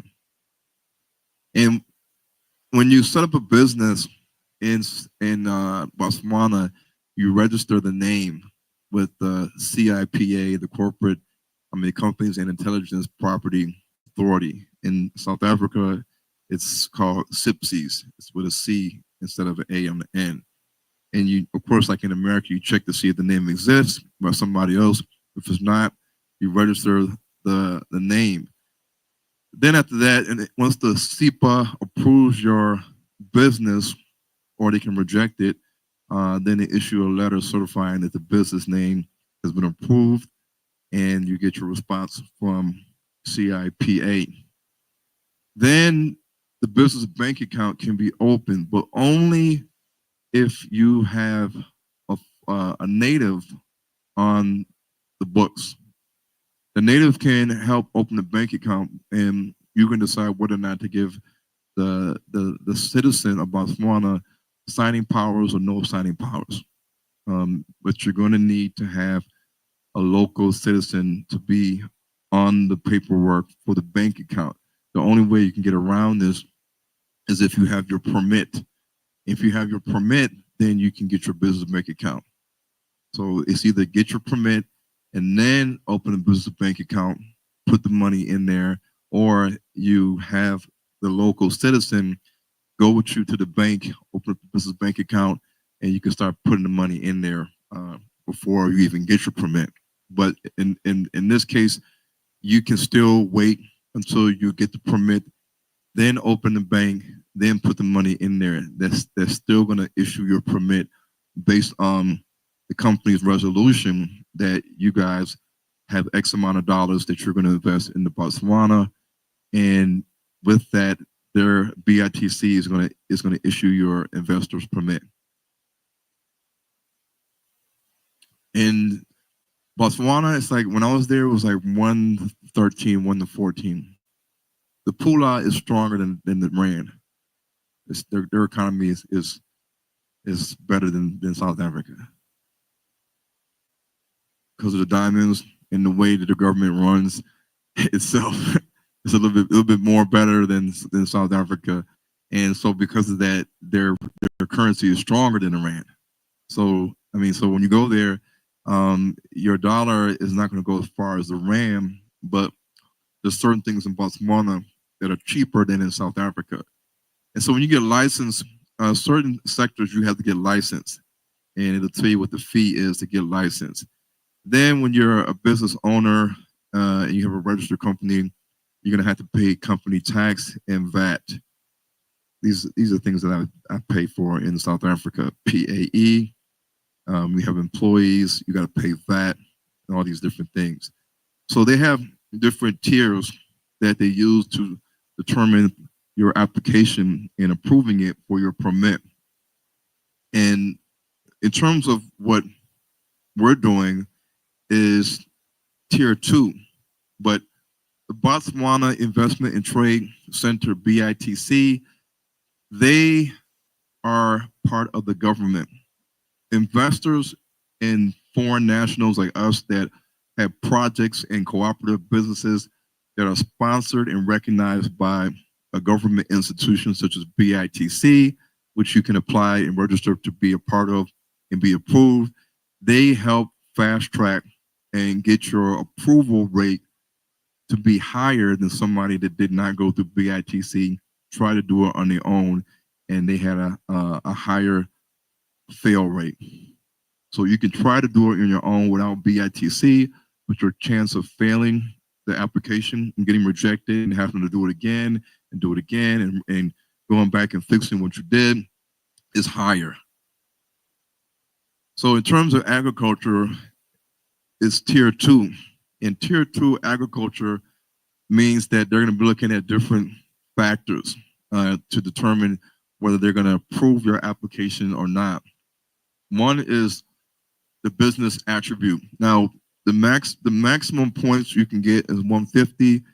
The pass mark that they use to determine the approval is 90 points. You get 100 points, 105 points based on your business attributes, like how long you've been in business, is your business already established in another country, and you guys are already a legit business making money, doing big things. They know when you come to Botswana, you're going to be doing big things. You're going to start rolling immediately. That gives you 105 points on the scoreboard, and you're already going to be approved. For people that are starting off, the business activity gives you 25 points.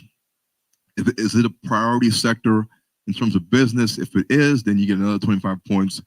Is there any financial investment? You get 40 points. Are you putting any equity into the business? You get 20 points. Are you putting in over $360,000? You get another 20 points. Are you investing over $360,000? That's 20 points. Do you have any employees? If you have 1 to 5, that's 10 points. If you have any business partners like directors or people that are part of your company that are local citizens, you get 15 points.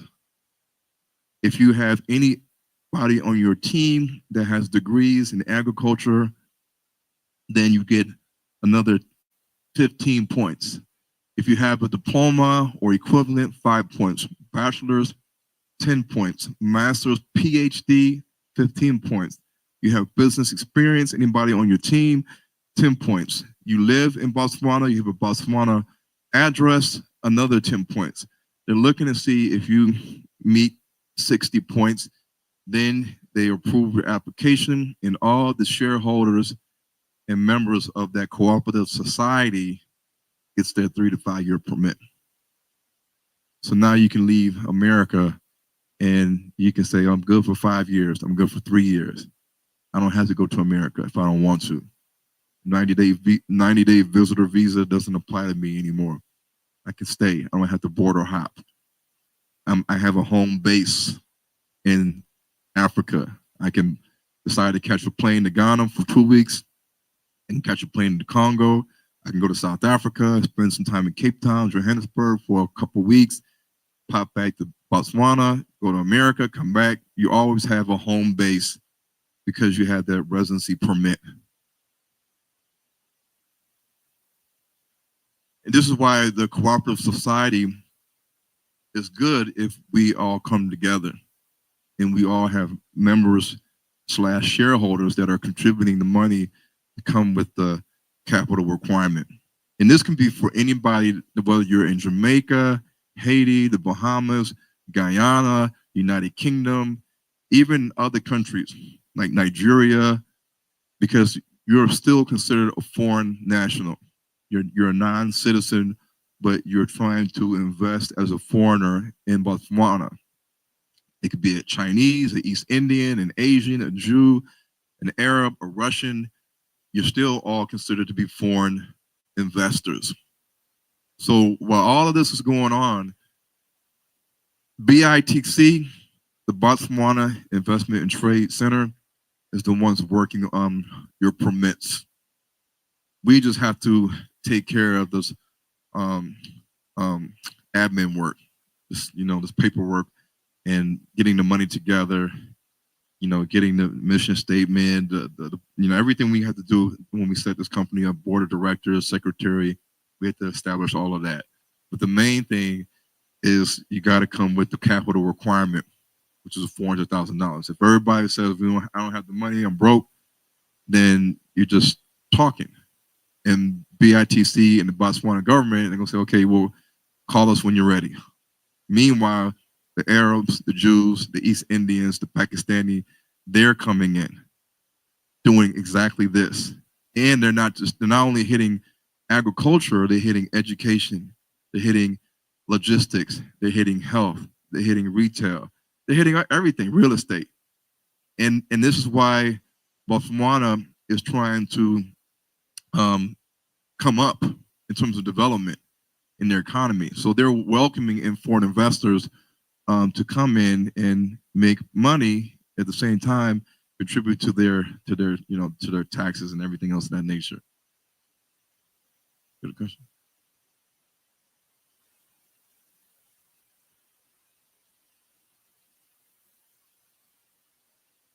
Well, we already have, okay, so the 80 people we have already, we have a deadline to have all our monies in by the end of March. Now, some people are in the group.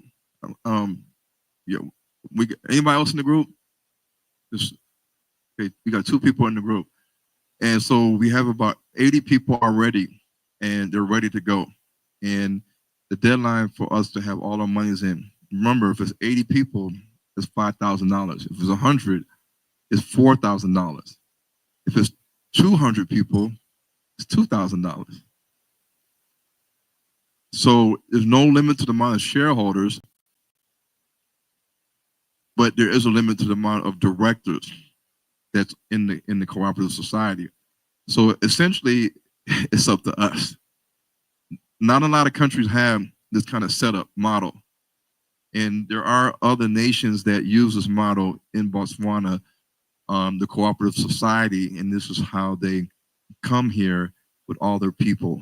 And you see them in the grocery stores, you see them driving around, you see them living in these houses. Yes, this is what they're doing.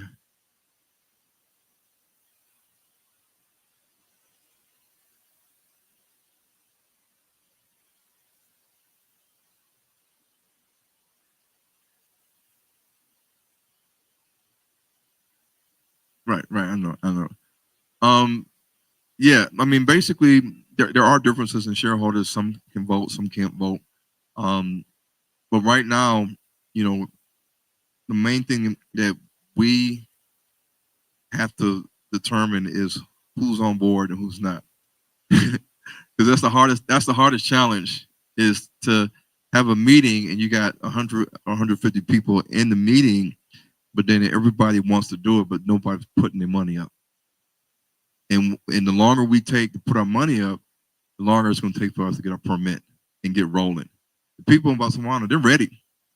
They're ready to go. The ones that are on the team and they're ready to work with us, they're ready to go. And BITC is ready to go. They're waiting on us.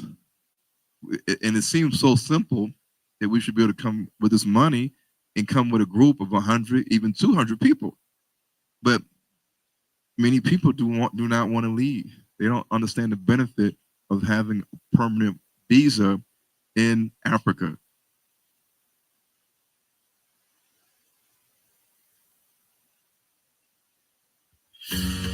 Welcome to beautiful Botswana, where the warmth of her people and wildlife is welcoming, where the vibrancy of her land echoes in the unforgettable voices of her people. Come and see Botswana in her splendor, a place to live, work, and invest. Botswana, our pride, your destination.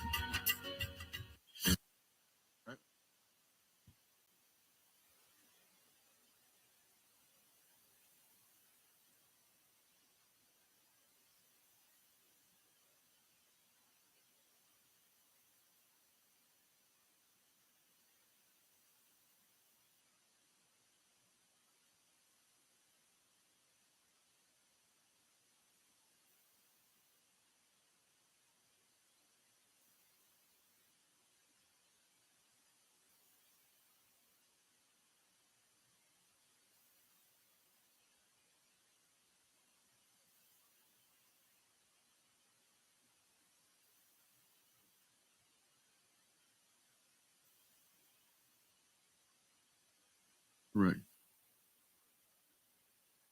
And I'm gonna give you guys a chance to ask questions. Let me just get through these things.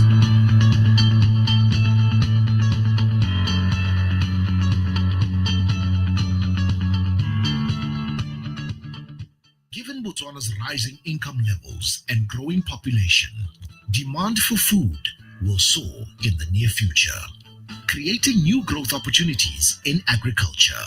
The pressure on the country's food supply will require substantial investment in order to guarantee food security, and most of this will come from us. Opportunities exist in beef, horticulture, and crop farming, and investors can explore value chain opportunities in these three areas of agriculture because they have considerable investment potential. Realizing Botswana's full agricultural potential will require significant investment, and while the country's agricultural potential is significant, unlocking it requires practical on-the-ground effort and innovation. Be part of our phenomenal growth story. Invest in Botswana.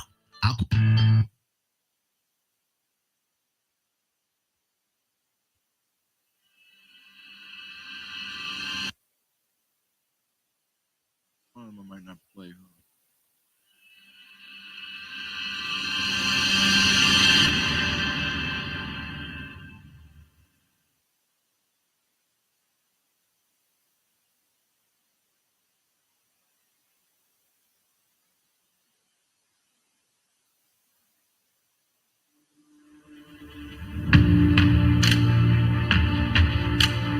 Okay, for the sake of time, I'm gonna go to this other video because I want to get questions and I don't want it to go too late today. If our brothers could stop looking at the outside as the gateway to success, I don't think there's anything better than this land that we're in. There's literally the land of milk and honey. This is Isaac Kasonde, a 22-year-old entrepreneur who owns one of Botswana's largest farms. So you use 2,500 to make 18,000. In today's video, it takes us on a journey of how he plans to build one of the largest farming companies in Africa. Oh, so you didn't go to uni? I didn't go to uni, no. I come here every day. Every single day? Every single day.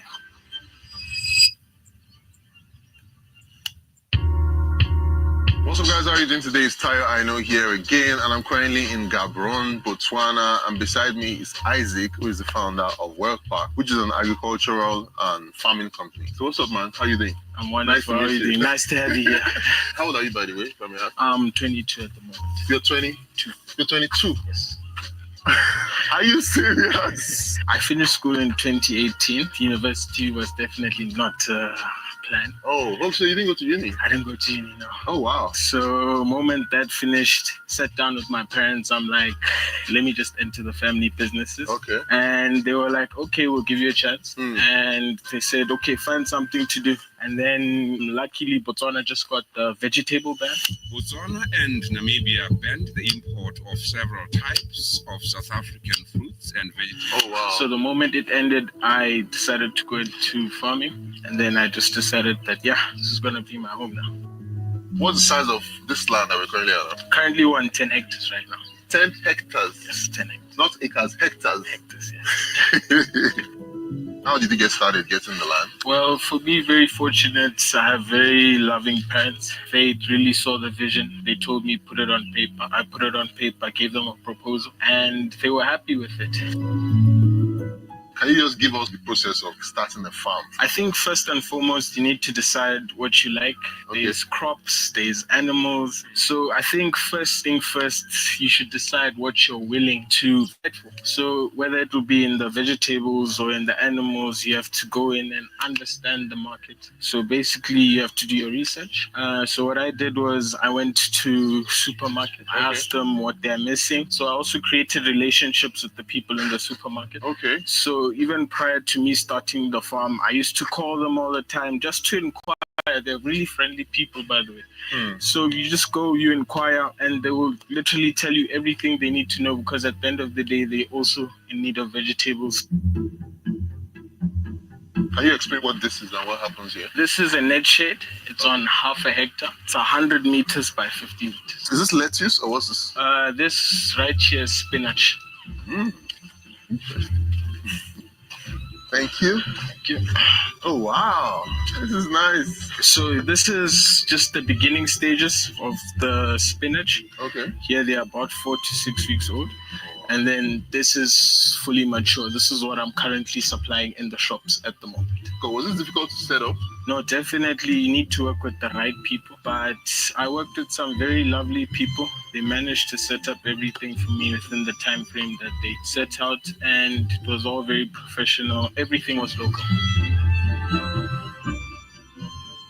What are the functions of this net? In Botswana, we have very hot climate. Basically, what this net does, it keeps the plants cool so that they don't get burnt. Why did you decide to go into this business? First and foremost, I come from a very huge farming background. Oh, okay. My mother's Kenyan, my dad is Zambian. Back in Kenya, we are very big farmers. That is basically what my mom, what took her to school, what afforded her all the things. Same thing with my dad also in Zambia. My Zambian side, they did more cattle and stuff. Then back home in Kenya, we did a lot of maize and green crops, yeah. How lucrative is farming? Let's talk a little bit about money now. Yeah, farming can be very lucrative if your quality meets the standards. For you, of course, to, get the big bucks and, be someone recognized, you need to have great quality and you need to be on top of your game in terms of also your consistency. So when it comes to being lucrative, just depends on you. Okay. Yeah. Depending on how our week is, if we're slaughtering chicken, if we're harvesting, just depends on our week, how our orders are like. And then that's how we usually work. So the week before, I'll do the orders and make all the orders. And then we'll sit down with my guys and we'll tell them, okay, we need to do 1, 2, 3 by this time. And so far, so good. Is this going to be replicated across the rest of the land? Definitely. Okay. I have big plans for expansion, but that will also come with time and also my skill level. I'm still learning a lot. You're still learning a lot because prior to all this, it was just me and Google. Now it's me and ChatGPT. ChatGPT is a computer program that will write whatever you want quickly and convincingly. Oh, use ChatGPT. Yeah. Oh, cool. This is where I do all my storage. When I do my packaging, this is where I do all my packaging. This one's now they are. Yeah, no, these are for you guys when you're. Oh, you bought? Yeah. Oh wow. Oh wow. Yeah, so this is how I sell my product. So like this is like how much? Depending on where you are, it's between 5 to 10 pula. So like averagely, how much do they sell this in the supermarket? Between 5 and 6 pula. I sell it to them for about 3 to 4 pula. 3 to 4 pula. Yeah. Okay. So depending on the demand. So of course, with the more quantity, the price goes down. Goes down. Yeah. So true. yeah. Let's talk a little bit about the business itself. If you were to do a session of planting and a session of harvest, what's the markup? Can you just give us some numbers? Basically, when we have a season of planting, what we're looking at is our seed, our fertilizer, and our labor involved. Usually that varies depending on the crop. Okay. Some crops take longer, some crops take shorter. So I can just give an example with chilies. Okay. Chilies for the whole season, they do 2 per crop. And I planted about 8,000 crops. And how much do they sell a kilogram? A kilogram right now, depending also on the chili, it ranges from 15 to 40 pula. So if you invested, let's say, like $100 on seeds and all of that, I'm just trying to get an idea of like the markup. Like I said, what do you call this? The 8,000, if I can just multiply the 8,000 by, let's say the 2. Okay. So that's worst case scenario. Oh, that's 16,000. Yeah, that's 16,000. And how much was used to buy those 8,000 seeds? I used about 2,500 pula. So you used 2,500 to make almost around 16 to 18,000. Yeah, 16 to 18,000. Wow. So this is where I keep all my cows, this is where I keep all my pigs and my chickens. But where are the cows now? Right now they're grazing. Okay, you let them out. I let them out. They're grazing. Yeah. What's like the vision for you? I just want to perfect my craft so that when I do decide to get into the market seriously, I have something to stand on in terms of the quality of my work. When you say get into the market serious, you mean like expand? Yeah, expand properly. Oh. Do you see something like in the next 5 years, like it's going to be big? I see myself going into grains in the future. That's called dry arable farming. So it's like where you have huge piece of land and you just plant one crop, and then you would need the huge tractors with the combine harvesters. Then you'd store your produce in silos. So that's where I want to see myself growing. Is that where the real money is made? Yeah. That's where the real money is made. I like the fact that you are patient. No, I really am. If I'm being very honest with you, farming is not to just get in and make quick cash. You have to have like a 15 to maybe 25-year plan, because when you look at farming, you're looking at providing food for a nation, and that's a big task. It's just something you really have to, sit down and plan out. Has there ever been a situation where you have crops and there's no demand? Yeah, all the time. There's something we have called crop rotation. And when you're doing the vegetables, especially fresh vegetables, very perishable vegetables, you're always encouraged to crop rotate, because what's in demand now will not be in demand in the next 3 months. Oh. And also seasons keep on changing. Also. So once the season changes, you need to change the crop also. What are some of the problems you faced? Definitely being in a hot country, number one is water. Water has been a big problem. So sometimes you run out of water in your... No, it's not that I don't have it. I don't have enough. I mean that in the sense of, if I needed to expand, I need to drill another borehole. Oh, really? And that's more money, more That's investment. more money, more investment, yeah. What's up, Piggy? Ooh, she's a big one. Wow. How old are these ones? She is about 2 years old. 2 years. He is about a year old. How much do you think this pig is worth? I'd say between maybe 4.5, 5,000. But take into account in terms of breeds, mine aren't pedigree. There are some purebred breeds that you can get, definitely. But this is just the normal big white. Oh, okay, you have more pigs. At the moment, I have a...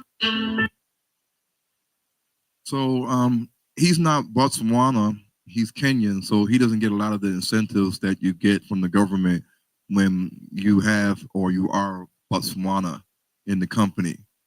And he obviously is limited to what capital that he has on his own. His parents may be funding him, but as long as he has the funding, then he can expand. He can do a lot of things. Like he said, that he would need more boreholes to expand. And he only has 6 employees, and I don't know how much they're paying the employees to work. So this is basically a model, and if you have shareholders and members, you can enter into any business sector. It doesn't just have to be agricultural. We know that it's important to know how to farm and how to feed yourself. And with BITC, they also help you to export to other countries. So if you have crops and let's say you want to expand outside of Botswana and sell your crops in other neighboring countries or even countries abroad, then BITC will help you set that up. So you can now start supplying produce to other countries across the ocean. So to register and join the BITC Botswana investment group with us, then just email me at hebrewstonegroes@yahoo.com. hebrewstonegroes@yahoo.com. We already have 80 people on board. We have one member today that's already 2 members in the audience right now. And so we're always looking to increase, because it makes it a lot easier the more people we have on board. And in regards to South Africa, the South Africa company that we have is Two Sticks Holdings. And it's a private holding company. We're 10 months in now. We have about 30-something members, and we are in contract and communication with a land purchase of 36 acres of land. And we are rezoning the land for commercial and residential use. Usually when you look at land to buy, it's usually already zoned agricultural. And in order to build a community on the land or establish a business on the land, you have to apply to rezone the land to either commercial or residential or multi-use. Multi-use means that when you rezone it, then you can build multiple houses on the land, and even buildings where you can conduct commerce and trade and business. So that's what we're doing right now in South Africa. And South Africa is right next door to Botswana. So, it's a 3-hour drive, a 45-minute flight. So you can easily kind of do both things if you wanted to. It's 2 hours to fly from Gaborone, Botswana to Cape Town. But the visa is the most important thing that you have to understand. Once you get that, then you're kind of in there and you don't really feel tied to America or a visitor visa. The world is yours.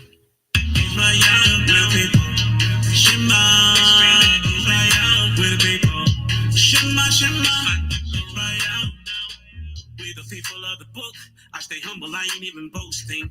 I'm just here telling you facts. No more secret, it's gotta be spoken. We out here living a lie. 3/5 for this. The world is yours. Okay, The world is yours.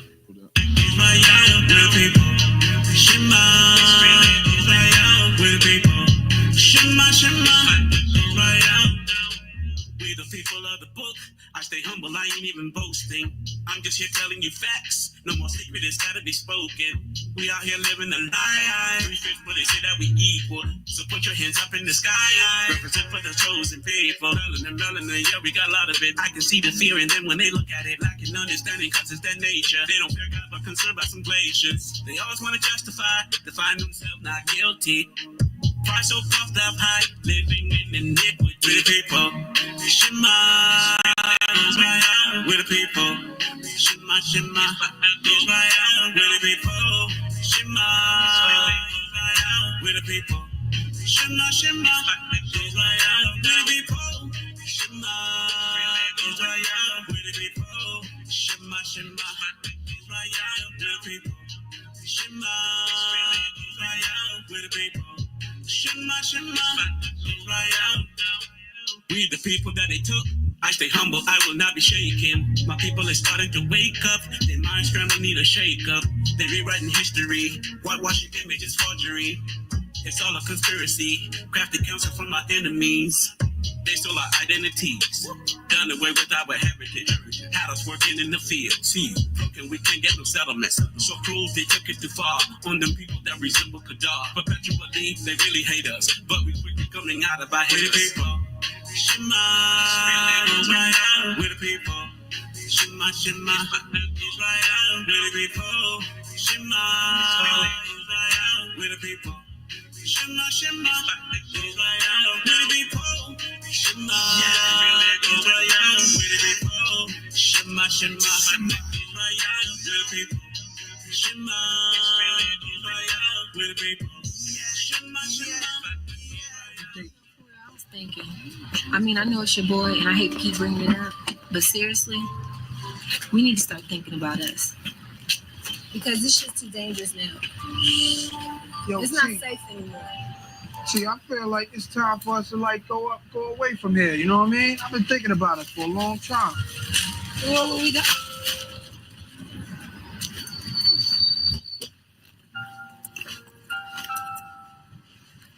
T, let's go to Africa. Shit, nigga, please, be for real. Yo, I've never been more serious in my life. I mean, we've been to the islands, we've been everywhere. Who says we can't go to Africa? I mean, I don't know. Africa's far. So what? I'm saying, just think about us. That's all we ever talk about. That's our dream, to go to our homeland, where our roots are. Fuck it, man. You know what I'm saying? Like, forget about money. Fuck everything.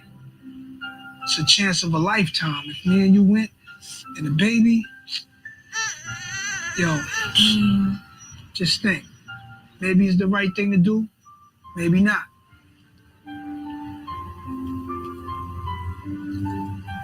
Well, I think about it. I will think. Why you sitting over here?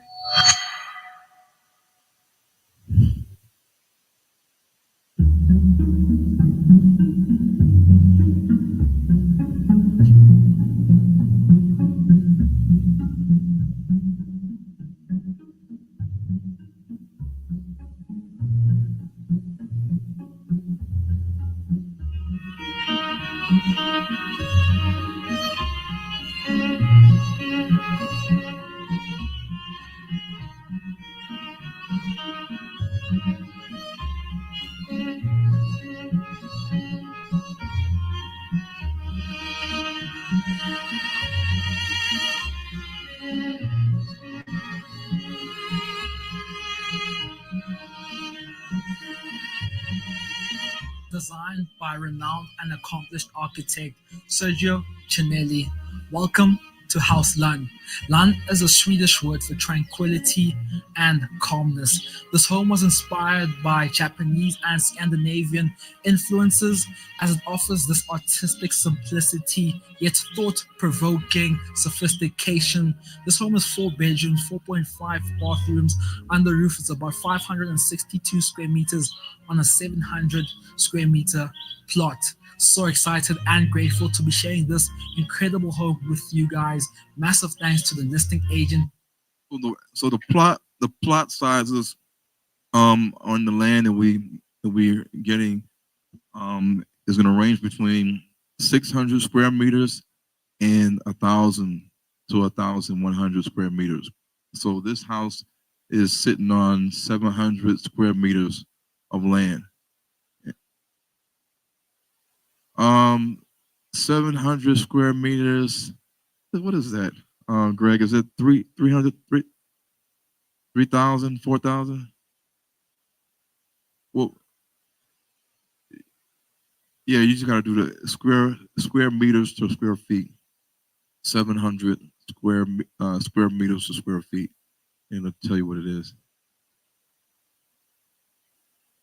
Yeah. Yeah. So the smaller end, a lot of the estates is 500. Smallest I've seen is 350, but in many of the estates, like the state that I live in, it's ranging from 600 square meters to 1,000. Bernie's. How much what?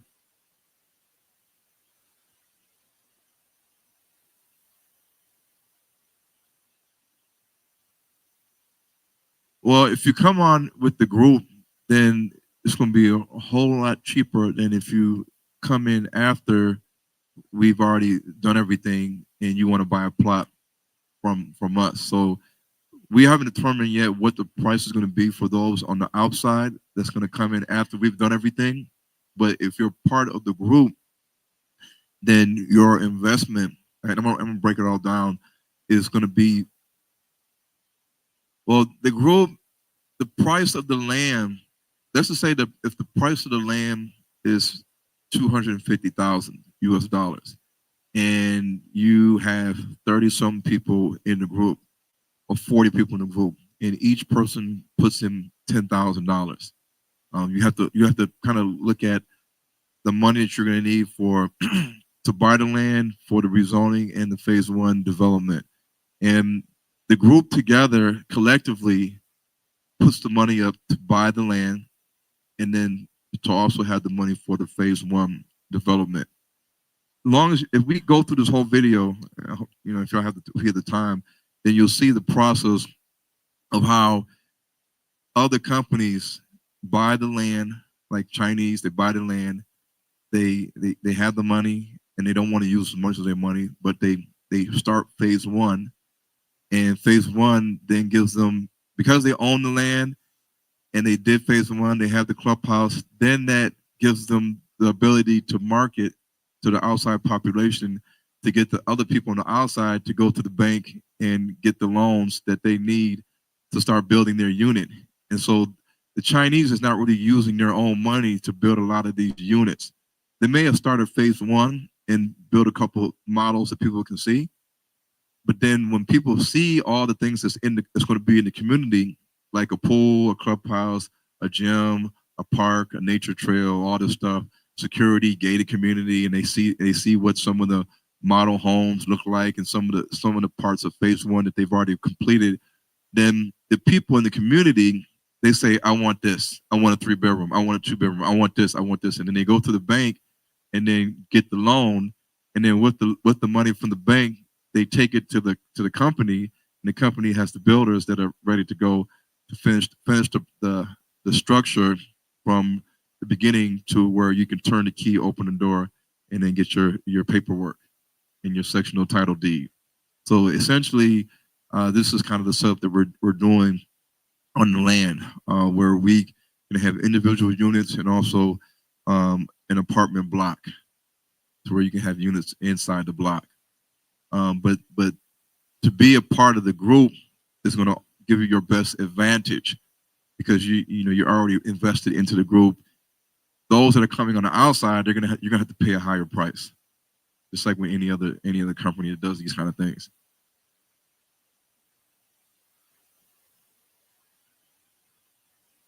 The houses can look like whatever the builder can do and what your budget allows. Basically, at the end of the day, I mean, if you have a certain budget, then your house is not maybe going to look like this. But there's builders that can build houses like this because in the presentation, I'm going to show you some houses that we already are in contact with the builders. These are Black builders. Yes? For South Africa, no. Because South Africa is really strict. The only thing being in a group, it gives you a place that you have your own land and you have your own title deed and you can build on that land and it's your land. So you decide when you want to come, how long you want to stay, when you want to leave, and what's on the land. Like my goal is to have the stuff on the land where we're living as like a community and living as much off the grid as possible. Like that video showed with the white people. Not necessarily we want to have a complete farm with animals and all this other stuff, but have the community to start off to where we're working together and using group economics to make things easier because we're all living in the same area, kind of like Black Wall Street.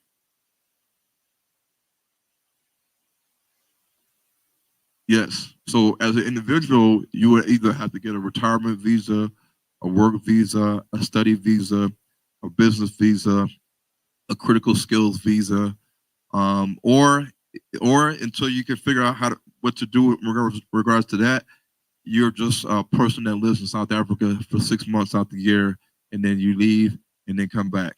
Because some people do that. Some people that have businesses in other countries, they come to South Africa and they stay for 6 months and they fly back to the UK or they fly back to America or they go to Botswana or they go to Zimbabwe or they go to Zambia and they stay there and then they're whether they're married or they have kids, they're just popping back and forth.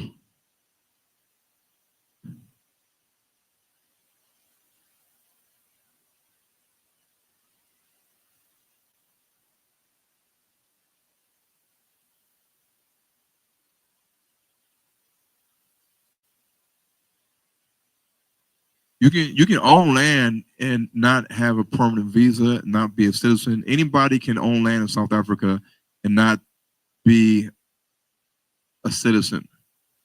Now, owning agricultural land is one of the things that they have stipulations on foreigners owning agricultural land. But many of the foreigners that come to South Africa, when they buy land, the land's already rezoned as residential or commercial, or they rezone it and then they own it. Because usually the Gentiles, when they come to South Africa, they're coming mainly to build estates or block schemes, or they're coming to do business and it's commercial land.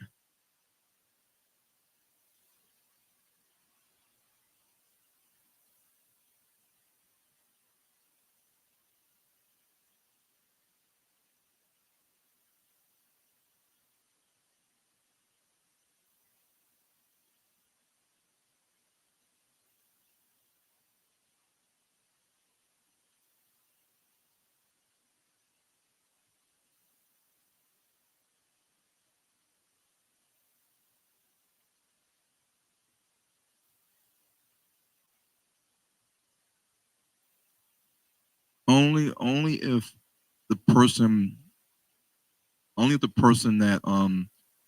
that owns the business has a business permit. Let's just say Two Sticks Holdings. Let's say I have a business permit for this business. Then I can hire, let's say out of 10 people, I hire 6 South Africans and 4 African Americans. Yes, you can do that. But I have to have a business that is recognized and endorsed by the Business and Trade Association. And I'm, I got paying taxes. I got a CIPC registered. I got employees. It's a legit business. Have a business plan. Everything's legit. I'm the owner. Even though I'm African American. And then I can say I want to hire these African Americans, but I'm also going to hire some South Africans. If I don't have that, then and if I'm just a non-citizen without any permit, then I can't hire you and give you a work permit. You would have to be hired by a South African or a South African company, and then they will have to offer you employment, and then you could get your work permit.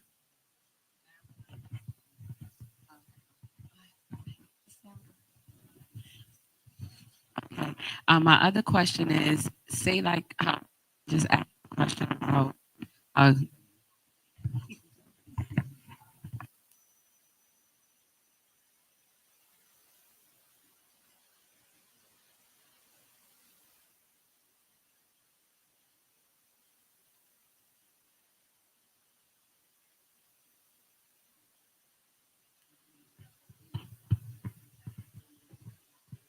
Yeah, you can do that. You can. Yes, you can rent it out. You can Airbnb it. You just gotta have a management team in South Africa that's gonna manage all that stuff for you. You can do all that stuff in America. You just gotta have a good team that's gonna manage your Airbnb and manage your rentals while you're out the country. And as long as you know people you can trust, then you can do that.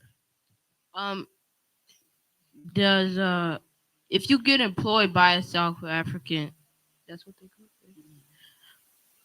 it. Do you immediately get a work permit? If they issue you a letter of employment, then that's what you use to get your work permit at the embassy. Yes. Okay, let me just finish this and then we can get the questions because I know we're getting to 8 o'clock almost. Okay, so when I go back to South Africa, we're going to be doing another tour, South Africa and Botswana. The last tour we did in February, we only did South Africa. The next tour that I'm gonna do, since I've already been in Botswana and know people there, then we can take a bus to Botswana and then come back through the border. It's real easy. Just hop on a bus, cross through, and come back.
We are just now from the Apartheid Museum, where it illustrates the rise and the fall of apartheid, a museum that is a must see when you come into South Africa so that you can understand the whole dynamics between apartheid and the democracy of South Africa.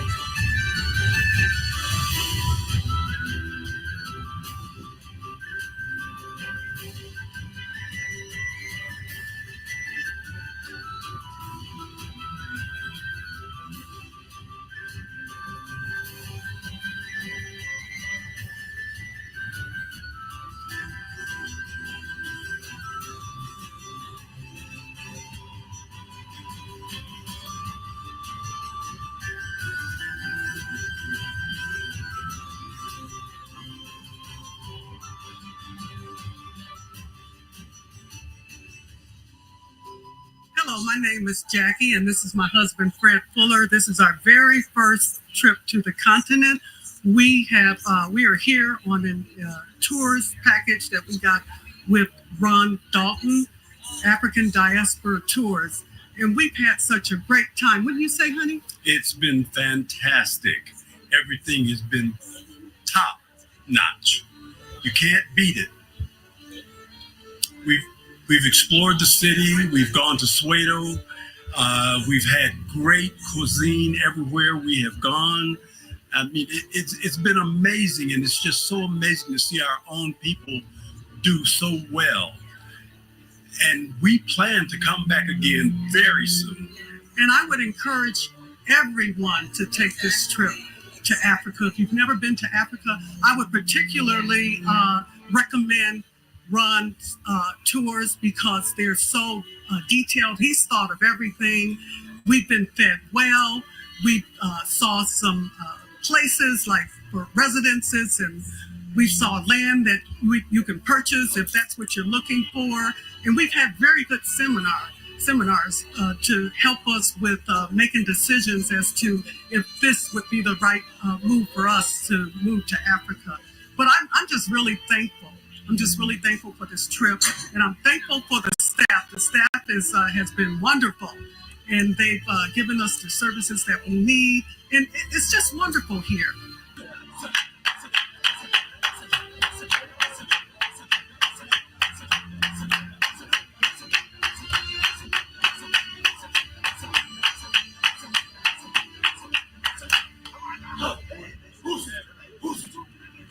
Hi, I'm Alex. This is my experience, my first experience in South Africa, my first visit.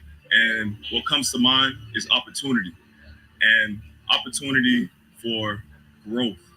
I see so much potential around me, and I love to see smiling Black people. It is very interesting to come to a place where I've heard about apartheid. I step here and people aren't ignorant of what happened in the past, but I can see that they're overcoming. They're overcoming and they're growing. And I hope that I get to come back again and enjoy not just watching, but being a part of that. Yeah, first time I'm eating them. Chicken feet? Yeah. Have you ate cowhead? No, I heard about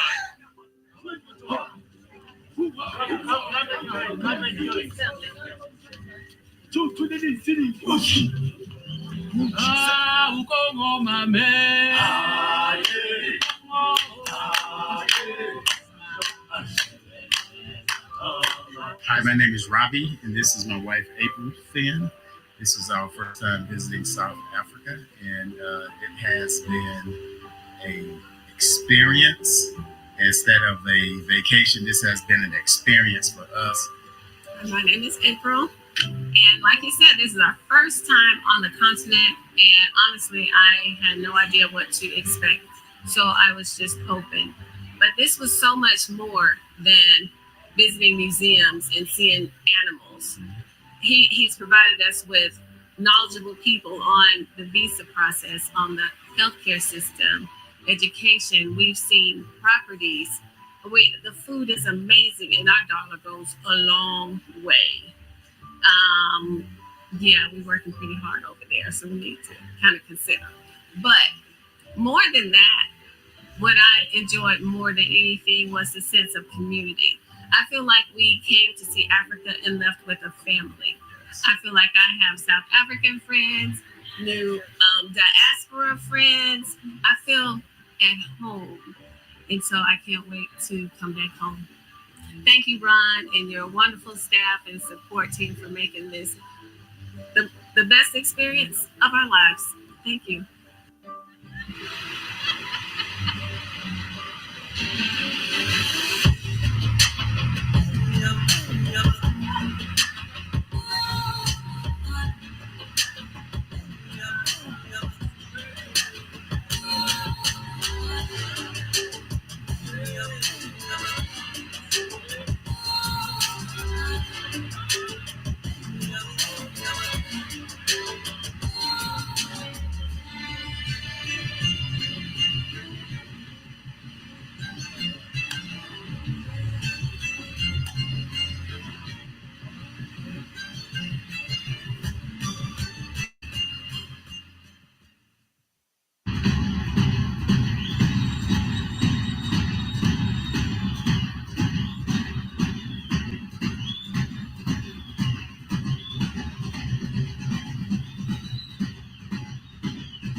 Leon from New York, USA, visiting South Africa for the first time.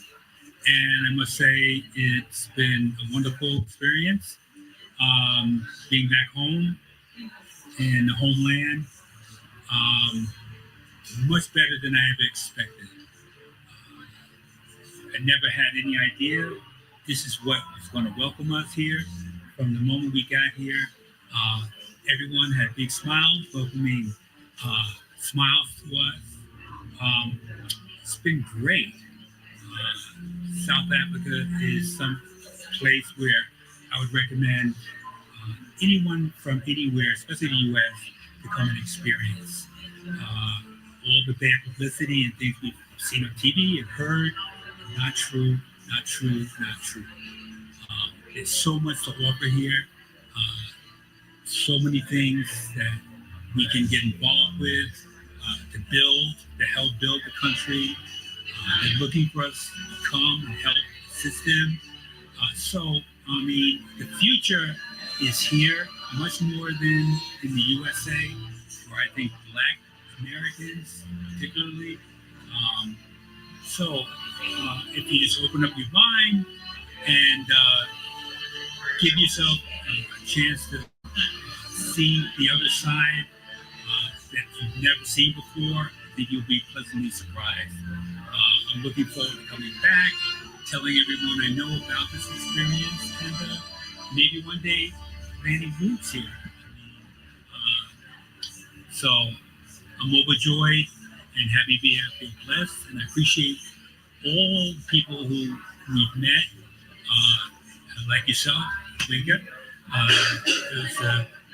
It was a very good experience.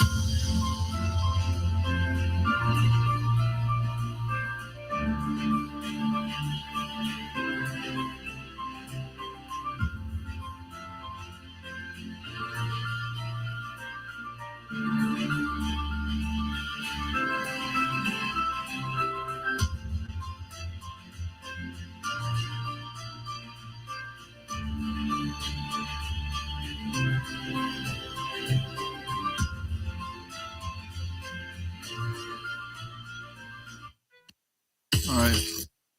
Oh, let me see.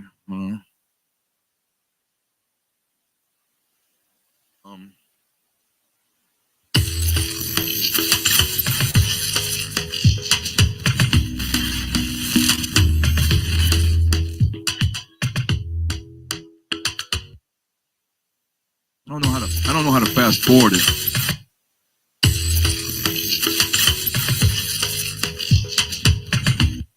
Okay. Well, I'm trying to fast forward it, but I want you guys to hear this video right here. I don't think they want us as expats there. If you're coming here as an individual, trust me, you're going to be treated like an individual, and nobody will care if you leave. 2020 was a rough year for the entire world because why? COVID-19 was in effect. Many people lost their jobs. Many folks lost their lives. Many folks lost their marriages, and the whole supply chain across the world was being disrupted. But there was some hope, and it was hope for people to make a change in their life since everything was going to hell. So what did some people decide they should do? Well, they figured this is the right time to move to another country in the world, the country of your dreams. And for people who had the Pan-African spirit, that's what they wanted to do. So folks said, let's fly all the way to Ghana. Let's stop the show. Didn't happen. Ghana was closed. Some of us was like, well, let's go to Uganda. Uganda was closed. Let's go to Gambia. Gambia was closed. There was a president in Africa that wasn't going for it, and he was letting anybody who wanted to come through. President Magufuli of Tanzania. So a lot of people went to Tanzania searching for a new life during that time. But then I started to notice something. Those people started leaving the country. And there are three ladies in particular who have the similar story about why they left. All three of these women are African Americans, and all three of these women appear to be single moms. Some have moved to another country in Africa, and one has moved away back to the States. And the first lady that I want to talk about is called Journey With Me. She made a video clip which is now going viral on the Black Americans Are Forced to Leave Africa's video by Indigire. And here's how the clip starts. The number one reason why I left Tanzania is because I was getting scammed numerous times. Was I scammed? I left Tanzania and I've been back in the US for almost 2 months. And for me, it was the best decision that I could have ever made for my future and for my son's future. I was on Facebook and I saw that someone posted a picture of them holding up 500 T-shillings. It seemed like they were trying to say that's how much you would have to pay. You would only have to pay 500 T-shillings to fill up your car, which is, I think they said, less than 50 cents. The situation for me this time was a visa issue. And I'll go into that in another video. I just feel like it's so much to tell and I need to give the details of that. However, that situation was rectified for me, but at the last minute after I decided that I was leaving to go home. But then we find out more about her. Why did she really leave Tanzania? I was introduced to this guy, a lawyer. And this guy was someone that the people that introduced me to, who I became very close with, still close with to this day. I love them dearly. Shout out to y'all if y'all watching this, which they probably are not because they're not really into the YouTube thing. But this guy was, right away he presented himself professional. He went to get the information. He did advise that he didn't know too much about the visa process or anything, but he would get the information. And the individuals that, introduced me to him, they felt that, okay, if he's a lawyer, he's capable of finding out the information and such, right? So this guy charged me up front. I'm going to give you guys the totals that I remember. I had to pay like $1,250, I believe, for myself and my son's visa. And his fee was $250. So right away, that was what, $1,500, right? So then once you get your control numbers, you pay for that, and then that's the situation. So my process took about 4 months for a 2-year student visa for myself, and then my son would be added to my student visa, or so I was told. Let's just sum it up. She had a visa issue. She got scammed. So she decided that her son and her should move forward, and they left. She's even made a response video to it, and now she's flourishing, doing well back in the United States. But then there's a second lady called Lala's Journey, and she also has a child. She's left Tanzania, now living in Ghana, but she's going to give a few reasons why she had to leave. The first thing that I didn't like is the immigration process. When I went to Tanzania, I already imprinted it in my brain that you're allowed to, from the research that I've done, that you're allowed to have 3 months there and then get extensions, which is a 30-day extension. It's supposed to be 2 30-day extensions for free. But once I got to the immigration, they had us wait there for 5 hours after telling us they could give us that time period. And we only got 2 weeks. After waiting 5 hours, we got a 2-week extension. So I had to maneuver myself from there, and it was just not pretty for me. I left the immigration office like literally in tears because I was just like, it's just this, I pick up on vibrations and energy, and it just like the immigration people just felt like they don't want me here. For whatever reason, whatever judgment they had of me, I don't think they want us as expats there, and that's just the honest truth, guys. Like, they were laughing at me while I was crying. Like, it was just not funny. Maybe it was just the immigration officers that I dealt with, but it was just like, okay. Now, the second reason is going to be interesting. She felt that she could not be herself. Let's check it out. Number 2 is the culture. I just couldn't vibe with the culture. I felt judged 50% of the time, and I just couldn't be myself. And that's just the bottom line. Like, whatever they believe in and whatever they thought of me is not even the problem. The problem is I could just never be myself. I work out a lot. I wear a lot of compression outfits.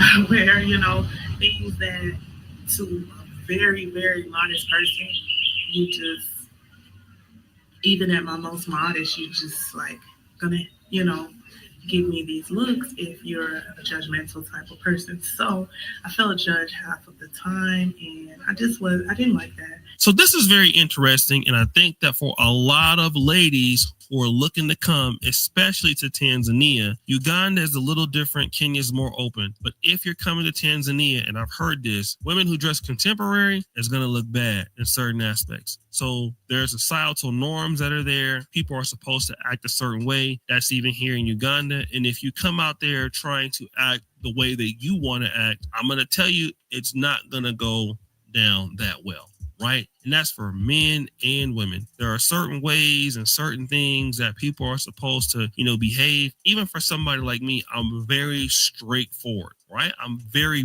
brutally, honestly straightforward, especially in business. And even though I'm right about my straightforwardness, it's looked at as being very rude. I'm supposed to be more humble about things, even if it's fake humble. Fake humbleness in a lot of the business sector in East Africa is really appreciated. In some aspects, even more appreciated than actually doing what you're saying you're going to do. So what's happened is I had to give up a lot of the decision making with collaborating with business opportunities because I'm just so brutally honest, which comes off to being offensive. I had to pretty much give that part up of the business up because I was offending people for telling the truth. But that's pretty much how it is. You're not going to be able to be yourself here completely, and that is something that you're going to have to understand. If you want to really be yourself fully, you're going to have to go to another country, or you're going to have to stay in the States. There is going to be some level of you giving up who you are to operate in this society. Just like an African would have to give up who they are a little bit to be in Dubai or be in the States.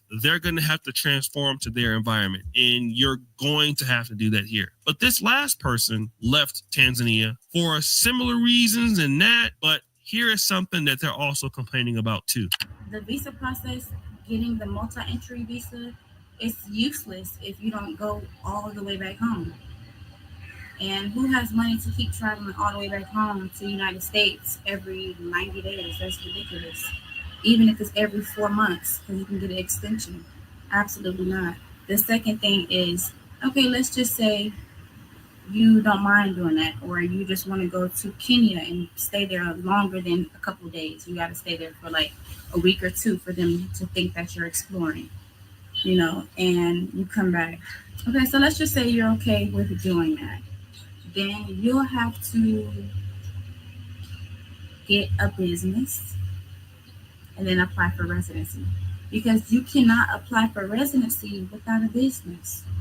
That's the crazy thing. Now, that YouTuber is called Becoming Tila. Check her out. She's now living in Zambia with her 2 children. And she also didn't like the fact that, the land laws were different. It wasn't a whole lot of opportunities for her there. At certain points, I believe that, she came to Africa looking for maybe even a romantic interest, and that didn't happen. But here's what I'm seeing along the lines for these 3 ladies. First of all, they come to the continent unmarried. I'm not trying to say that this is a bad thing at all, right? I do understand that, women are doing many great things being independent, but it can be more difficult when you don't have a man there. And what I've noticed is that women who come to Africa, most importantly East Africa, tend to be taken advantage of more, and in certain cases, not always, looked down upon in certain cases, or people want to become more predatory towards them because they feel like they don't have any protection and anybody can just walk over you. So what happens is when they know that the man is not there, things can be more difficult, right? So if I'm a man, I'm a husband, and I said I'm supposed to do something for you, I might be fearful that your husband is going going to come and attack me or confront me. But if I don't feel like, that's going to happen for you, then if I were to scam you, what are you really going to do about it in my country, right? And I have noticed that a lot of women that come from America and they come here and they don't have a man in their community, they have a much harder life in East Africa. I don't know about West Africa, but I know they have a tougher life. And also, it tends to be harder for them to do business and also date. So that is something that you really need to understand. If you're a woman moving here and you don't have, a man in your life from your community, I know people here that are married and they come here, they typically do a lot better in Africa than somebody who does not, right? But also, they're talking about some of the same things that I've been talking about. One lady even said, listen, they even laughed at her while she was in the immigration office. They thought it was funny. They didn't care. For whatever reason, whatever judgment they have.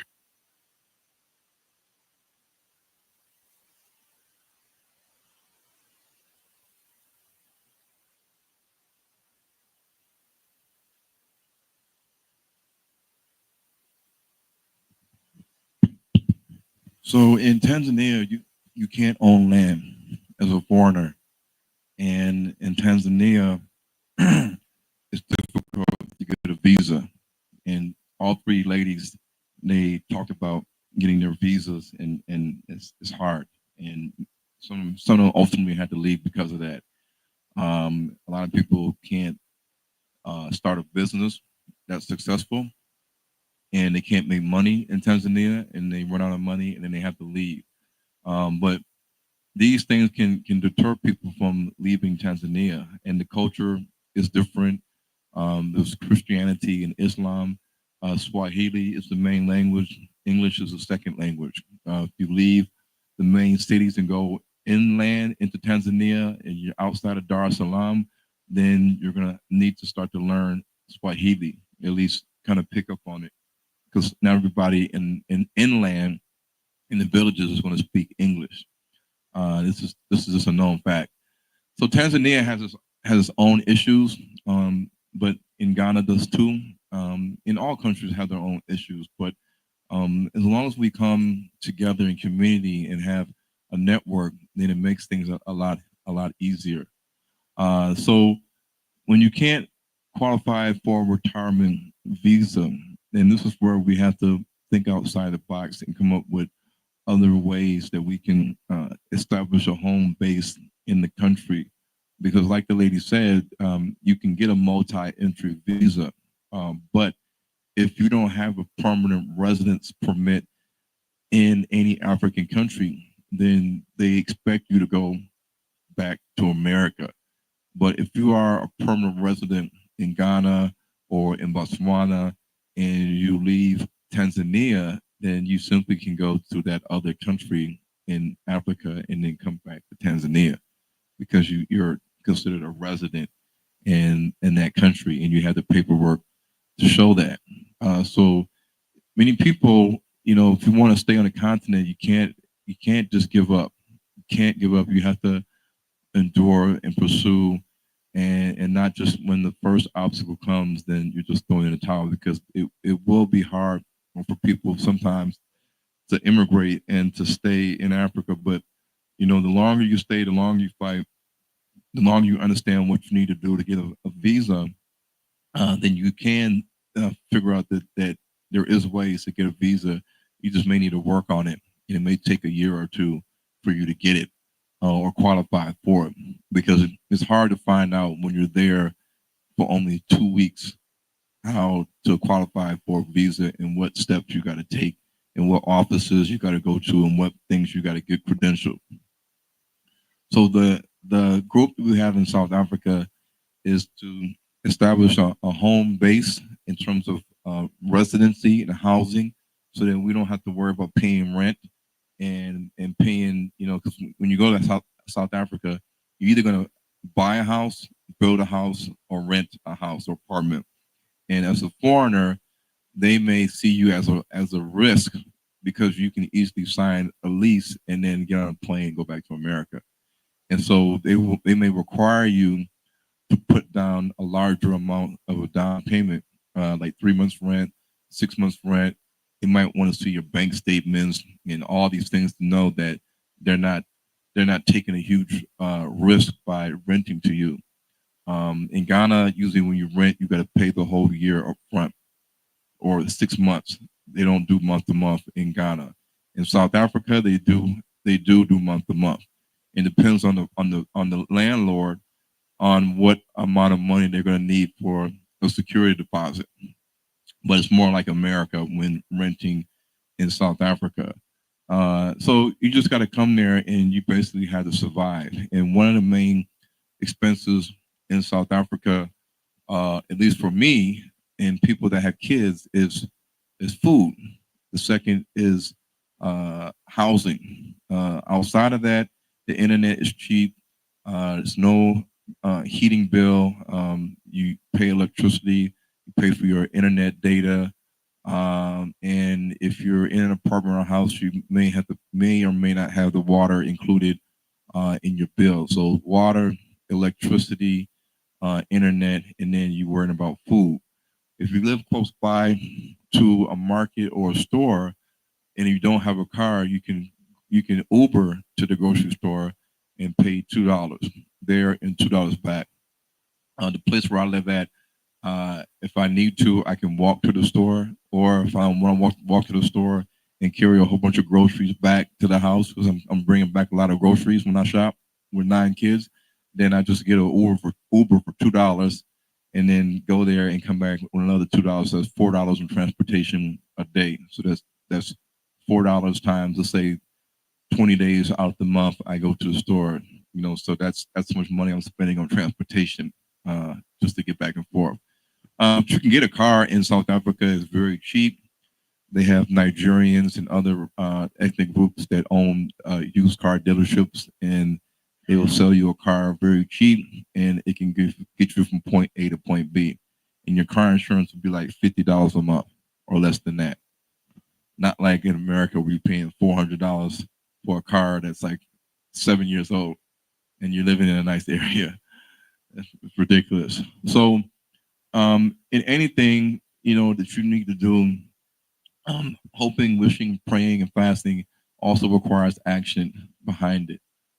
So coming to Africa, we're going to have to put forth action if you really want to move bad enough.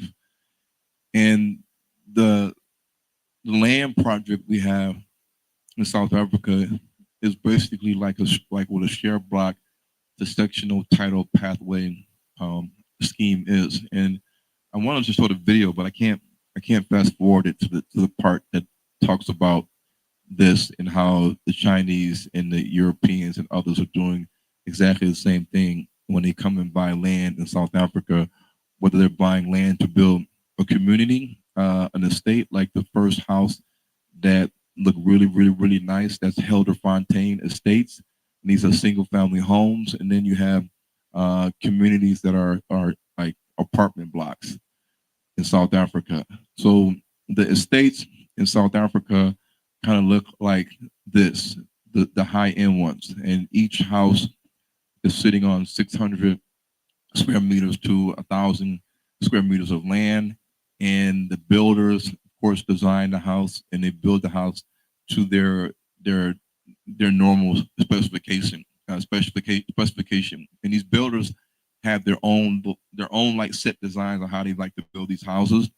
And they have these brochures that they'll give you to show you the different types of designs of houses they can do. And you just got to decide what builder you want to go with and what do you want, and then start paying on it, however you get the financing.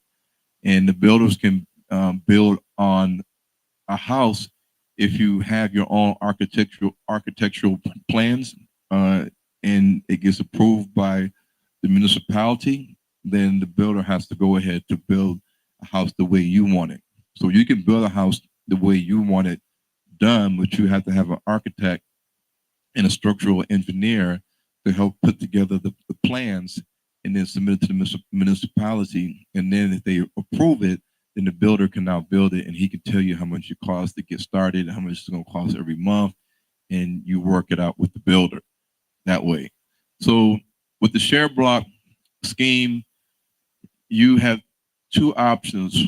becoming an investor and not owning any actual individual property, but you're instead buying a block of shares in a company which collectively, as a group, owns the property. And with this, you have rights to the specific parts of the property that you will occupy.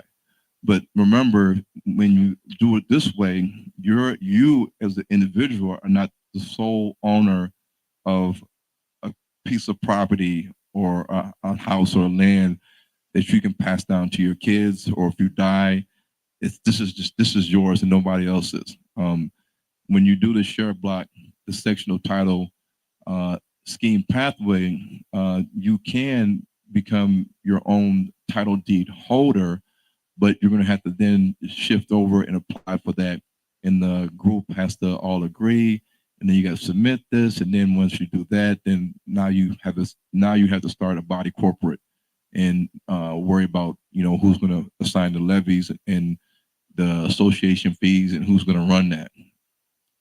So you can convert your share blocks or your shares to having your own sectional title deed if at least the 30% of the owners they require, they all agree to it, and you apply to do that.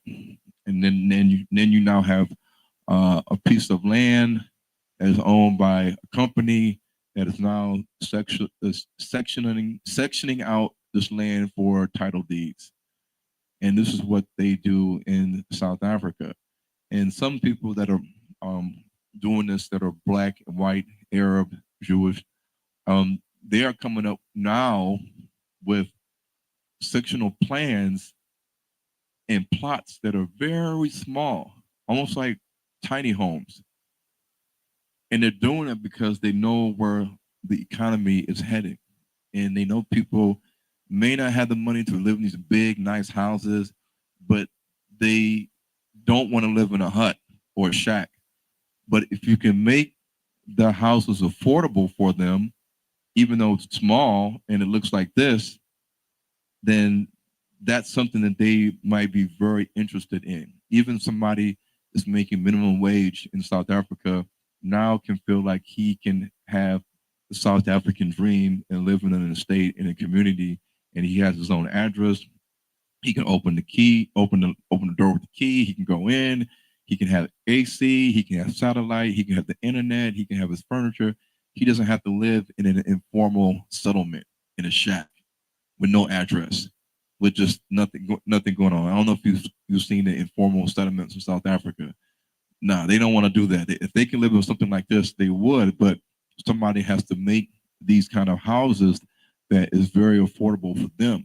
And there are people that's right now doing this, because the lawyer that I'm dealing with, he showed me some people that already had rezoned land, and it took them over a year, or at least a year, and they had the sectional plans, and they had the diagram of these houses, and they had the 3D diagram. And I said, this amount of square feet is little.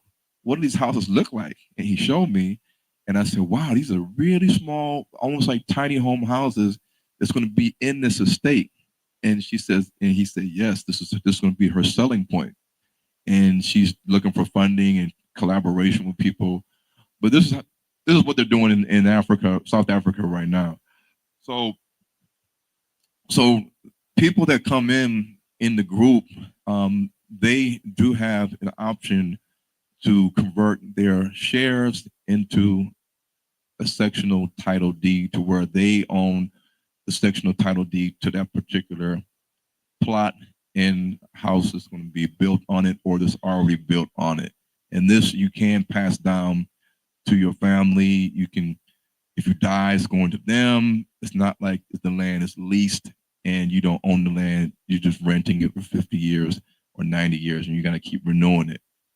So there's a step process into how you do that. But the main thing that has to happen with those that buy this land, that do this, is that they have to get the land.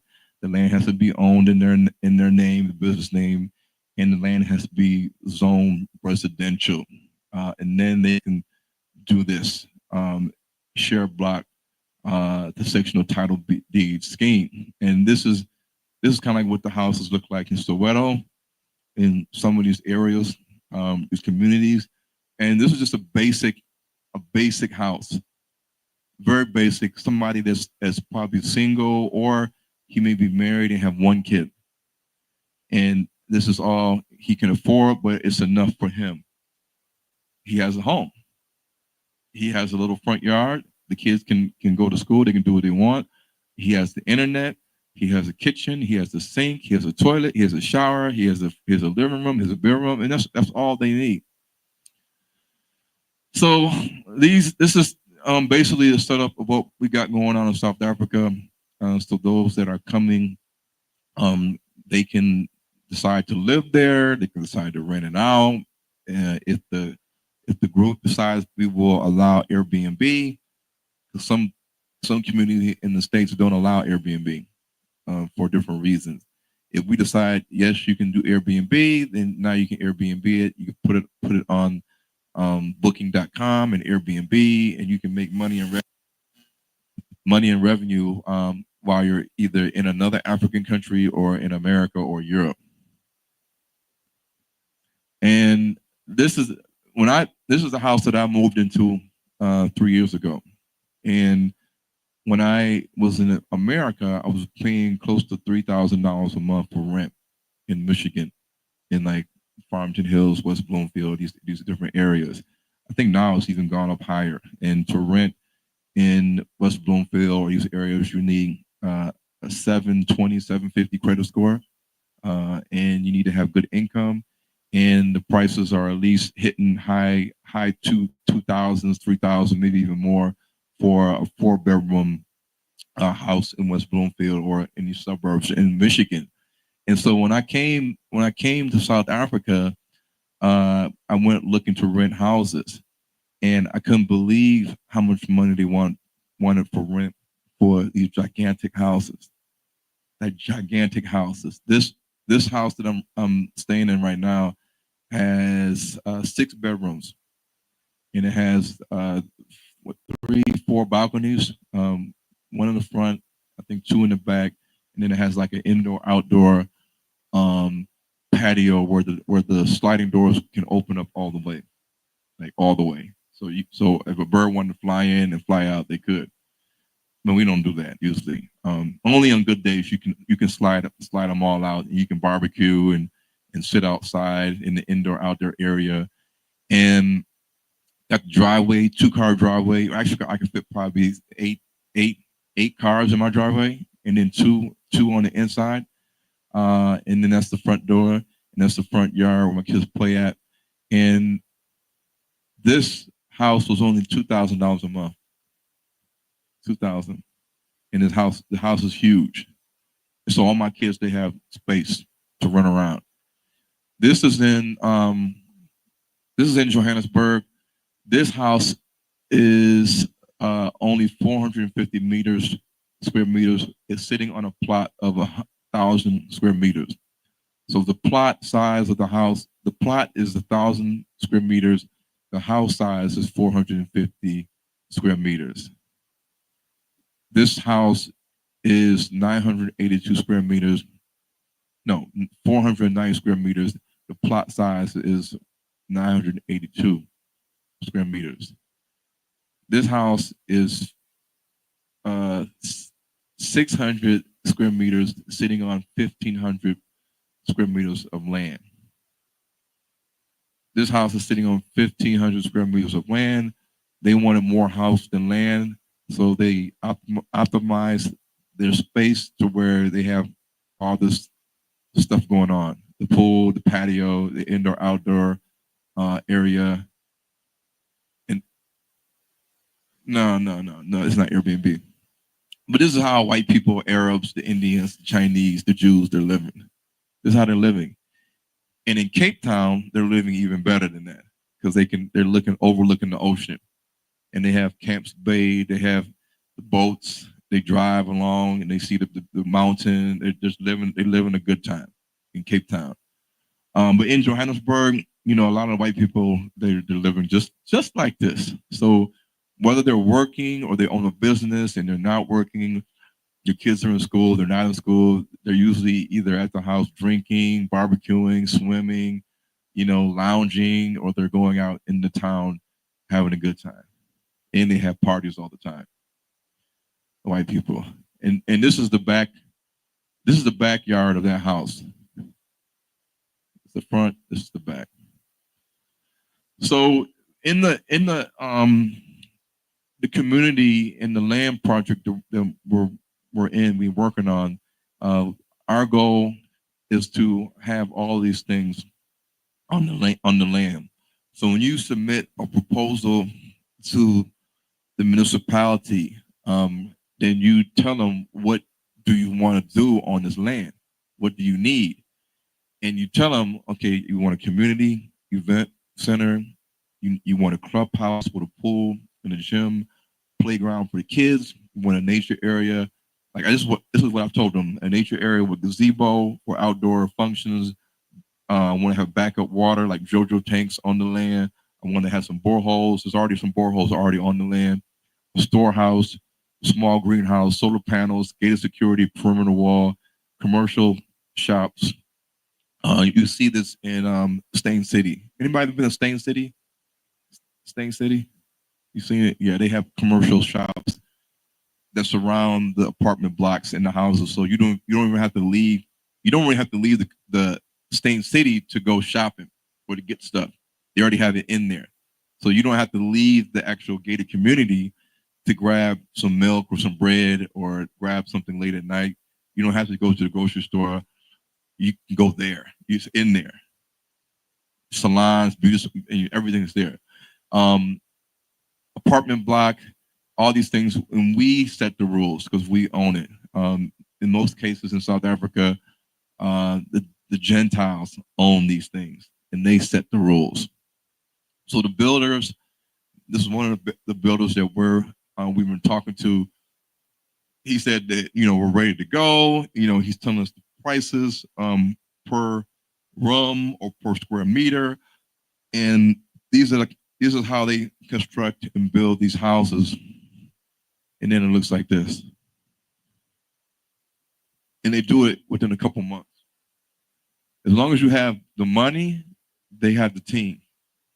And the team comes and they start laying the brick, they start laying the foundations, they start doing all this work, laying the roof and all that stuff, and then bam, there you go.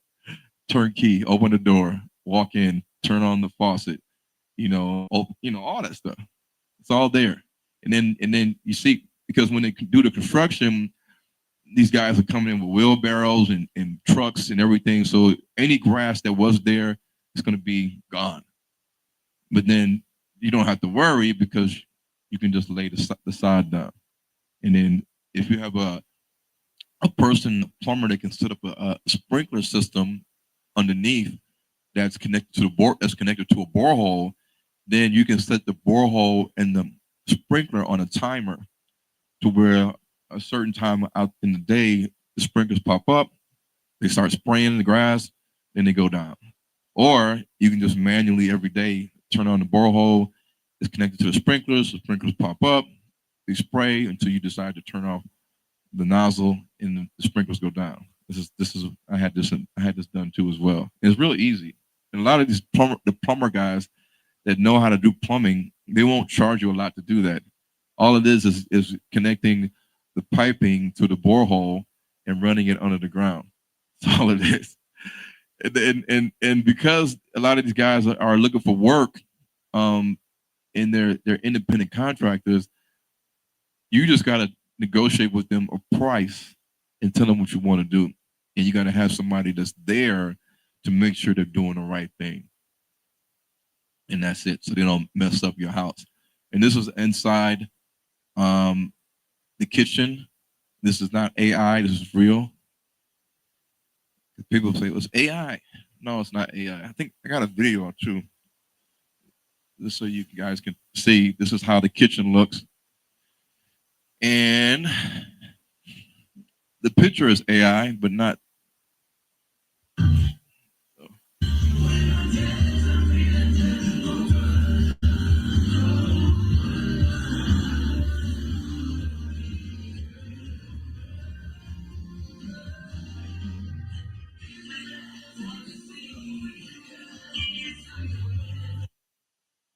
So there's guys that only do kitchens, and they have all types of ideas that they can show you they can do and examples, and they'll show you the pictures, and then you can tell them, okay, I really like this, let's do it, and then they'll do it, and then you buy your microwave, you buy your refrigerator, your dishwasher, you tell them where you want the dishwasher to be at, the microwave, your stove, your refrigerator, how big you want the refrigerator, and that's it. And then they work around it, and then you tell them what kind of handle you want. You want those handles that are like those things that they can be like this and to stay there, and they'll do that. So these are all designs in Africa, South Africa. These are before, after designs, the street. That's the power box right there to the house.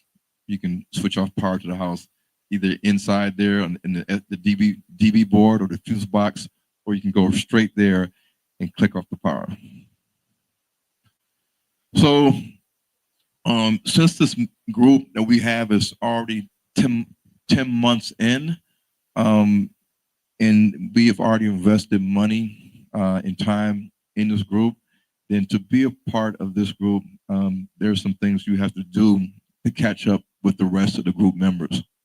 Because you can't just jump on board and you haven't put in the investment. You haven't put in the same kind of work and time and commitment and monies that they all have put in already.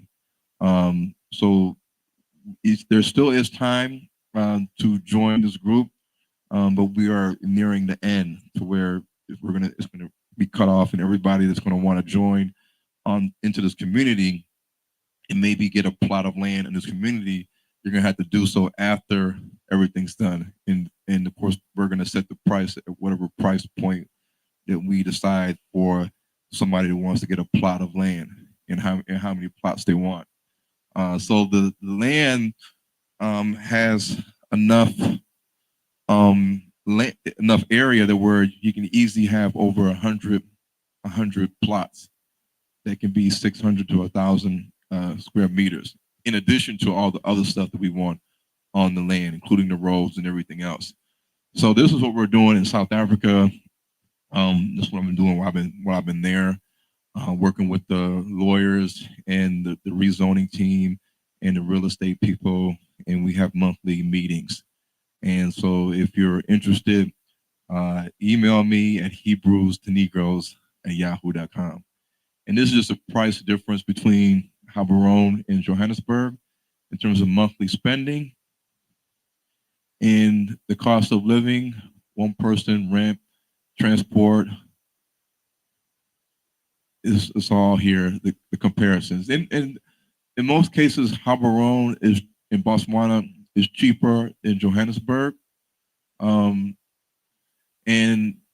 utilities is cheaper, renting is cheaper, food can be equal or in some cases cheaper depending on what it is. Going to see the doctor is cheaper in Botswana. Going to the movie theater is cheaper in Botswana than South Africa. Getting a haircut is cheaper. Getting jeans and sneakers, daycare, toilet paper, it's all going to be cheaper in Botswana compared to South Africa, even though South Africa is still cheap too.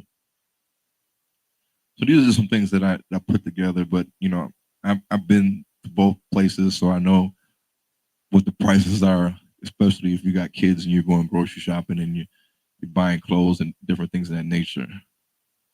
And the good thing is that if you wanted to catch a bus from Joburg to Botswana, then if you had a return ticket, a bus ticket to take you across the border to your Airbnb, and then from your Airbnb back to Johannesburg, you're looking at $52. You just, if you're a single man or your wife, your husband and wife, you just pay it, get on the bus, sit on there for about an hour, and that's it. And then if you want to fly to Botswana from Johannesburg, it's about $100 each way. So about a little over $200 to fly, about a 45-minute flight to Gaborone and then back to Johannesburg.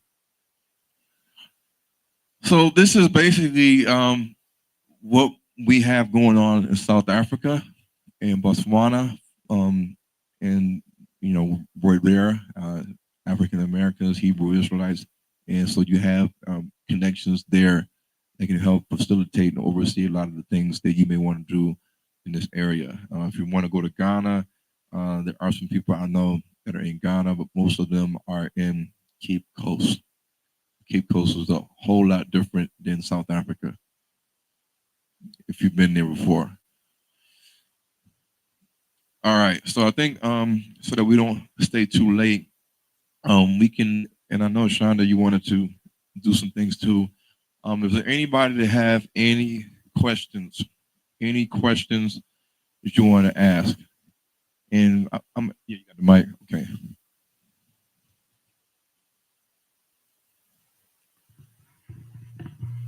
Yeah, you can turn the lights back on. Thank you. So my question is, my husband is South African from KwaZulu Natal. Could I possibly do a spousal visa from here? Yes, you can. Your husband is South African? Yes, he's Zulu. Yep. You just if you talk to immigration lawyer either here or company here or in South Africa, they'll tell you what you need, and then you just go to the embassy. That's the easiest thing to do is the spousal permit, according to the immigration lawyers. Thank you. Yeah. And for all the single men that's here, there's a lot of single women in South Africa. And if you haven't been to South Africa to see the different variety of women there, then you're not going to be disappointed. I'm just telling you for a fact. Yes, you can find a wife there. Yes, you can. So by trade, right now, I do heavy civil construction, which is bridge construction, carpentry and things. But by my better trade, I do commercial, industrial, and residential concrete, brick, block, and stone. What's the job market over there for a brother like myself? Well, a lot of guys out there do exactly what you're doing.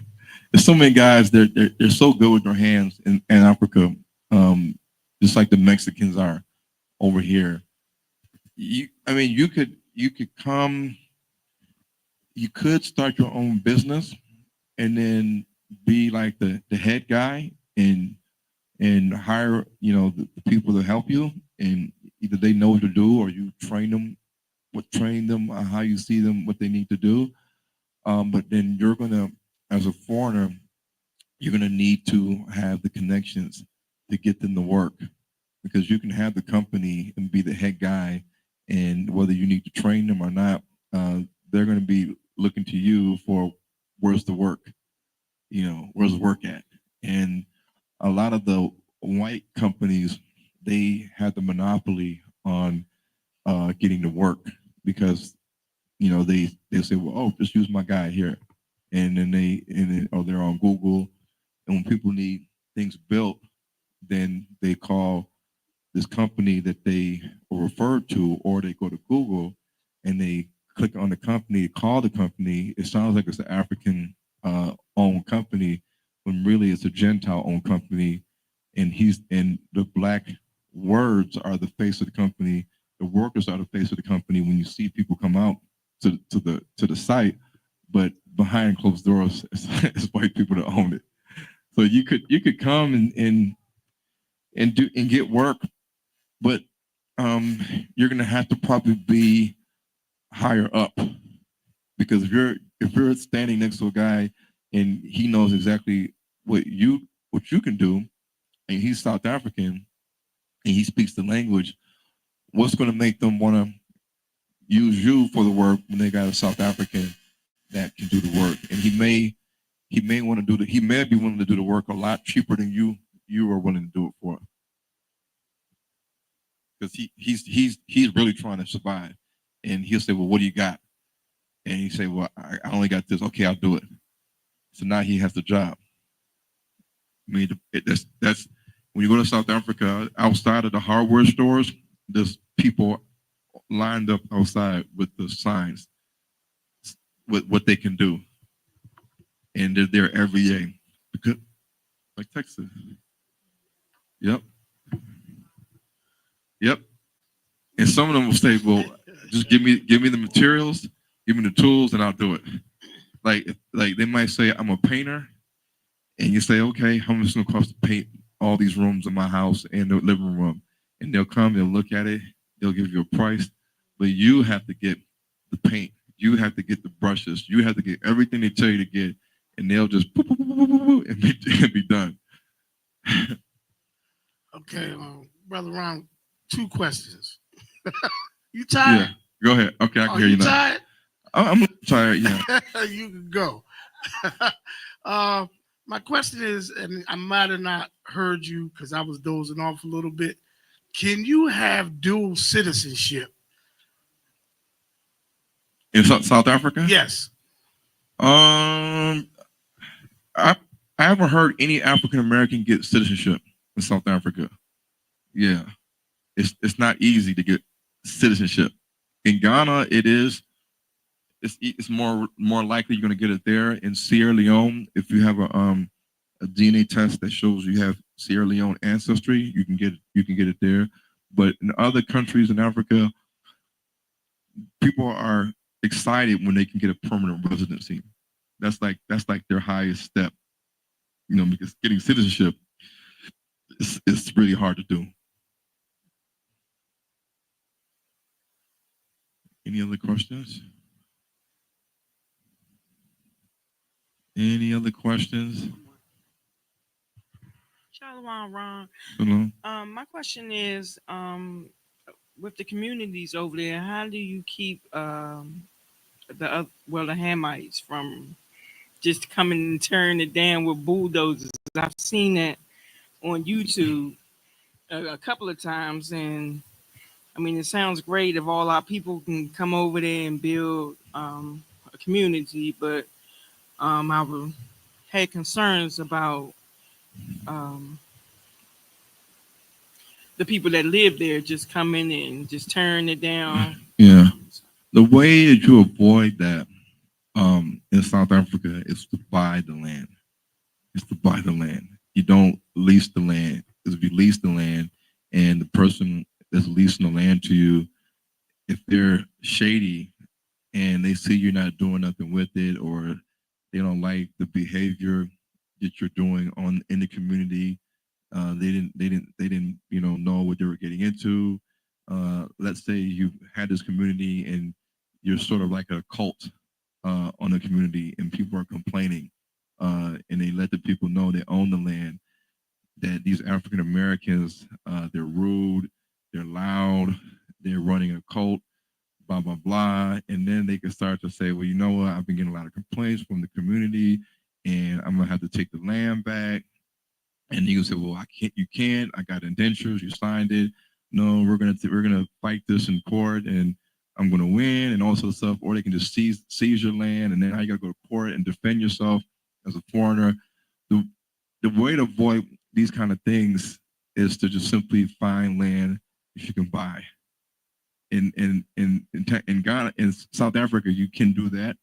In Ghana, you can do that, but in most cases in Ghana, you have to lease the land. In Tanzania, you have to lease the land. You can't own the land in Tanzania as a foreigner.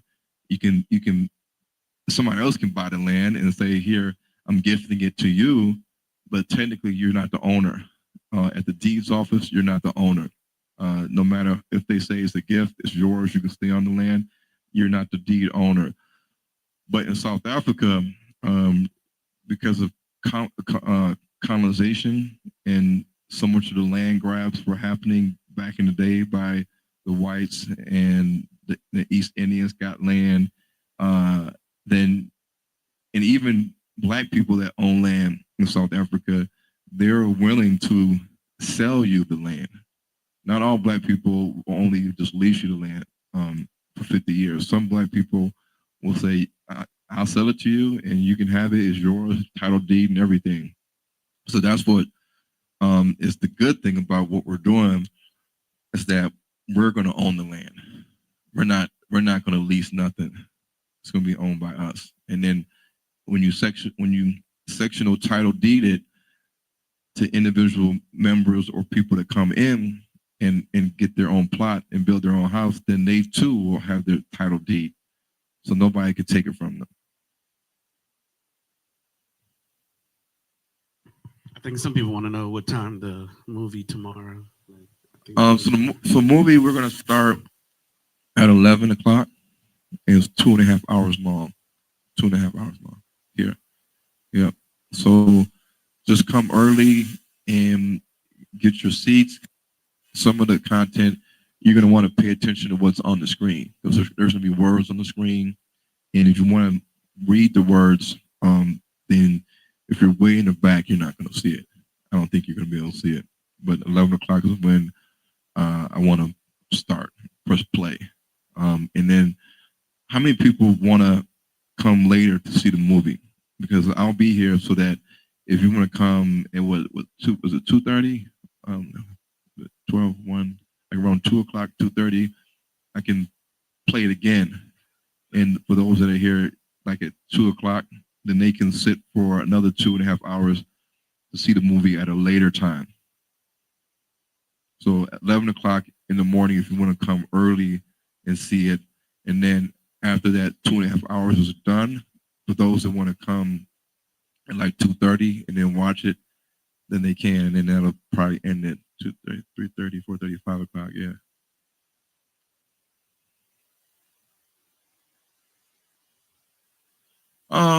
No, we're not full to that point where we need to.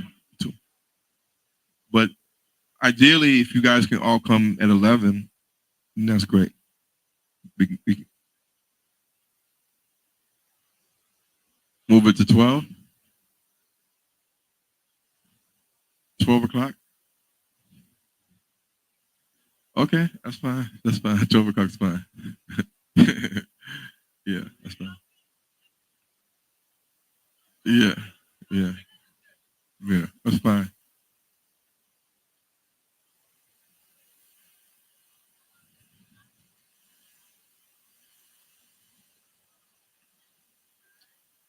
Yeah, there's some people left. So what do we do now?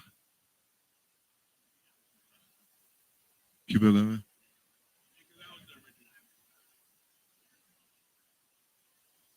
It's true.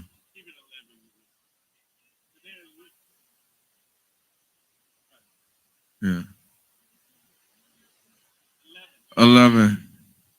If we see people are coming in late, because people will come late, then what do? Do we still start? If they missed a part of it, okay. Shonda, did you want to do anything real quick before we leave? I know it's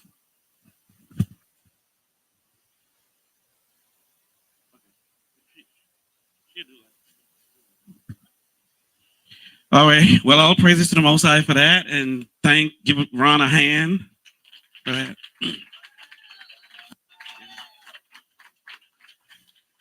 And with everything that he said, keep in mind too that there's some of the element of going to another place is cultural as well. So the United States they're very structured in a certain way. It's a system naturally, so you got to operate based on the system.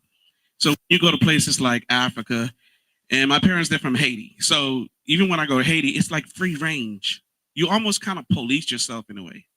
You see what I'm saying? It's more cultural, it's more community. And if everybody don't like you, guess what? They can get rid of you. Because this culture, there's a village atmosphere. You see, it's not like going, I got a house here, you got all these ordinances, you got all of this, everybody, it's not the same. You have to really change your mindset. It's not the same. It's just like we have to learn this truth all over again. And, they sent Joshua and Caleb to scout out the land, not just to look at fruits and grapes, but everything aspect of it. They're scouting it out. So it's no different than somebody like him or anybody else or me or that's going to a different place. You go in what you learn about the culture. You learn about the process, everything there is about it. And that's why the scriptures say when you among all these people, you got to live peaceably among what? All men. Don't forsake the Torah, but don't go there bringing somebody else's culture that you've lived all of your life over to another place. You just can't do it. It's not going to work. There is this thing about American privilege or African American privilege. You go there and it's like, I'm African American, cater to me. No, that's not going to work. It's just not. So you have to change your mindset. And the whole idea of customer service, serve me, serve me, serve me. But the scriptures say we're the servants. So don't get offended when they don't. They're just different. That's all it is. You know what I mean? But I just kind of wanted to put that in perspective because in Haiti, they're very blunt too. You know, but they're not rude. It's just the way it is. They're very straightforward. Ain't no sugarcoating. Oh, when they tell you you're beautiful, they really mean it. It's not like they're just saying it just to say it. I mean, they're probably not going to tell you you're ugly, but they definitely mean when they say you're pretty. I remember my wife, when she met my mother was like, you big, I big, you big. She wasn't really big, but she's like, but over there, like being big is sometimes it's good.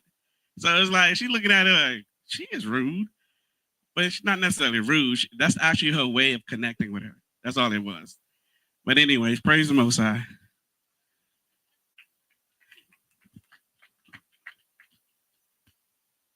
I think that's it.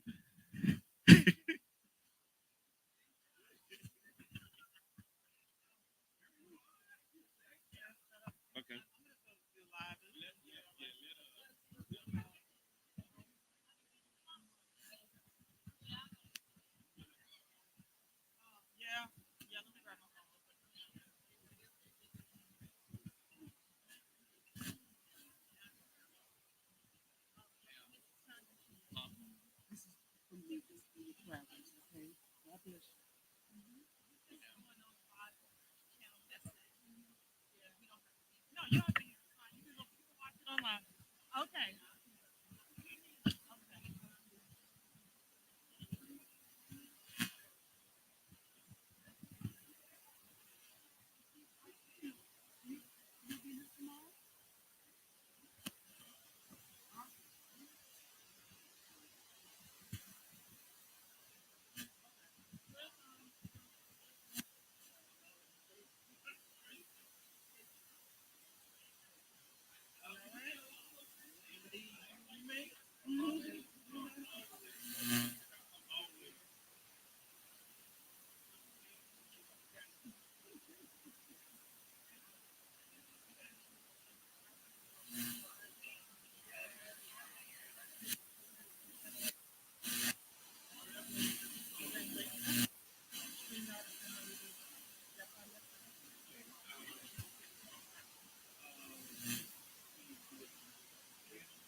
Yeah.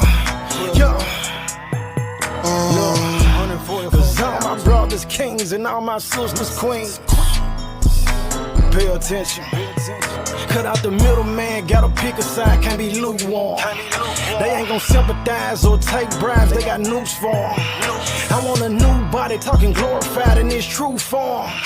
I get them baptized, devils pissed off, they done grew horns. I'm sipping alkaline, 10 and 5 second Corinthians mastermind. Demons I have to bind, now restrained get bumping the calamine. The cannon is photon, positive charge, I'm a proton. The trap spin together like Voltron. Toast with the yum that's post on. It's a feast so the children have more fun. I'm powered up like I'm Gohan, now I'm powered up like I'm Yasha. Snap like a gator Lacosta. For Zolas turn minions to pasta. On the corner we preaching the gospel. Matthew 18 we silence the gospel. A good fugitive father, no author. Fins and scales if it come out the water. Yeah.